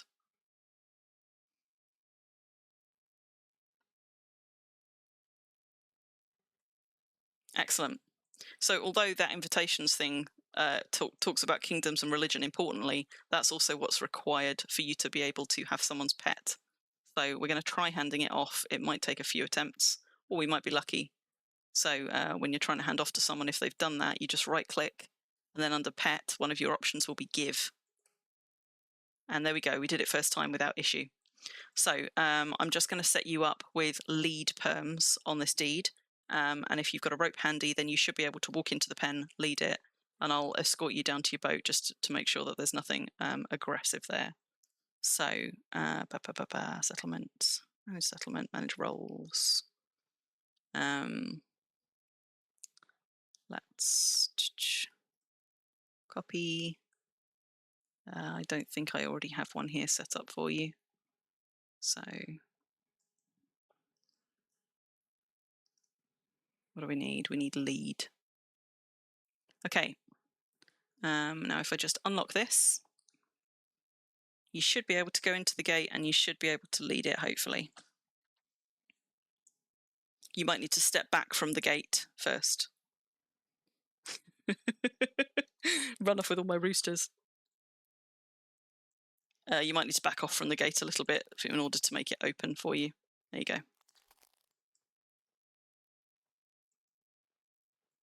Okay, so follow me. We could take it down that way, but more likely to run into aggressive things that way. So let's try going around this way. Oh, I've got a champ rooster here. No, that's not. That's a hardened one. But we've got a champ one there, Summer, and a champ chook. He is a magnificent beast. And I'm a big fan of champion roosters.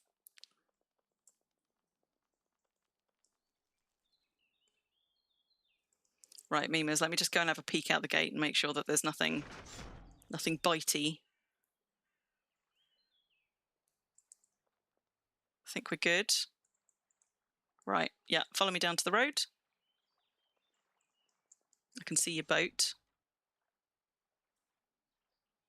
And if you hear any, animal incoming sounds, whatever, hopefully I will hear them as well. I think it'll be all right, though.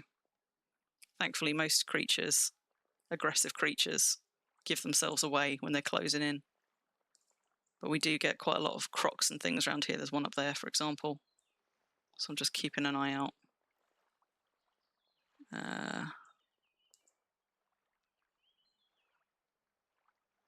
There's nothing tailing you, so I think we're good.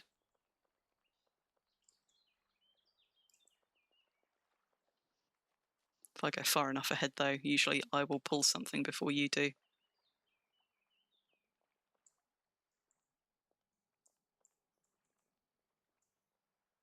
All right, you should be good. Load it and go. So at the other end, when you take it back out the cage, as I say, as long as you haven't crossed a border, which you won't be, it'll still be tame when you take it out the other end. Just go and lead it, pop it in your secure pen. And I would make sure once it's in the secure pen and you've dropped some meat for it, or better yet, made a pet bowl, super quick and easy to make, and popped it just inside the gate so that you can feed it from outside, like Ruffle was showing us earlier. Once you've done that, make sure that you untame it, just in case. It should be fine. It's just because tamed creatures are like a beacon for mobs, just in case you've got something like you haven't locked the pen properly so goblins can come in. What you don't want to do is for your tamed creature, when you're not paying attention, to get killed by a goblin or a troll or something that was able to access its pen. Hello. Right, so with that one safely handed away, let's go back and deal with the remaining 2 greenish ones.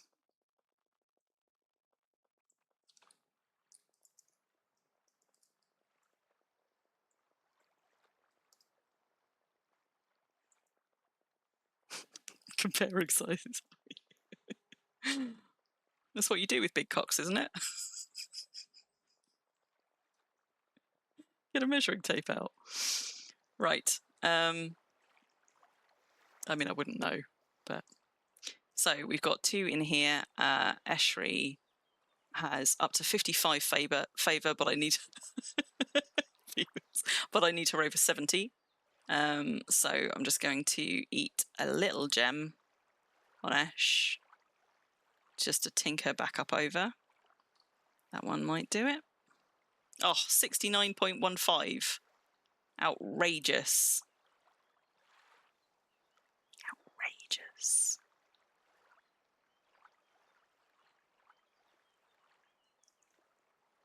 It'll only take a second to tink up over 70. Then she's going to tame this one.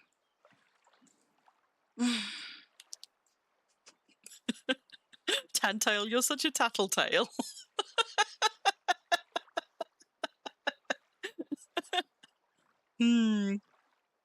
Family-friendly stream, this is not.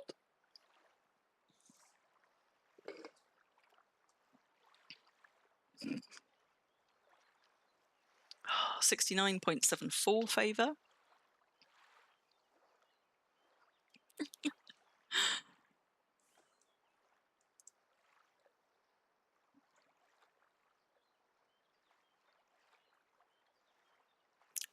$70. There we go. So she's back up into the safety zone. I mean, yes, it does depend whose family, absolutely. So, now she is just over the margin, but thankfully just over the margin is enough. So she's going to charm one of these. There she goes.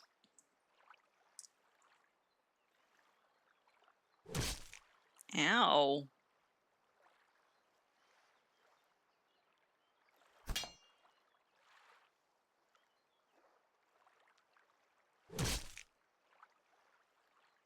Right, Eshri's got one charmed.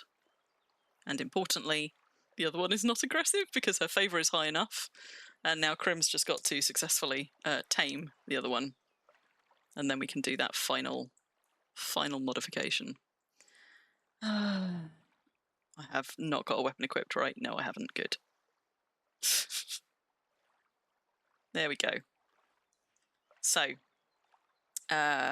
we did that one, so it's going to be this one that we take down. So, last time... Ooh! I didn't know that was a rare statue. I knew I had the Enki one.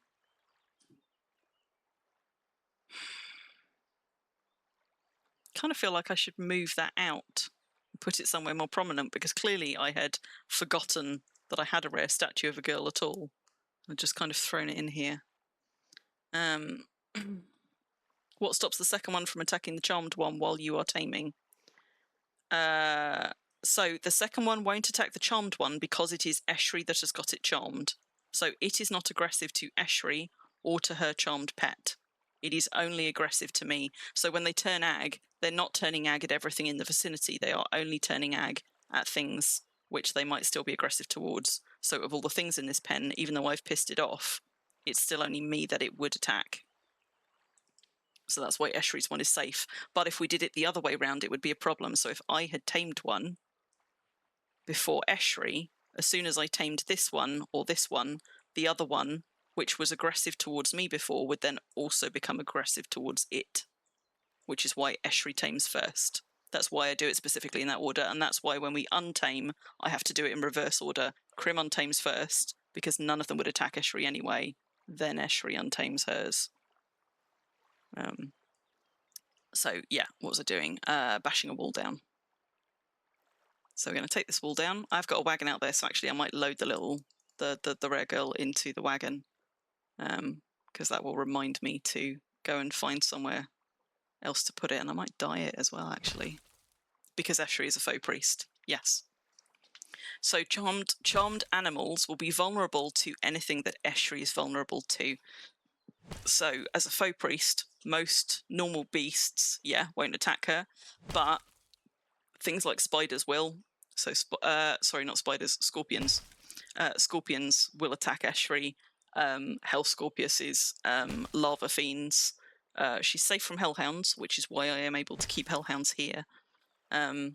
Snakes can't be charmed, but don't go after her anyway. What else goes after her? Trolls and goblins will go after her. Humanoids will go after her. So most things, like I couldn't comfortably have Eshri lead a tamed creature just through the wilds, because she would inevitably quite quickly encounter something that could go for her or it.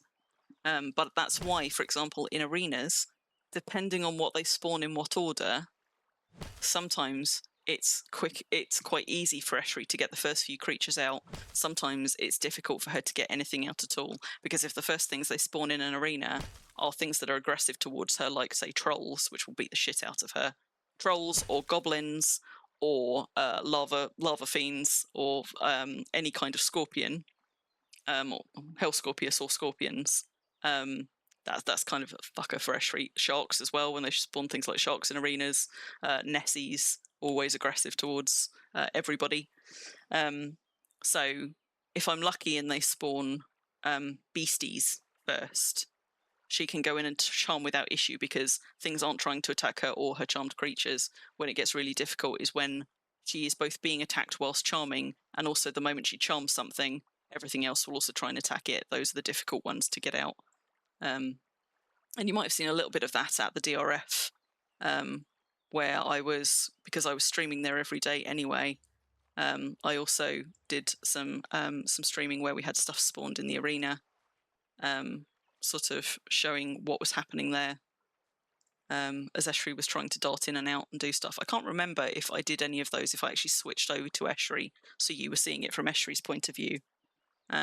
But I will try and do that at the friend along if I get a chance, because it is quite useful to see that from a faux priest's point of view if you haven't before, because it is really a very different experience. Much, much harder for a character to tame a creature normally in an arena, whereas a faux priest can just about get away with it.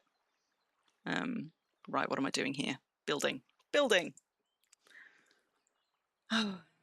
Often what I end up doing in arenas is tag teaming with two of my toons. So I will have Crim trying to draw the ag of things like trolls and goblins, trolls in particular, that will take swipes at Eshri over to the opposite side of the arena to buy Eshri a few seconds to dart in and charm something, dart back out, and then dart back in to try and lead it. Stone bricks, mortar. And yeah, since I got Ruffle sort of primed up in the habit of also dodging and getting things out of arenas, now Ruffle and I both tend to be darting in and out to get things, and if there's things that Ruffle doesn't want there for herself, she'll also pull things out that I might want. So we're actually a lot more efficient at getting things out of arenas in some ways with two people doing it than when it's me on two toons trying to do it. Because I do manage it, but it's work. Like, it's stressful and it's exhausting, and often those arenas can go for an hour or so if they've been filled with nasty mobs. Right, what am I doing? Plain stone arch. There we go. It's me not being very good at multitasking right there.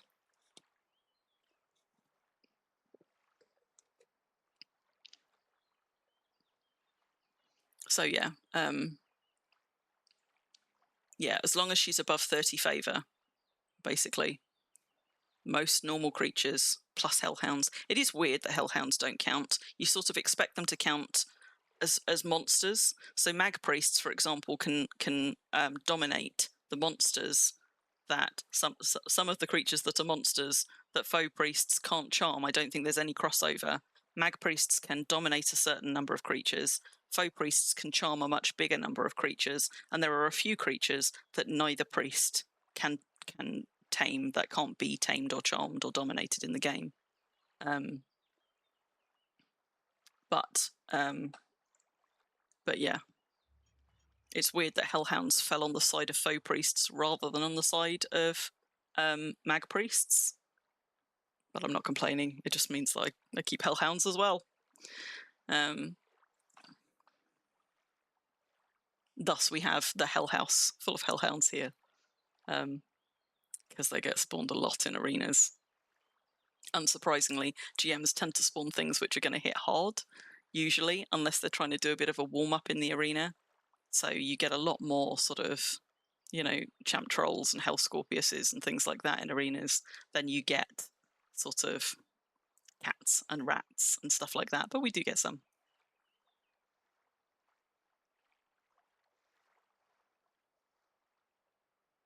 What am I missing? Bricks.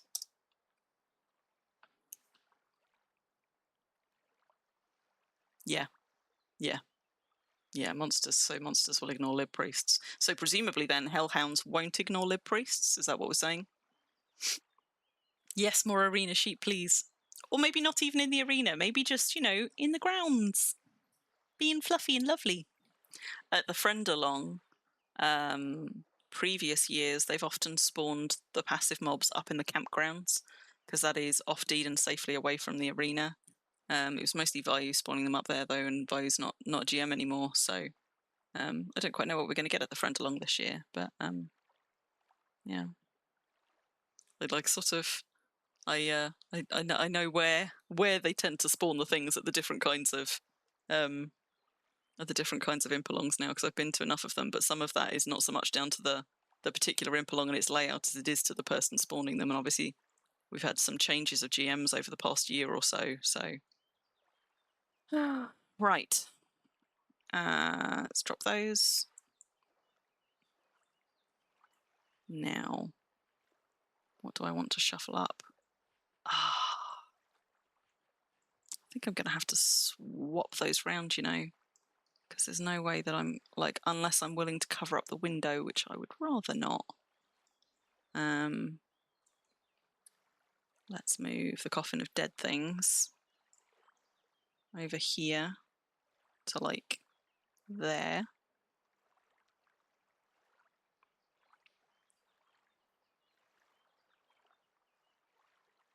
God, why is that being so slow to move? Yeah, Pom doesn't take names.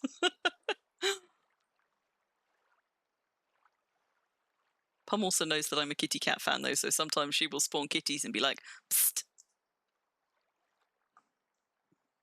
They're very good to us, the GMs, all of them. For a year or so, about half the ones I was coming away with were ones that Belle spawned, and that I scuttled away with.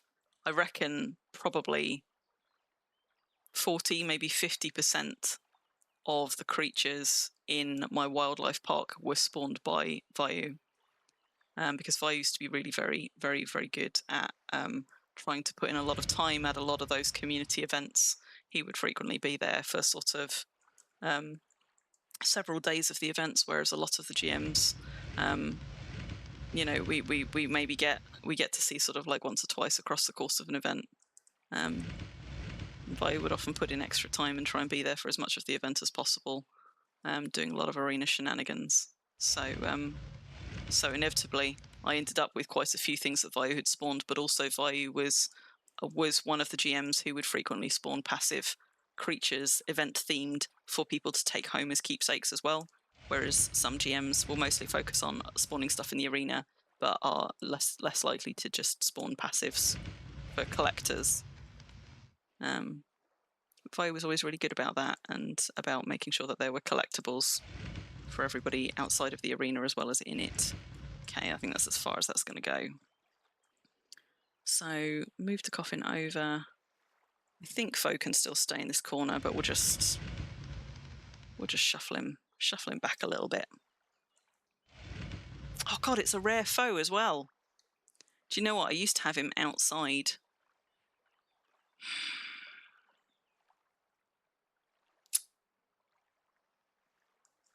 Nah, he can stay here, I think. There's so many places I could put him. I feel like as well, for this very death-themed pen, what I really need in here is a lib statue rather than a foe one. I think it's just that I had my rare foe in the church, and so that ended up in this corner.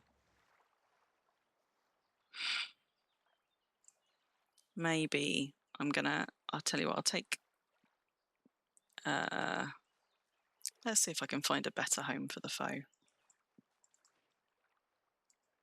And see if I can create myself a nice lib one to go in here instead.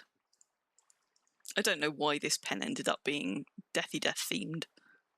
It just did. Because they've all got sort of like slightly thematic elements. One of them was a bit more Christmassy. Is that clipping? No, it's not. Good. This one ended up being kind of death themed.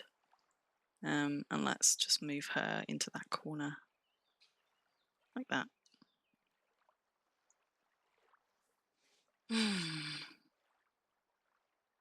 Haven't actually seen many GMs. Yeah, I mean, mostly I've encountered them at things like Impelongs. Once or twice I've encountered them out in the wild. Like, famously, the thing that started this whole thing off for me was Enki spawning a GM named Spawn near me around New Year's while he was out doing invisible mischief. And I brought it home and I was like, ooh, what if I collected these? And that was it. That was it. Right, I think that one's done. So this pen is secure. I'm not going to cut through that pen because that's now open to aggressive mobs. So let's just move the pen out around here. And then for the last time, we're going to untame these in reverse order. And then I'm just going to get Eshri to go and run that last one back in so I don't forget to do it.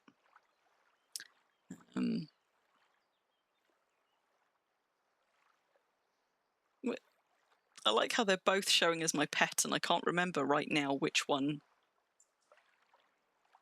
is Crim's. It's this one, right? I'm sure it's this one, because Eshri's leading the other one.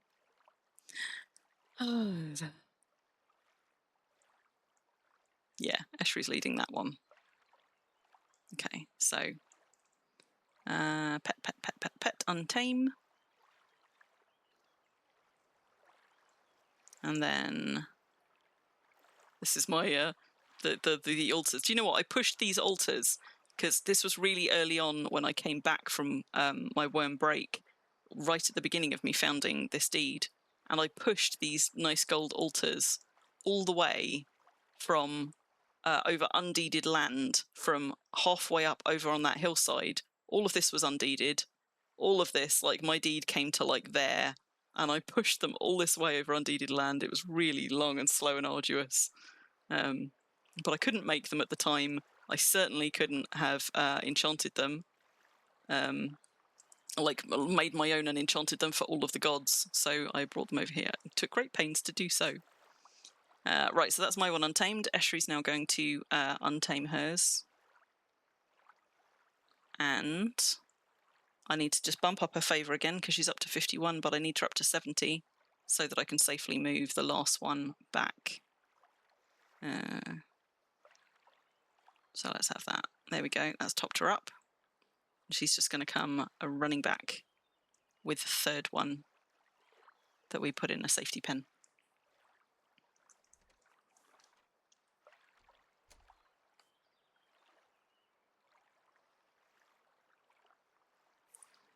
Your mare had a GM turn into a dragon behind it one time.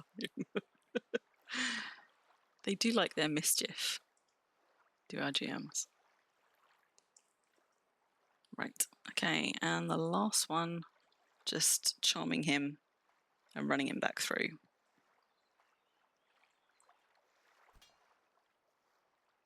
Unfortunately, because I think the default spawn when GMs spawn things are male, as I say, sometimes they will think to change it and spawn females instead, but it does mean that if you are, for example, collecting things that you're going to try and breed, you will often end up with more male than female. I don't know, though, if the default is set like that for everything. I kind of get the impression that it's not, because, for example, when they spawn sheep,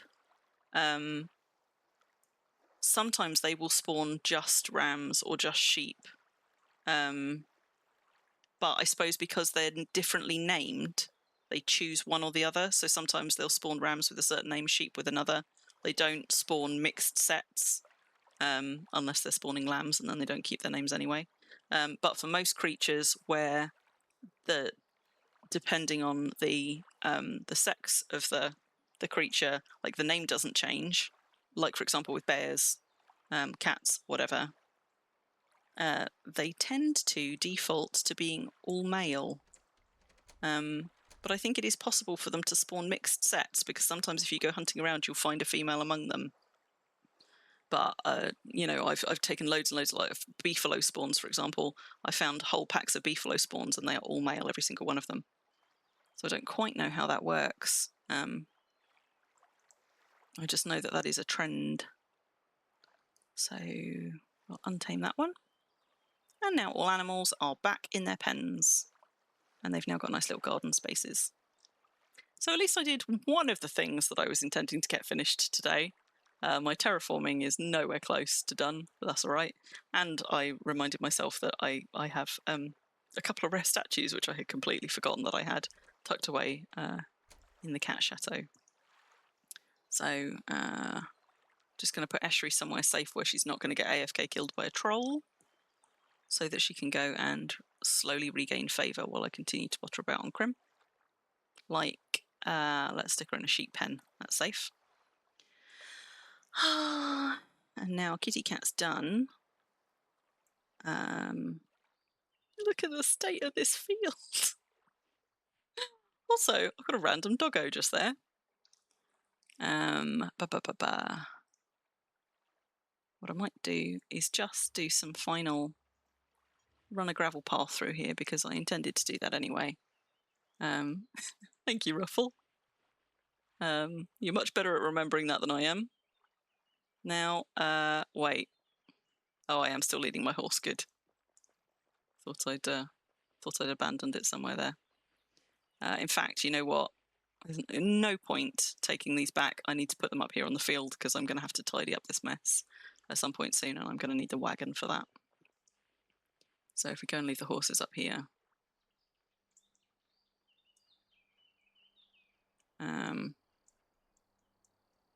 She says, having just said that she's going to go and do some gravel paths. That's all right, though. So let's have some... What do we need? What do we need? Stone shards. Let's carry some stone shards.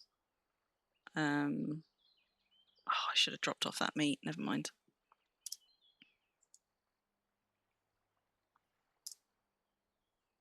There we go. Now, where did I leave my horse? Under the wagon.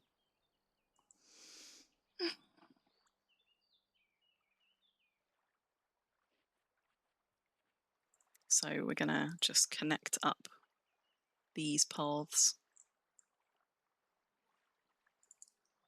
Drop those there for a minute. Much as it pains me,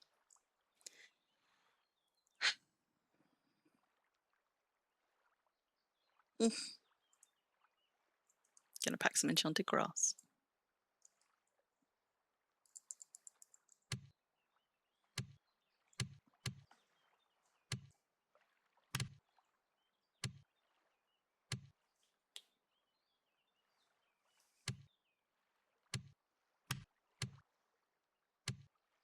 God, they're so big.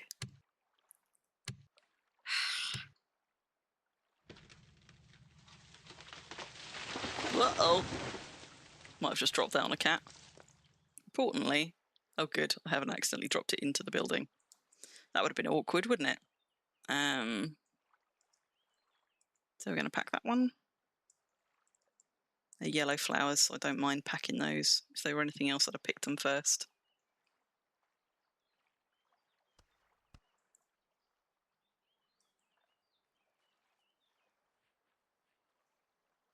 Going to pack those. Cut that. Pick those. Oh my goodness, look, it's been ages since I ate or drank in game. Whoopsie. Let's do something about that. That's also something to pay attention to when you're taming as well, because taming attempts use stamina, and you don't want to go in to try and tame something with low stamina and then have to crawl slowly back outwards. So make sure that your stamina's refreshing. She says, having not just checked that at all. And I got my Yorkshire pudding, my 2023 Christmas Yorkshire pudding from Ruffle that I have kept all this time. I'm just going to have a little nibble of. Thanks, Ruffle.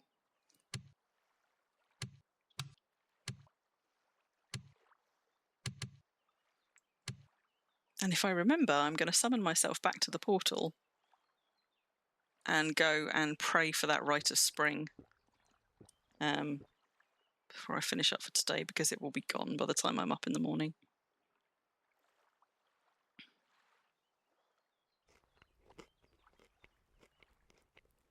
Yum, num, num, num, num, num.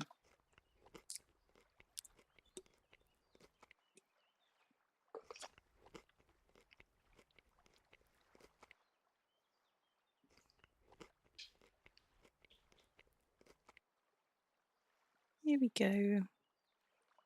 So we're going to pack that. I used to always cut the grass before I packed it as well, because I do have uses for mixed grass, particularly for timber buildings and things. I don't tend to use it for animals, but I do use it for timber buildings. But I'm just going to end up with an inventory full of crap. I keep doing that right now, so.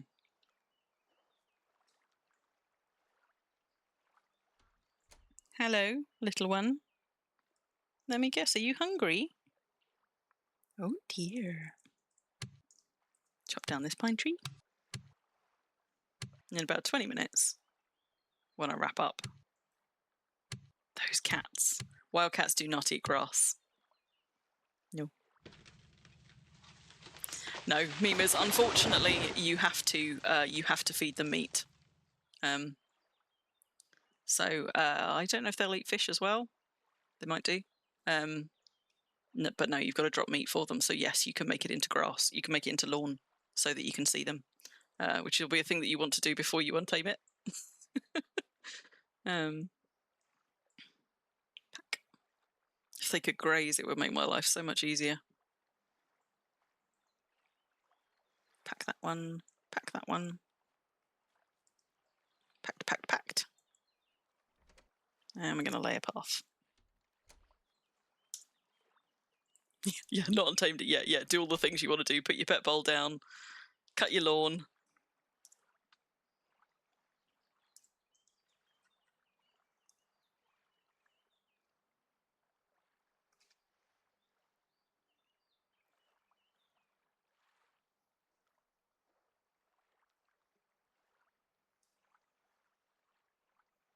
There we go. Now we got a nice path. The grass is for the furballs.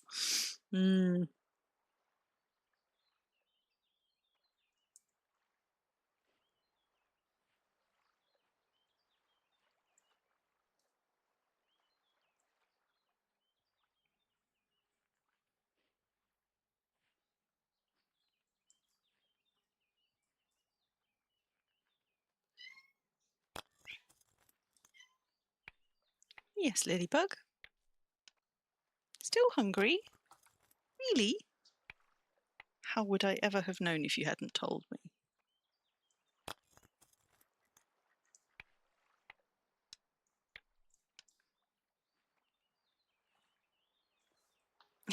Ow. You're just going to have to be patient.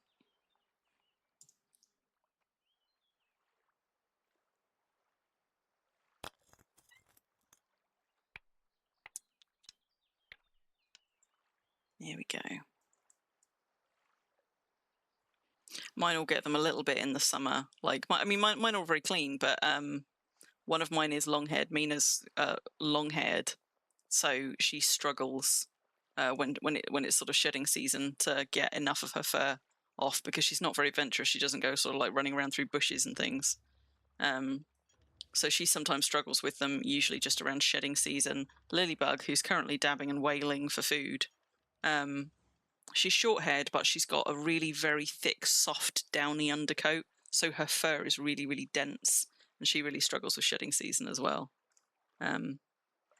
Mox, though, Mox is not too bad. She doesn't have a very thick undercoat, and yet weirdly, she tends to be the one that has hairballs most, but mostly because she's an anxious overgroomer.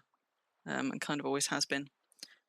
So let's drop that meat back somewhere useful, like in one of my taming chests. Every single one of my Nars has a small crate of taming foods in it, so that wherever I am, I can always I always have taming foods to hand if I need them. Rigo, you've got a Toby too. Nice. Yeah. And I'm just going to. I've made my path. I've clearly got more to do over on the terraforming. I think that might have been in hindsight, that was probably a bit too ambitious for stream. But if I get some of the terraforming done, maybe there's other bits of it that I could do on stream if I want to do some more stuff on stream here.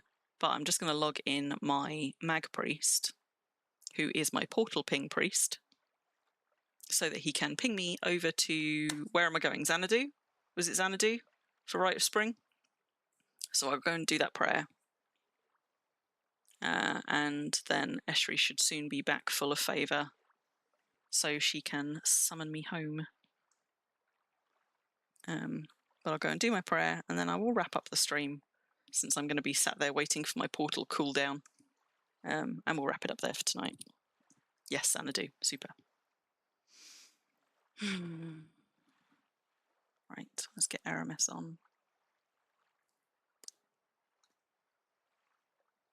And I only finished caring for the last creatures that I had left over to care for from the last event yesterday, just in time for the friend along and for more creatures to get racked up in my my backlog.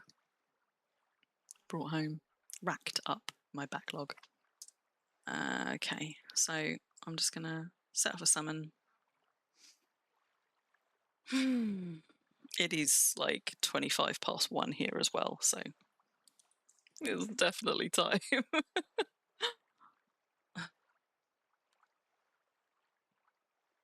You should try and log in before the friend along if you. Yeah, you should. If only to get your stuff ready. But at least the friend along is quite an easy sale.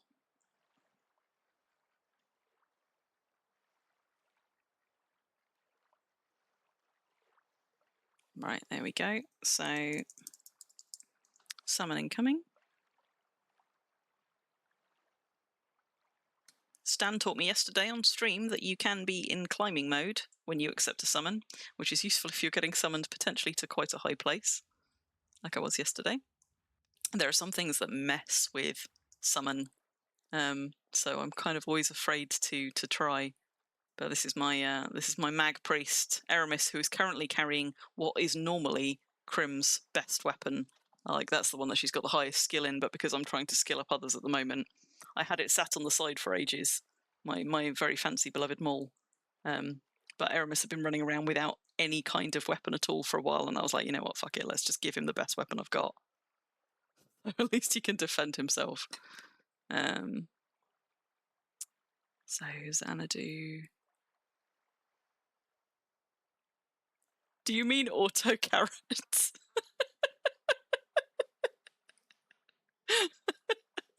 Because now I'm having carrot flashbacks. Oh, okay, over to Xanadu. Where do we want to go to on Xanadu? I mean, it basically could be anywhere. Is there anywhere? I've been to both of the markets near Start Towns. Looks like a cat on the Meow Mix food bags.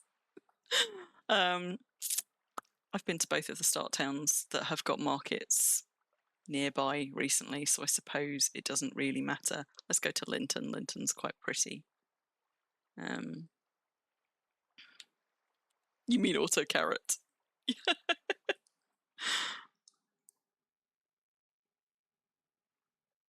There we go. Whoop. So what I like about Linton is this was made by Worm Players. This is one of the Start Towns that was designed by Worm Players, and among others, the Factional Fight Brothers. So as you can see, there you go. Griff's got a cottage over there. I think Farron's got like a manor house or something. There you go, Manor of Lord Farron. So, but you can really tell when a Start Town has been made by players because they tend to have a lot more time to put into sort of like the design of it. They tend to be really quite lovingly crafted when they're player made. So I usually find them to be the more charming start towns. You were watching them when they were building part of Linton. Super regal. That's interesting. So does that mean that that actually they did some of this stuff on stream? I might have to go hunt it out. Anyway, right, what am I looking for? I'm looking for the church. Where is church? Townhouses, farm shed, the barn. Where would the church in Linton be? Archery range is over there.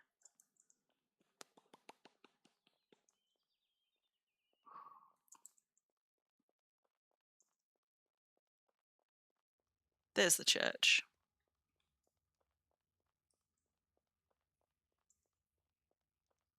I like this cute little like bridge over a pathway.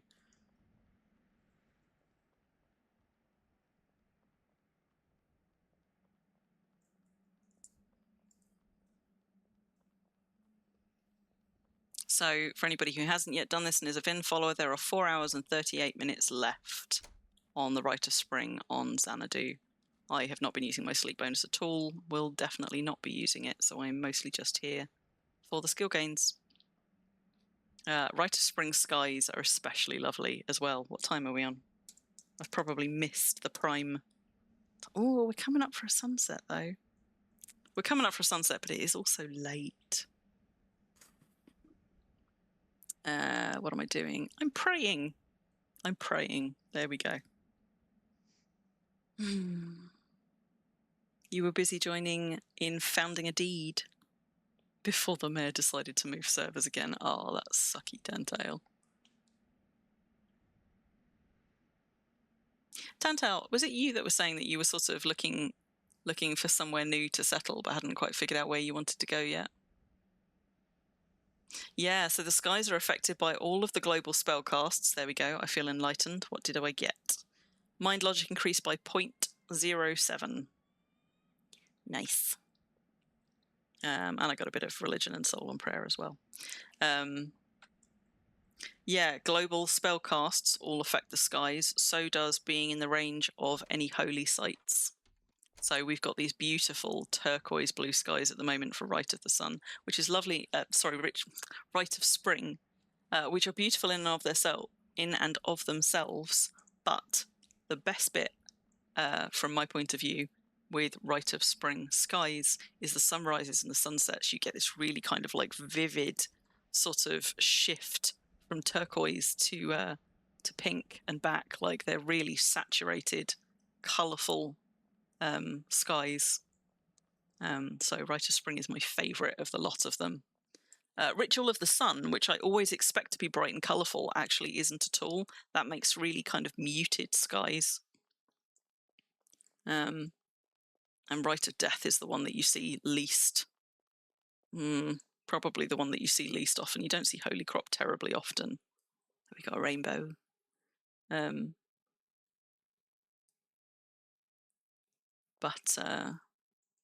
I get to see these way more often.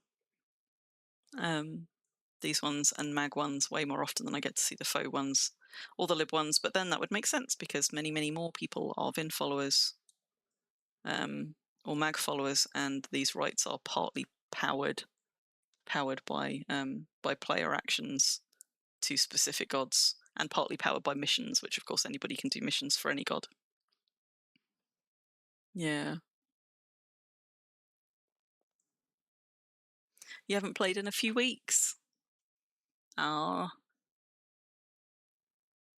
Yeah, sometimes it can be hard to kind of get your keen back. I feel that. And I often sort of find in the summer, in the quieter months and things as well, I find it harder to keep my keen going if I'm not in the midst of like a big build project or something that's kind of like propelling me forward, because it is hot and I don't want to spend quite so much time in front of my screen. And there's, the days are longer and there might be other things that I'm doing into the evenings, but also it's the quietest time for Worm. There tends to be less news out of the dev team. as well as less happening among the player base and things. So and so sometimes I just sort of like I miss it, but I can't quite figure out what I want to do in it when I log in. So sometimes I'll just kind of like log in and I'll sort of potter about for a little bit, but without actually something that I'm excited to get my teeth into. I can find it sort of like difficult to get back into my stride for a little while sometimes, but thankfully it always passes eventually. Oh, I see. So you kind of set up and then lose deeds and then have to start again. Do you like that process? Like though, because for some people, I think the sort of the excitement of a new deed is one of those projects that propels them forward, like getting to create something new. But for some people, I know sometimes, you know, when they've set up a deed and then the deed expires, that's a proper kick in the teeth if they feel like they've lost all of their stuff. I've just spotted a marketplace over here, and since I'm on portal cooldown, oh, I see. So you never deed. You're just always building, kind of building in the wild. So have you joined other people's deeds but just never actually founded one of your own yet? I say yet. Maybe you never will.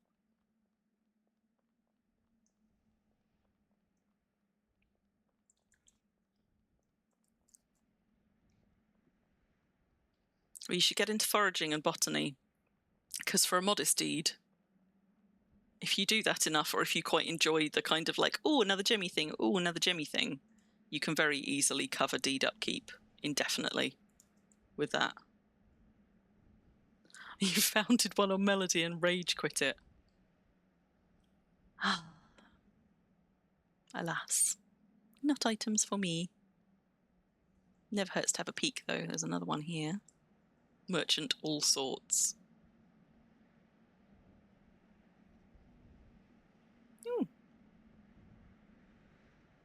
Not sure why they've got cherrywood planks on them, though. Don't know if someone mistakenly thinks that they are archaeology woods or is just putting them on there anyway.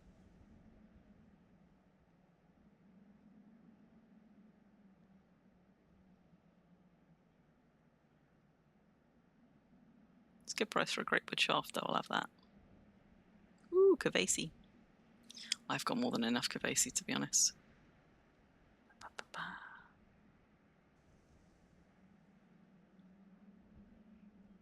I bury everything as well. Bury everything that I pass, more or less. And I get quite a lot of coins from burying, just for sort of like building that into part of my usual practice rather than going out specifically looking for things to bury.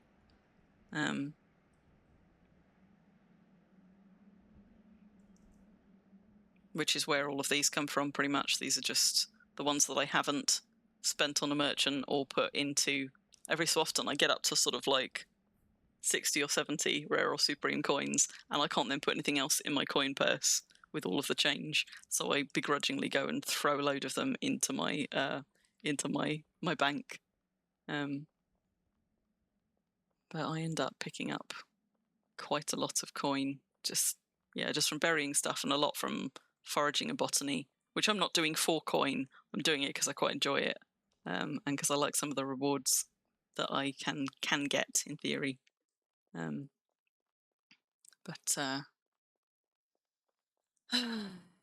yeah, like I if 34 seconds, if I were on a 1 silver a month deed, I could very, very comfortably pay for that with just the stuff that I get from foraging and botany alone, doing that for a few hours of any month.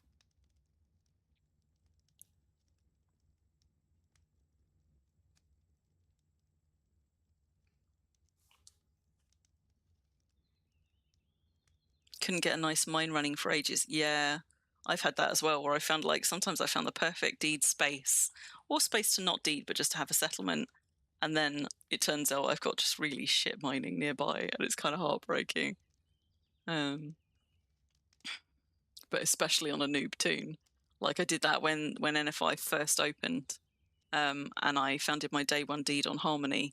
I went through tiles and tiles before I found my first iron ore vein, and that was pretty soul destroying to spend sort of like hours and hours in those very first days of a server, Not really exploring or building stuff or doing cool stuff, but just looking for iron.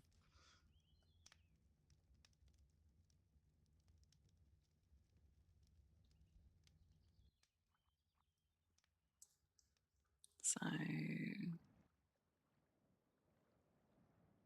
just going to get Eshri to summon her home.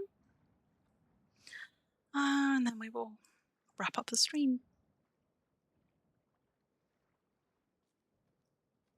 Aramis is just there, tinking back up some favour.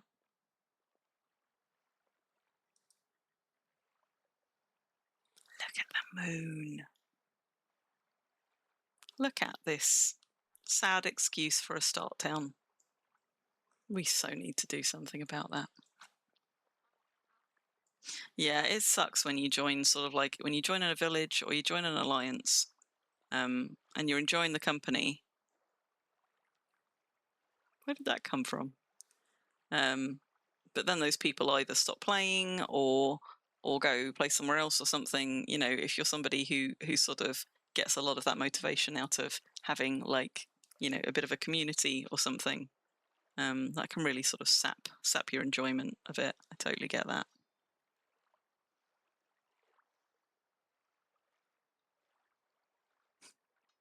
It's one of the things that I like about streams, actually. I feel like streams can be quite nice for cultivating community. You see Ceres, home of the... Huh. Do you know what? I don't think I'd ever clocked that you can... Because you can't emote at them. Or you can do... Yeah, so you can't emote at moons, but apparently you can examine them, and somehow I just never clocked that. Look at that!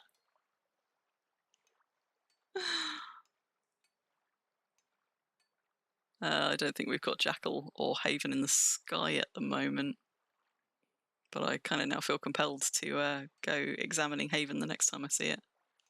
And Jackal.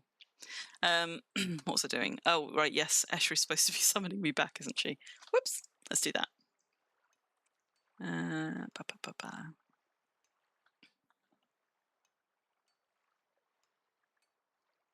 Yeah. And I think that can be a nice thing as well, like whether you are currently playing Worm but don't have much activity in your alliance or your village, or maybe you do, but you just sort of, you like playing Worm in company, streams can be good for that. But also, I think they can be good for if you've put Worm down for a little while, or you sort of, you know, you don't want to fall, like, you still kind of want to know what's going on in Worm. You don't have much to be doing in Worm right now. You're not logging in much.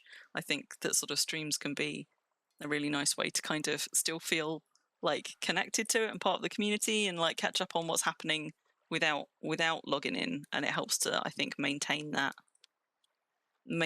sort of that feeling that, you know, you're always a Worm player even when you're not playing Worm. So I think that streams can probably actually be quite good for player retention in ways that we don't really consider them as a thing for that, because it helps people feel connected to the Worm community even when they're not currently being active in the game. You like reading the forum projects as well. Yeah, those blog style threads. There've been some nice ones of those over the years. I really like as well when people have been doing, for example, a lot of work on a thematic deed or something like that, and they'll often put together, you know, like short videos or blog forms and things where they're like of the progress, time lapse videos or stuff. Like I've seen some really nice examples of that over the years. Right, my summon home is incoming.